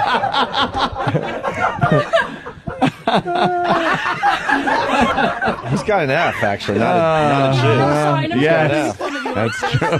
That's true. Jesus. E-Rock. Well, that's very surprising. I'm looking at your MySpace right now. What, at mine? Or at E-Rock's? No, we're looking at your MySpace. Are you serious? You guys are good sleuths. Good? Oh, there we go. Okay. Let's see. What's a sloot? All right. You wearing a little leopard thing there? Looks like what Oh my god. Mankind was wearing yesterday. No. Mick Foley. Oh, is he Mankind? Mankind, Mick Foley. Same thing. I don't watch wrestling. Cactus Jack. And then... Dude Love. You're hotter in Dude person Love. than you are on the MySpace, which is rare. gonna say the I opposite. try to not put up anything too incriminating on there. You never know who's going to be looking. Incriminating. E-Rock. Well, E-Rock apparently went in didn't want like to that get was any chum. So it's cool, though. So you want to get into rock radio. Yeah. So if you maybe meet a DJ or something at K-Rock. Oh, shut up. I'm just saying. Oh, so that's like Nick Carter's in rock No, no, radio. no, no, Yeah, what'd you do? Call So up? that's good. Did you request a song? How'd you meet Yeah, Nick? how did you get to meet Nick? MySpace, like everyone else. Did he contact you or you contact him? I contacted him. I used to like listen to him all the time. So Yeah. I was like, hey, what's up? I listen to your show a lot, so I guess we just kind of started talking. And that's it. When did you guys have sex for the first time? Shut up, we didn't. They probably didn't have sex. They probably just hung out. How long ago did you hang out? Hanging out's fine. No, we only hung out twice. That's about Okay, that's fine. Where'd you go? just like out to like get a few drinks. That's it. Okay, cool. Did he give it to you in the pooper? Did he make fuck? You want to make fuck with me? Shut up. Who drove? You drove? Nick, Nick would not fuck a 19-year-old. Come on. Why? Oh, yeah. Yeah, that'd be awful. Young No, pussy, Nick- brr, you. No, here's why. Here's why. Nick likes the sultry older ladies. I'm a little too girlish for him. That was his rationale. I'm fun to hang out with, but to pursue anything else would be like... Boy, are you deluded. Not Wow. that you're not fun to hang out with, but to think like, oh, I just want to be friends. Get that out of your mouth. I'll tell you what happened. He was gonna No, have I'm sex with serious, you, though. Like, realized he that you wouldn't would actually do that. you'd be a he's blabbermouth and much more decide decent against guy this. than you think. Right? I'm glad I never got back there. My fucking spot would have been blown up so. Because believe me, I would have had my dick out the first time you came to the comedy center. I wouldn't. Oh, come on. You have my pictures on there. Oh, my God. Well, you'd like to show off your cleavage. Aw. You have nice bosoms. Yeah, you got bosoms. Well, what, you have to look at the pictures to see that? Yeah, Well, yeah, you're 'cause you're not showing them. No. You're and it's gonna- Sheila okay, Shy. yeah. Oh, fuck. Like, now the conversation's gone to my tits. Yeah, that's Well, fine. Nick said they would. Nick was right. I'm Yeah, sitting so- back down. I can't. So give us a quick flash, and then we'll be done with you. A quick wow. I'll show you my hiney. You show me your tits. It's not Wednesday. I'm not going to do that. Come on. It's whip them out whenever. Let's show them. No. Well, you think since you guys are like famous and all, I'm going to actually do that. Oh. Not at all. But just because it'd be fun to do. It's not famous. It's just I'll show you my ass. I don't Maybe care if who's- E-Rock asks. No, but see, you've shown your ass on plenty of occasions. See, exactly. I'm a team player. With you, it's all about being selfish. It's about you and your tits and your career. How about just you just I flash show my them? tits once, I can never get a job. So. Are you out of your mind? No disrespect to Jill Nicolini. She was naked in Playboy. She's the fucking one. Hey. I'm just saying. How do you think girls get jobs? Yeah. Oh, no. I want to be. How many stations is Mother Teresa on? None. Everyone knows Terry was a goer, but she wouldn't show anything. And your About Me section on MySpace is a picture of your tits, lady. Yeah. So what? And you owe it to. Hold on. You owe it to Nick because Matt Lamb, very good observation from New York City, writes, perhaps this bitch shouldn't be. Hold on. Mentioning that a radio DJ took her underage ass out for drinks. Yeah. Wow. What are they going to do? Like, now we got a situation. Yeah. Have you ever been at Exhibit A before? That's right. Where'd you go? I don't actually. To be honest, I don't remember. He just kind of had it in the Where'd car. you go? Let's close the bar down, too. Yeah. He just kind of had some beer in the car. Thanks to you guys, I'm never going to get to talk to him again. So I bet he put on a hat with the 2 beer cans in it, and she drank out of one, he drank out of the other, and he railed her. Hey, get the K-Rock request line. Let's call him Nick. No. Do you have big nipples or small? You can tell me. Who cares? Okay. You remember that bit that you did on One Night Stand with meeting women, and you were talking about like your kind of girl, boy. and stuff like that? That's exactly what I am. Every one of those things I am. You have syphilis? You're a tranny? You said you were Jim's type. Nice. Everyone, huh? Yes. Good girl. Minus the STDs, but yeah. I don't know. You're kind of annoying all the listeners, so I think you got to turn this around by flashing. You do everything though, like because I'm speaking for Jimmy and his. I can't talk about this. No, I mean it's gonna with pulverize me, and then it's like no with Jimmy and stuff because Jimmy, everything. I mean, the pussy, the ass, the tit fuck, the blowjobs, the shitting, the pissing, the spitting in the mouth, spitting on the dick. No, I'm pretty normal. Are you submissive? Licking the balls, licking the ass. When the mood strikes and when the person actually can take care of me, then yeah. Are you more dominant? I mean, like, it depends on the person that I'm with, to be honest. Yeah. I'm sorry I never got back to him. It wasn't to be rude. Oh, well, whatever. Missed opportunity there, life goes Jimmy. on. No, we don't have to have a missed opportunity. Why can't we hang out some other time? Now you're cock blocking E-Rock. E-Rock's face is he's staring off in his face, shaking his head, just thinking of the hell he's going to have to deal with later. E-Rock. So I heard your MySpace and girls on MySpace. Exactly. Just in case anything was missed. Spell it out to a T. And she said the word twice, your MySpace and girls, and then she realized on MySpace. Well, that would make sense. All right. Yeah. So would you MySpace me again, and I won't be real to get back to you? I don't know. I'll have to think about it. No, you don't. Wow, now she's being coy with you. Being teasy. Well, I gotta, Jim will just say, all right, sit down, cunt. After a while, he will say that. I'm just warning. I wasn't saying that. It's a warning. If you play coy with him too much, where he's like, on MySpace, and you go, well, I'll see if I answer, he will absolutely unleash fury on you. Yeah, because I would try to be nice. Yeah, now he's just trying to be nice. Fine. Thank you, Jimmy. Yeah. And thank you for ruining my friendship with Mr. Carter. We didn't ruin your friendship. You offered it up. I never heard. I didn't know. I didn't offer anything. You guys are the ones. You like, made it obvious that you had slept sex with the him, guy. blah, blah, All you had to blah. say was no. Listen to old AF tapes, and on. we're still friends with Nick. Believe me, you can't ruin it. Yeah, well, see, you guys have been friends with him longer, so. Ask me if I ever slept with Nick. Have you ever slept with Nick? No. That's how you answer that question. Yeah, but I'm bad at press conferences, if you will, so. You're bad at no. those? You're not normally that good at press conferences? Because I've had a lot. When you're discussing the Middle East situation, you fall apart. What's your Press take on the conference. appeal? All right, we got Nick Carter. The answer, to be honest, is no. Hey, Nick. So. Oh. Oh, fuck. We got one of your floozies in studio today. Yeah, Steve C called me, and I was just like, dude, no comment. I'm doing a show. I don't want to talk about this. Exactly. But she kind of gave it away that there might have been some hanky-panky. There wasn't. But just how she didn't answer the question Yeah, she was would very really- suspicious. It was Why would you even ask? Why do you care? And you do know that she's underage when you went out for drinks with her, right?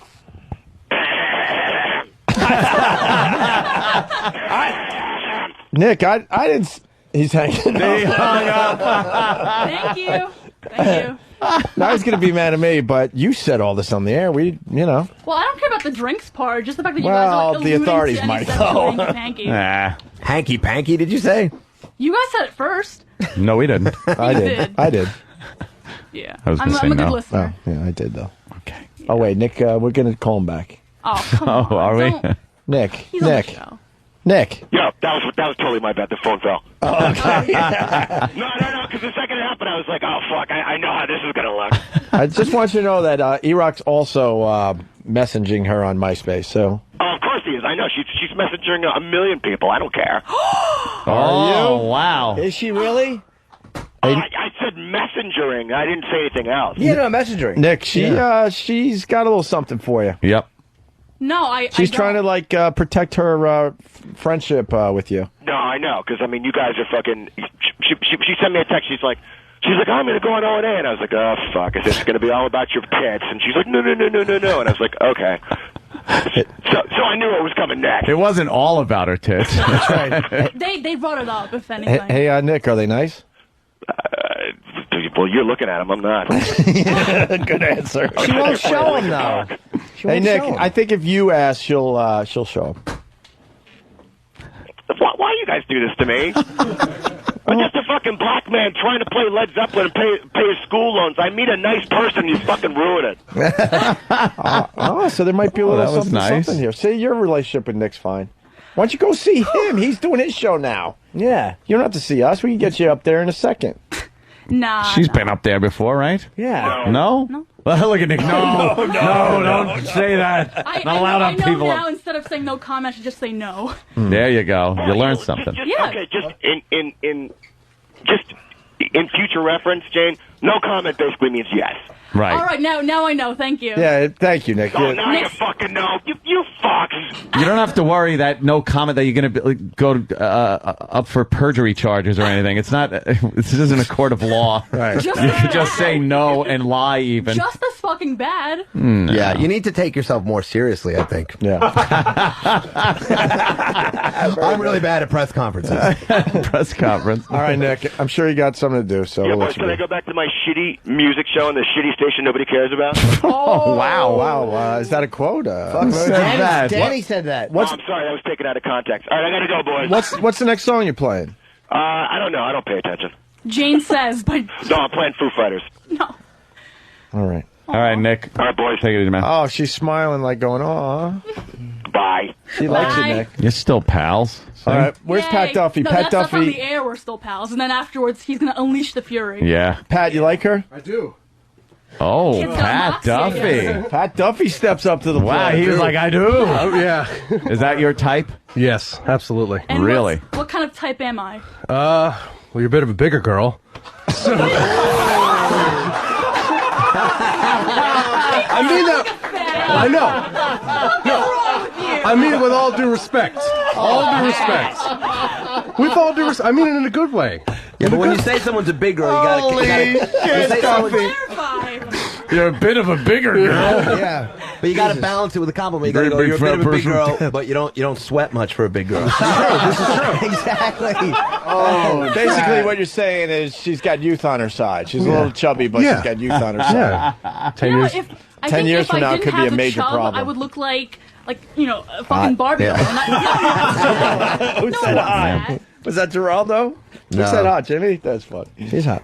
Don't tease All right, me. Pat. That's not nice. You know, Pat, that was fucked now that you up. called her fat, what else do you want to say to her? No, I didn't mean it like she's fat. I meant it in all respect. Pat's a chubby chaser. Well, yeah, no, for my type, she's perfect. She's Perfect. 10. But for anyone else, I'm a bigger girl. Oh, she's right though. You're saying like for you she's good, but for anybody else she's you know. Anybody with reasonable standards. I'm not saying. I'm saying that's what he said.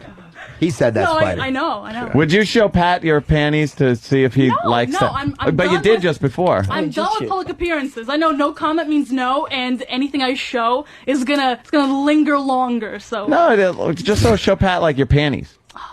Yeah. What about panties? You showed him already. You like that, Pat? I do. Very sexy. I like that. Okay. You want to smell You see it? the front? Yes. Can you smell your ass? That's it. I'm done. Come on. Nothing crazy, just a little Yeah, sniff. no hands, nothing. A little sniff. Please. No, Dude, that's it. you just bored the shit out of everybody for a half hour. The least you can do is let Pat Duffy smell your ass. Keep a decent thing. It's fucking Friday. We need to get something He's going right. here. Do the right thing. Do the right thing for the show. Don't My smell your butt. God. It's harmless. You sure it's clean? No. Why, you sweat a lot? No, Long I took a train shower ride? this morning. Me and my buddy were like, You're going to get a literally good running out the reaction. He's not going to go ew. He's Who's going to your be buddy? very happy. right there in the corner. Who's your buddy? Do you know karate Did you or guys anything? bang? No. So why did you run out the door together? No, because I know he's a really big fan of the show. So I was like, hey, want to come with me? Sure. Yeah. He's a really funny guy. I'll give him that. Let Pat smell your butt. No. Please. Come on. Does it smell like goulash? That's the You problem. could have at least made like some sort of a Russian reference. I don't know. That's as Does it close. smell like borscht? That's as close to. Like, All right, that's as close a to Russia as I gulag. can get. Does it smell like Boris Yeltsin? Who else hates this considering the fact that broad? he's dead now, Raise I your really hand hope in your not. car. Oh. Playing with the audience. But you know, Holy whatever. shit. Hey, no Pat- wonder you guys Pat- that's a shitty rating. All right, go over there and smell her ass. All right. All right, he's going to smell your ass. No! Get the fuck away from me! No is no. No. Get the fuck away from me. He goes, I've heard that plenty of times. Exactly. It's always a minute before they stop No. kicking. If I would have taken a shower this morning, I would have. But Even better for me. no, Dude, he's getting all A guy like he's Pat, getting all worked A up. hiney Look at smell him. is a guy nice. like Pat doesn't care. He wishes you didn't shower for a week. Right. Like it's no, he likes seriously, I that. wouldn't know. Oh, thanks. I Hiney didn't know smell the is chair nice. was in the way. Pat, Hiney smells nice. both you get on all fours, and Pat will like No, I'm not. No. dog walk up to you, and he'll just smell you a little bit. Daunting an innocent little listener. Come on, don't do that to me. Hey, Pat, your dad's on the phone. This can't be good. Do it. All right, do it. Yes, come on, do it. Pat's on the floor. Let's go. Pat's on his knees.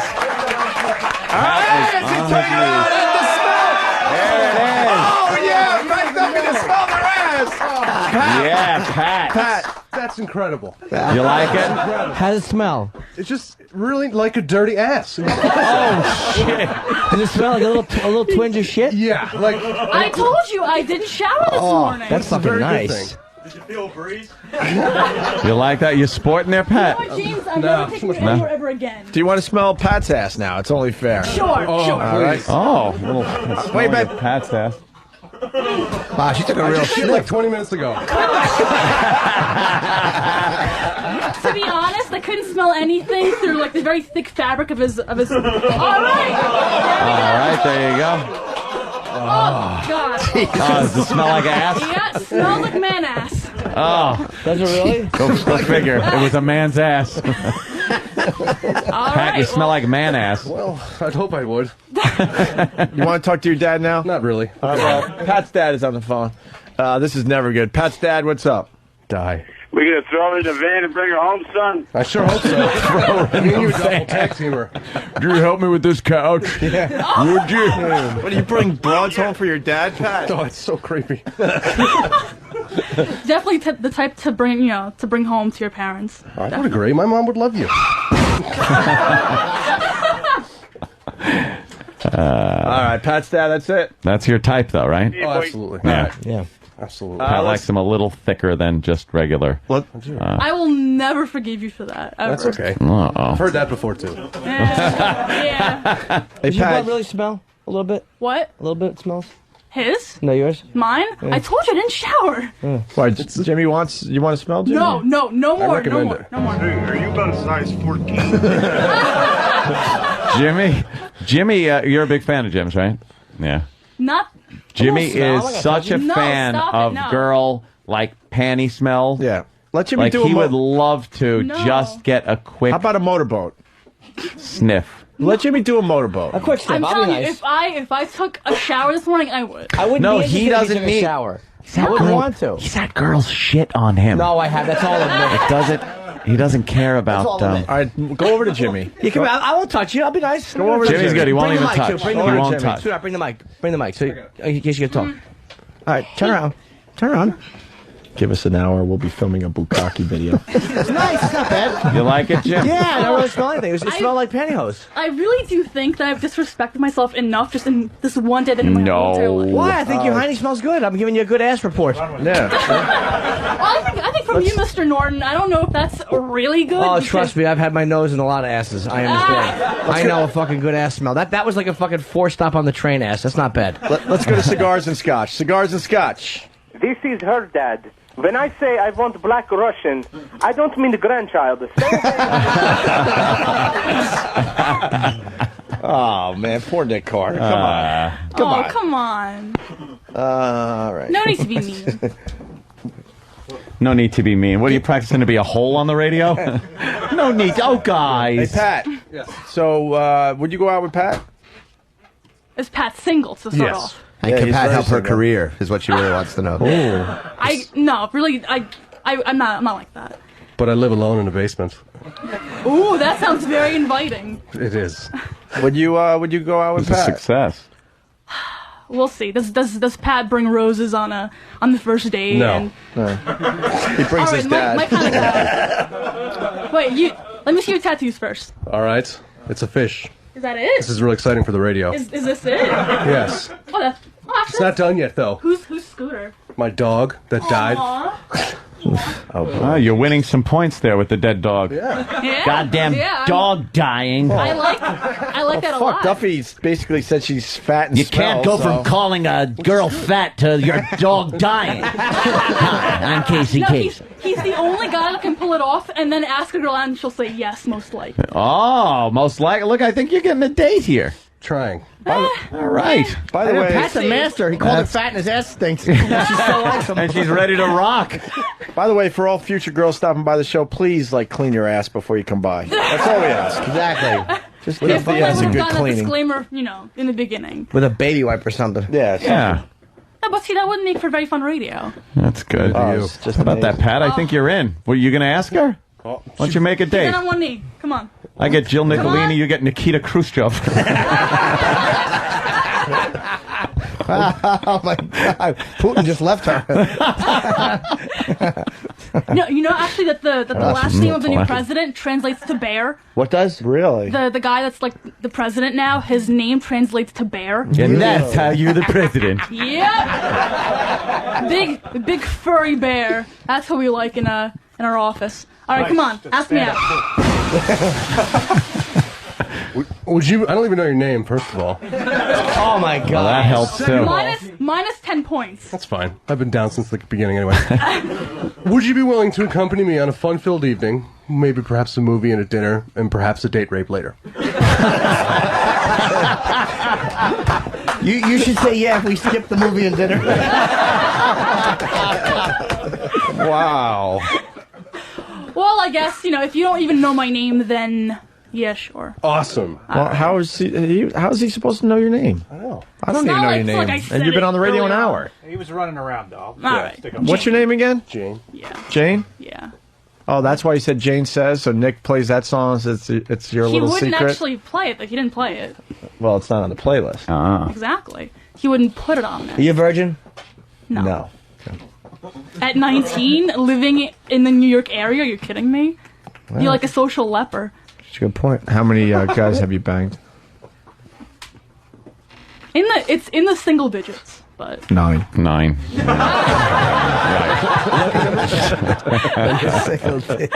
yes, number 10. That means 9. Would you have sex with Pat tonight? It'll be the best 7 seconds of your whole life.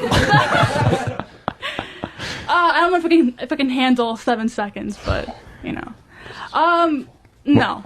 All right. I've got standards. Did you ever one night stand? No. How old were you when you started? 16. So in 3 years, you're in the single digits. 9, actually. That ain't bad. Okay. Doing That's 3 a year. Doing some math. Or maybe she Once just, every 4 months, she throws a new cock a bone. or maybe she just did all 9 in one afternoon. You're right. That could be bad. Her 16th birthday, 9 cocks. And then drives the bone. And then for 3 years loneliness. after that. Yeah, things really dried up. Yeah, one in each hand, one in the mouth, one in the asshole. Or is that just my favorite thing to do? Yeah, I think that's yours. Thanks, Dan. Let's say hi to Joe in Jersey. Joe? The more I seem to listen to this broad, the more I realize she's flea with a cunt. Oh. Sounds like Flea. I think he's saying you sound like Flea. Chris in Jersey, what's up? Hey, what's up? This fat cunt is really a disc jockey. Let's hear her do some posts. Yeah, can you hit posts? Wait, what? He said that you sound like you're nice, but can you... he said, can you hit the post? In a song. I don't really... Like, I mean, I haven't actually practiced being on the air so much to actually, get down to business and, practice. And by the way, remember, this drove E-Rock to actually get in touch with her because she was a fellow radio Do me a person. favor, what does her MySpace profile say about radio? Where's E-Rock? Can we look at that? Sure. E-Rock is No, hiding. right on it. E-Rock's hiding, praying that his cell phone doesn't ring. Where is he? Let's get him in here. Mrs. E-Rock. By the way, as we go back to that, go to virusvote.com and vote for which comedians you would like to see on the 2008 Traveling Virus Tour. You pick 3 comics that you would most like to see on this year's comedy tour. It's virusvote.com, so get the word out to the pests, all right? Virusvote.com. E-Rock! That's the crazy part about this profile. It doesn't really say anything about you being in radio. Yeah, E-Rock, how'd you find this girl? Because there's no way of knowing that she was in radio. Or did you or did you search Opie and Anthony? Oh, okay. Her on-air talent. It's here. E-Rock, what are you doing now? You just search MySpace profiles? For radio On-air people? talent. You just looked for... What do you just look for? Like, opposite of what I am? Meaning you, though. That's Jim Norton. Very talented. He said, I get it. I get it. It's all pissed. I know he is. So, E-Rock, how did you find her, and how did you find her? More than likely. Not more than likely. Don't know preface exactly. it. How long ago Don't email preface more than likely. More I'm than gonna likely say- is not going to help your case when you get home. Yeah, how long I'm ago? going to say about 3 weeks to a month ago. All right, so Okay. it's 3 weeks to a month ago. So all of a sudden you just had a message from E-Rock. Yeah. Out of Random. the blue. Yep. Okay. Hello, so my fellow radio personality. Yeah. If you're ever in the city area, then, stop on by to the Opie and Anthony show. Stop by. But why would you invite... Yeah. Because I've invited a lot of people down. But they haven't actually come in. But they don't really need to be invited. They just kind of show... How many other people were invited by E-Rock to come down today? I don't think any of these I don't people see are. any hands But I'm going only up. saying, it's nothing wrong with inviting someone, but just the random contact. Right. That's what I want to know. How you found her. How did you find Like, her? hey, if you're ever... She's friends with other radio people on there, too. I go through other people's Mutual friends list and friends. stuff. Oh, so... I didn't say a mutual friend. I just said hi. hey, don't get defensive now. I'm not getting defensive, but All right. you want an explanation. I'm trying to give it to you. Okay. Oh, hey, now you're getting a little defensive. One. Ooh. I wasn't talking to you. I was talking to them. Oh, now he's trying to play off like... No, I have no problem with her, but Oh. I do go through. I do go through people, Yeah. and I just say, hey, especially if they're radio, I always invite everybody to come down and friend requests and stuff. Really? And say, come on down. Yeah. We don't see a whole lot of people here. No. There's been guys that have come down here. You've invited Guys, yeah. off of MySpace. Yeah. Just contact You them have randomly. invited guys to come down here. Like you've just said, hi, I'm Eric. If you're ever in the New York area, just you and your dick and balls. And show up. Yeah, so you want to admit that you're bisexual today. No, there's that. And You're either a homo or in big trouble. Right. No. Both choices Probably suck both. at this point. No, there's been guys that who've either said, "Hey, what do I have to do to come down no, to the believe show?" me. or whatever? Hold We the phone. know Hold the that. phone. I've gotten fucking things that Yeah. have gone. I want to come down here. There's guys, guys down here today that I invited down to come down. It's just, what. It's not like though I'm going and scoping girls out and then going, "Hey, come on down." All right, I got the. But I'm at my house. I got but the messages. Not to the station. I got the messages. That's stupid. Oh no! I got the messages he left. Okay. I added you per request. Hi, fellow radio person. That's how. I didn't contact her. If you're ever in the city, you should come check out the show sometime. You called her a fellow radio person. She friend requested me, so I said I added her per her friend request. Okay. Wait, that's what started the conversation. What happened first? Did you friend request him first, or did he contact you first? No, I requested him first, but then again, I don't actually expect anyone to, message me after that, especially not E-Rock. Look at how fast he gets the mic in front of her face. Yeah, please. Say it nice and loud. Say it. Yeah, he requested me, but I didn't reach out to him and message him. No, you requested him. I mean, I don't feel like seeing E-Rock cry, so let's just...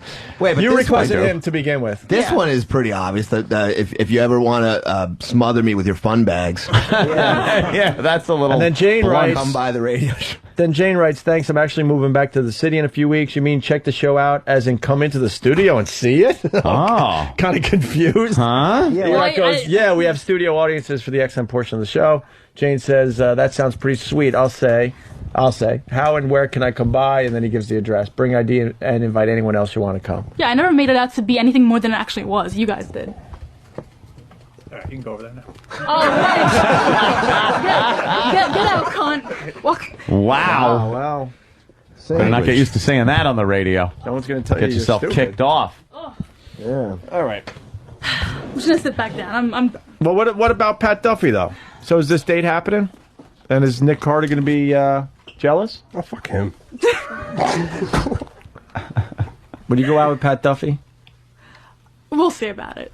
I thought we we will. had All right, what's the I thought problem? we had some. Yeah. We've already smelled each Me other's and asses. you, or Yeah. You got that ritual over with. How about a triple? How about like a little triple play? I got Jimmy and Pat at the same time. No, different nights. Oh, wow. Go with Pat first. Wait a You know minute. what? No. Are you talking like? Same night.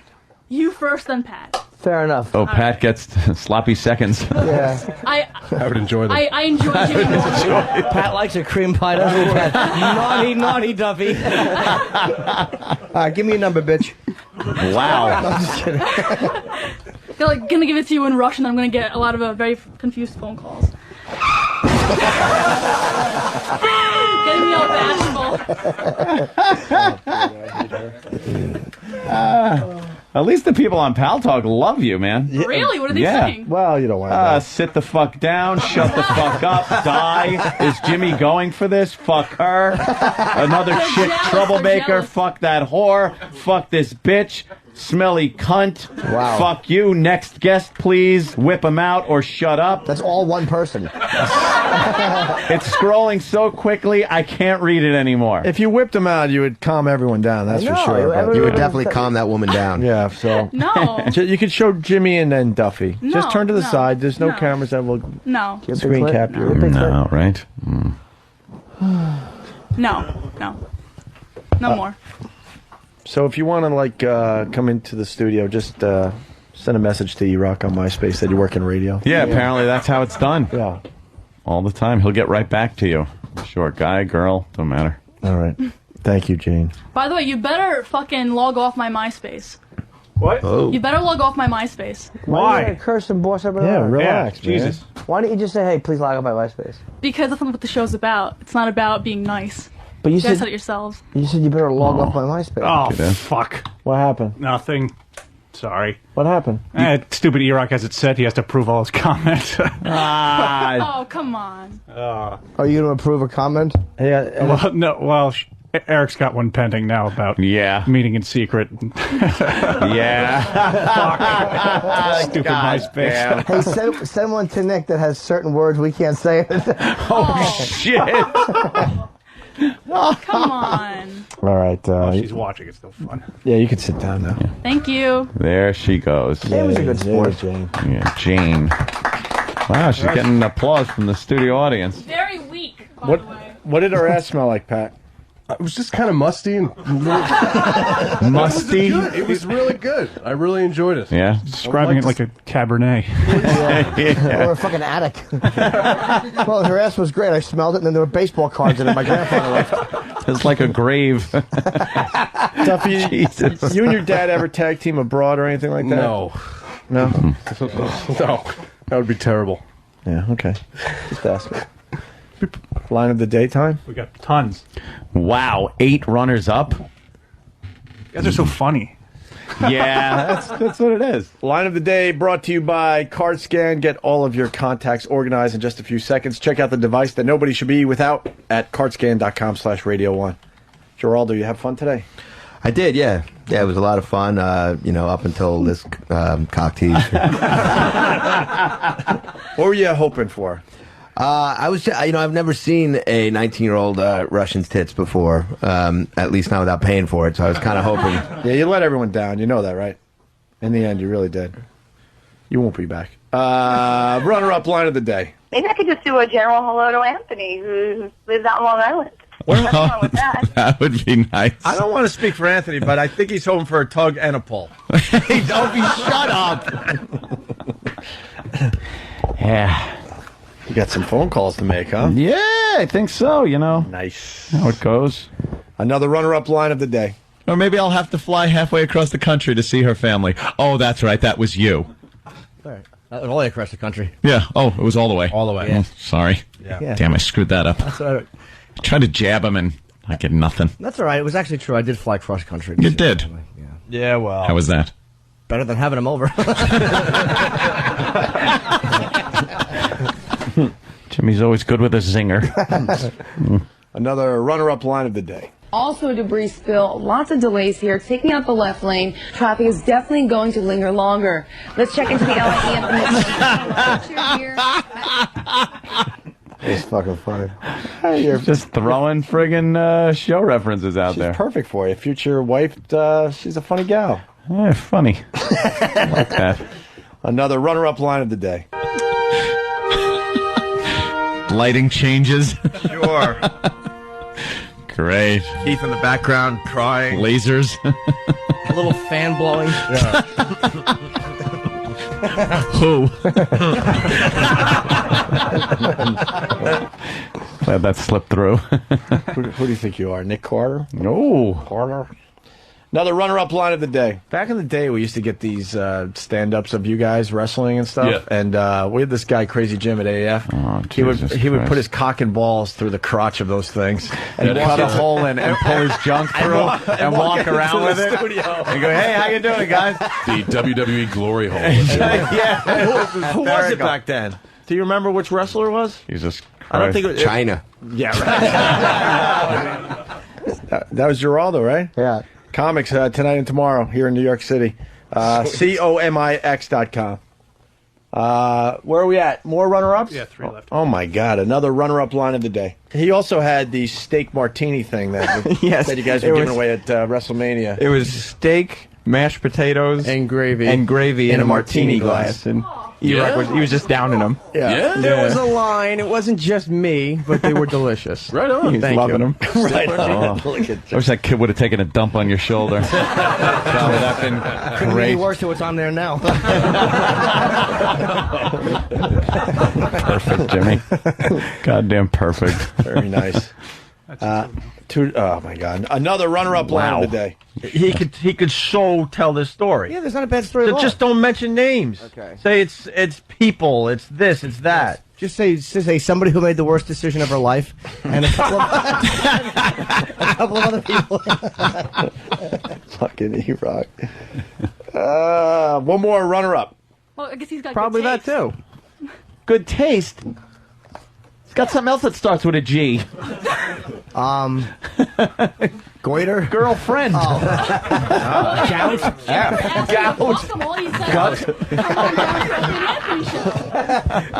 Gingivitis.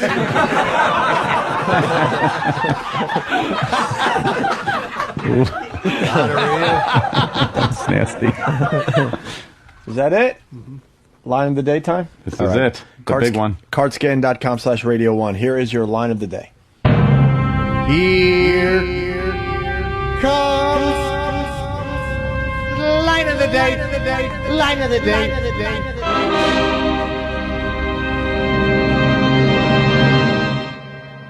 Is that your type? Yes, absolutely. And Really? what kind of type am I? Well, you're a bit of a bigger girl.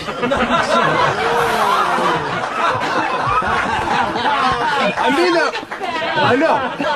What's wrong with you? I mean it with all due respect. All due respect. Diet Coca. Pat fucking Duffy with line of the day today. You guys have fun or what? Yeah. We out.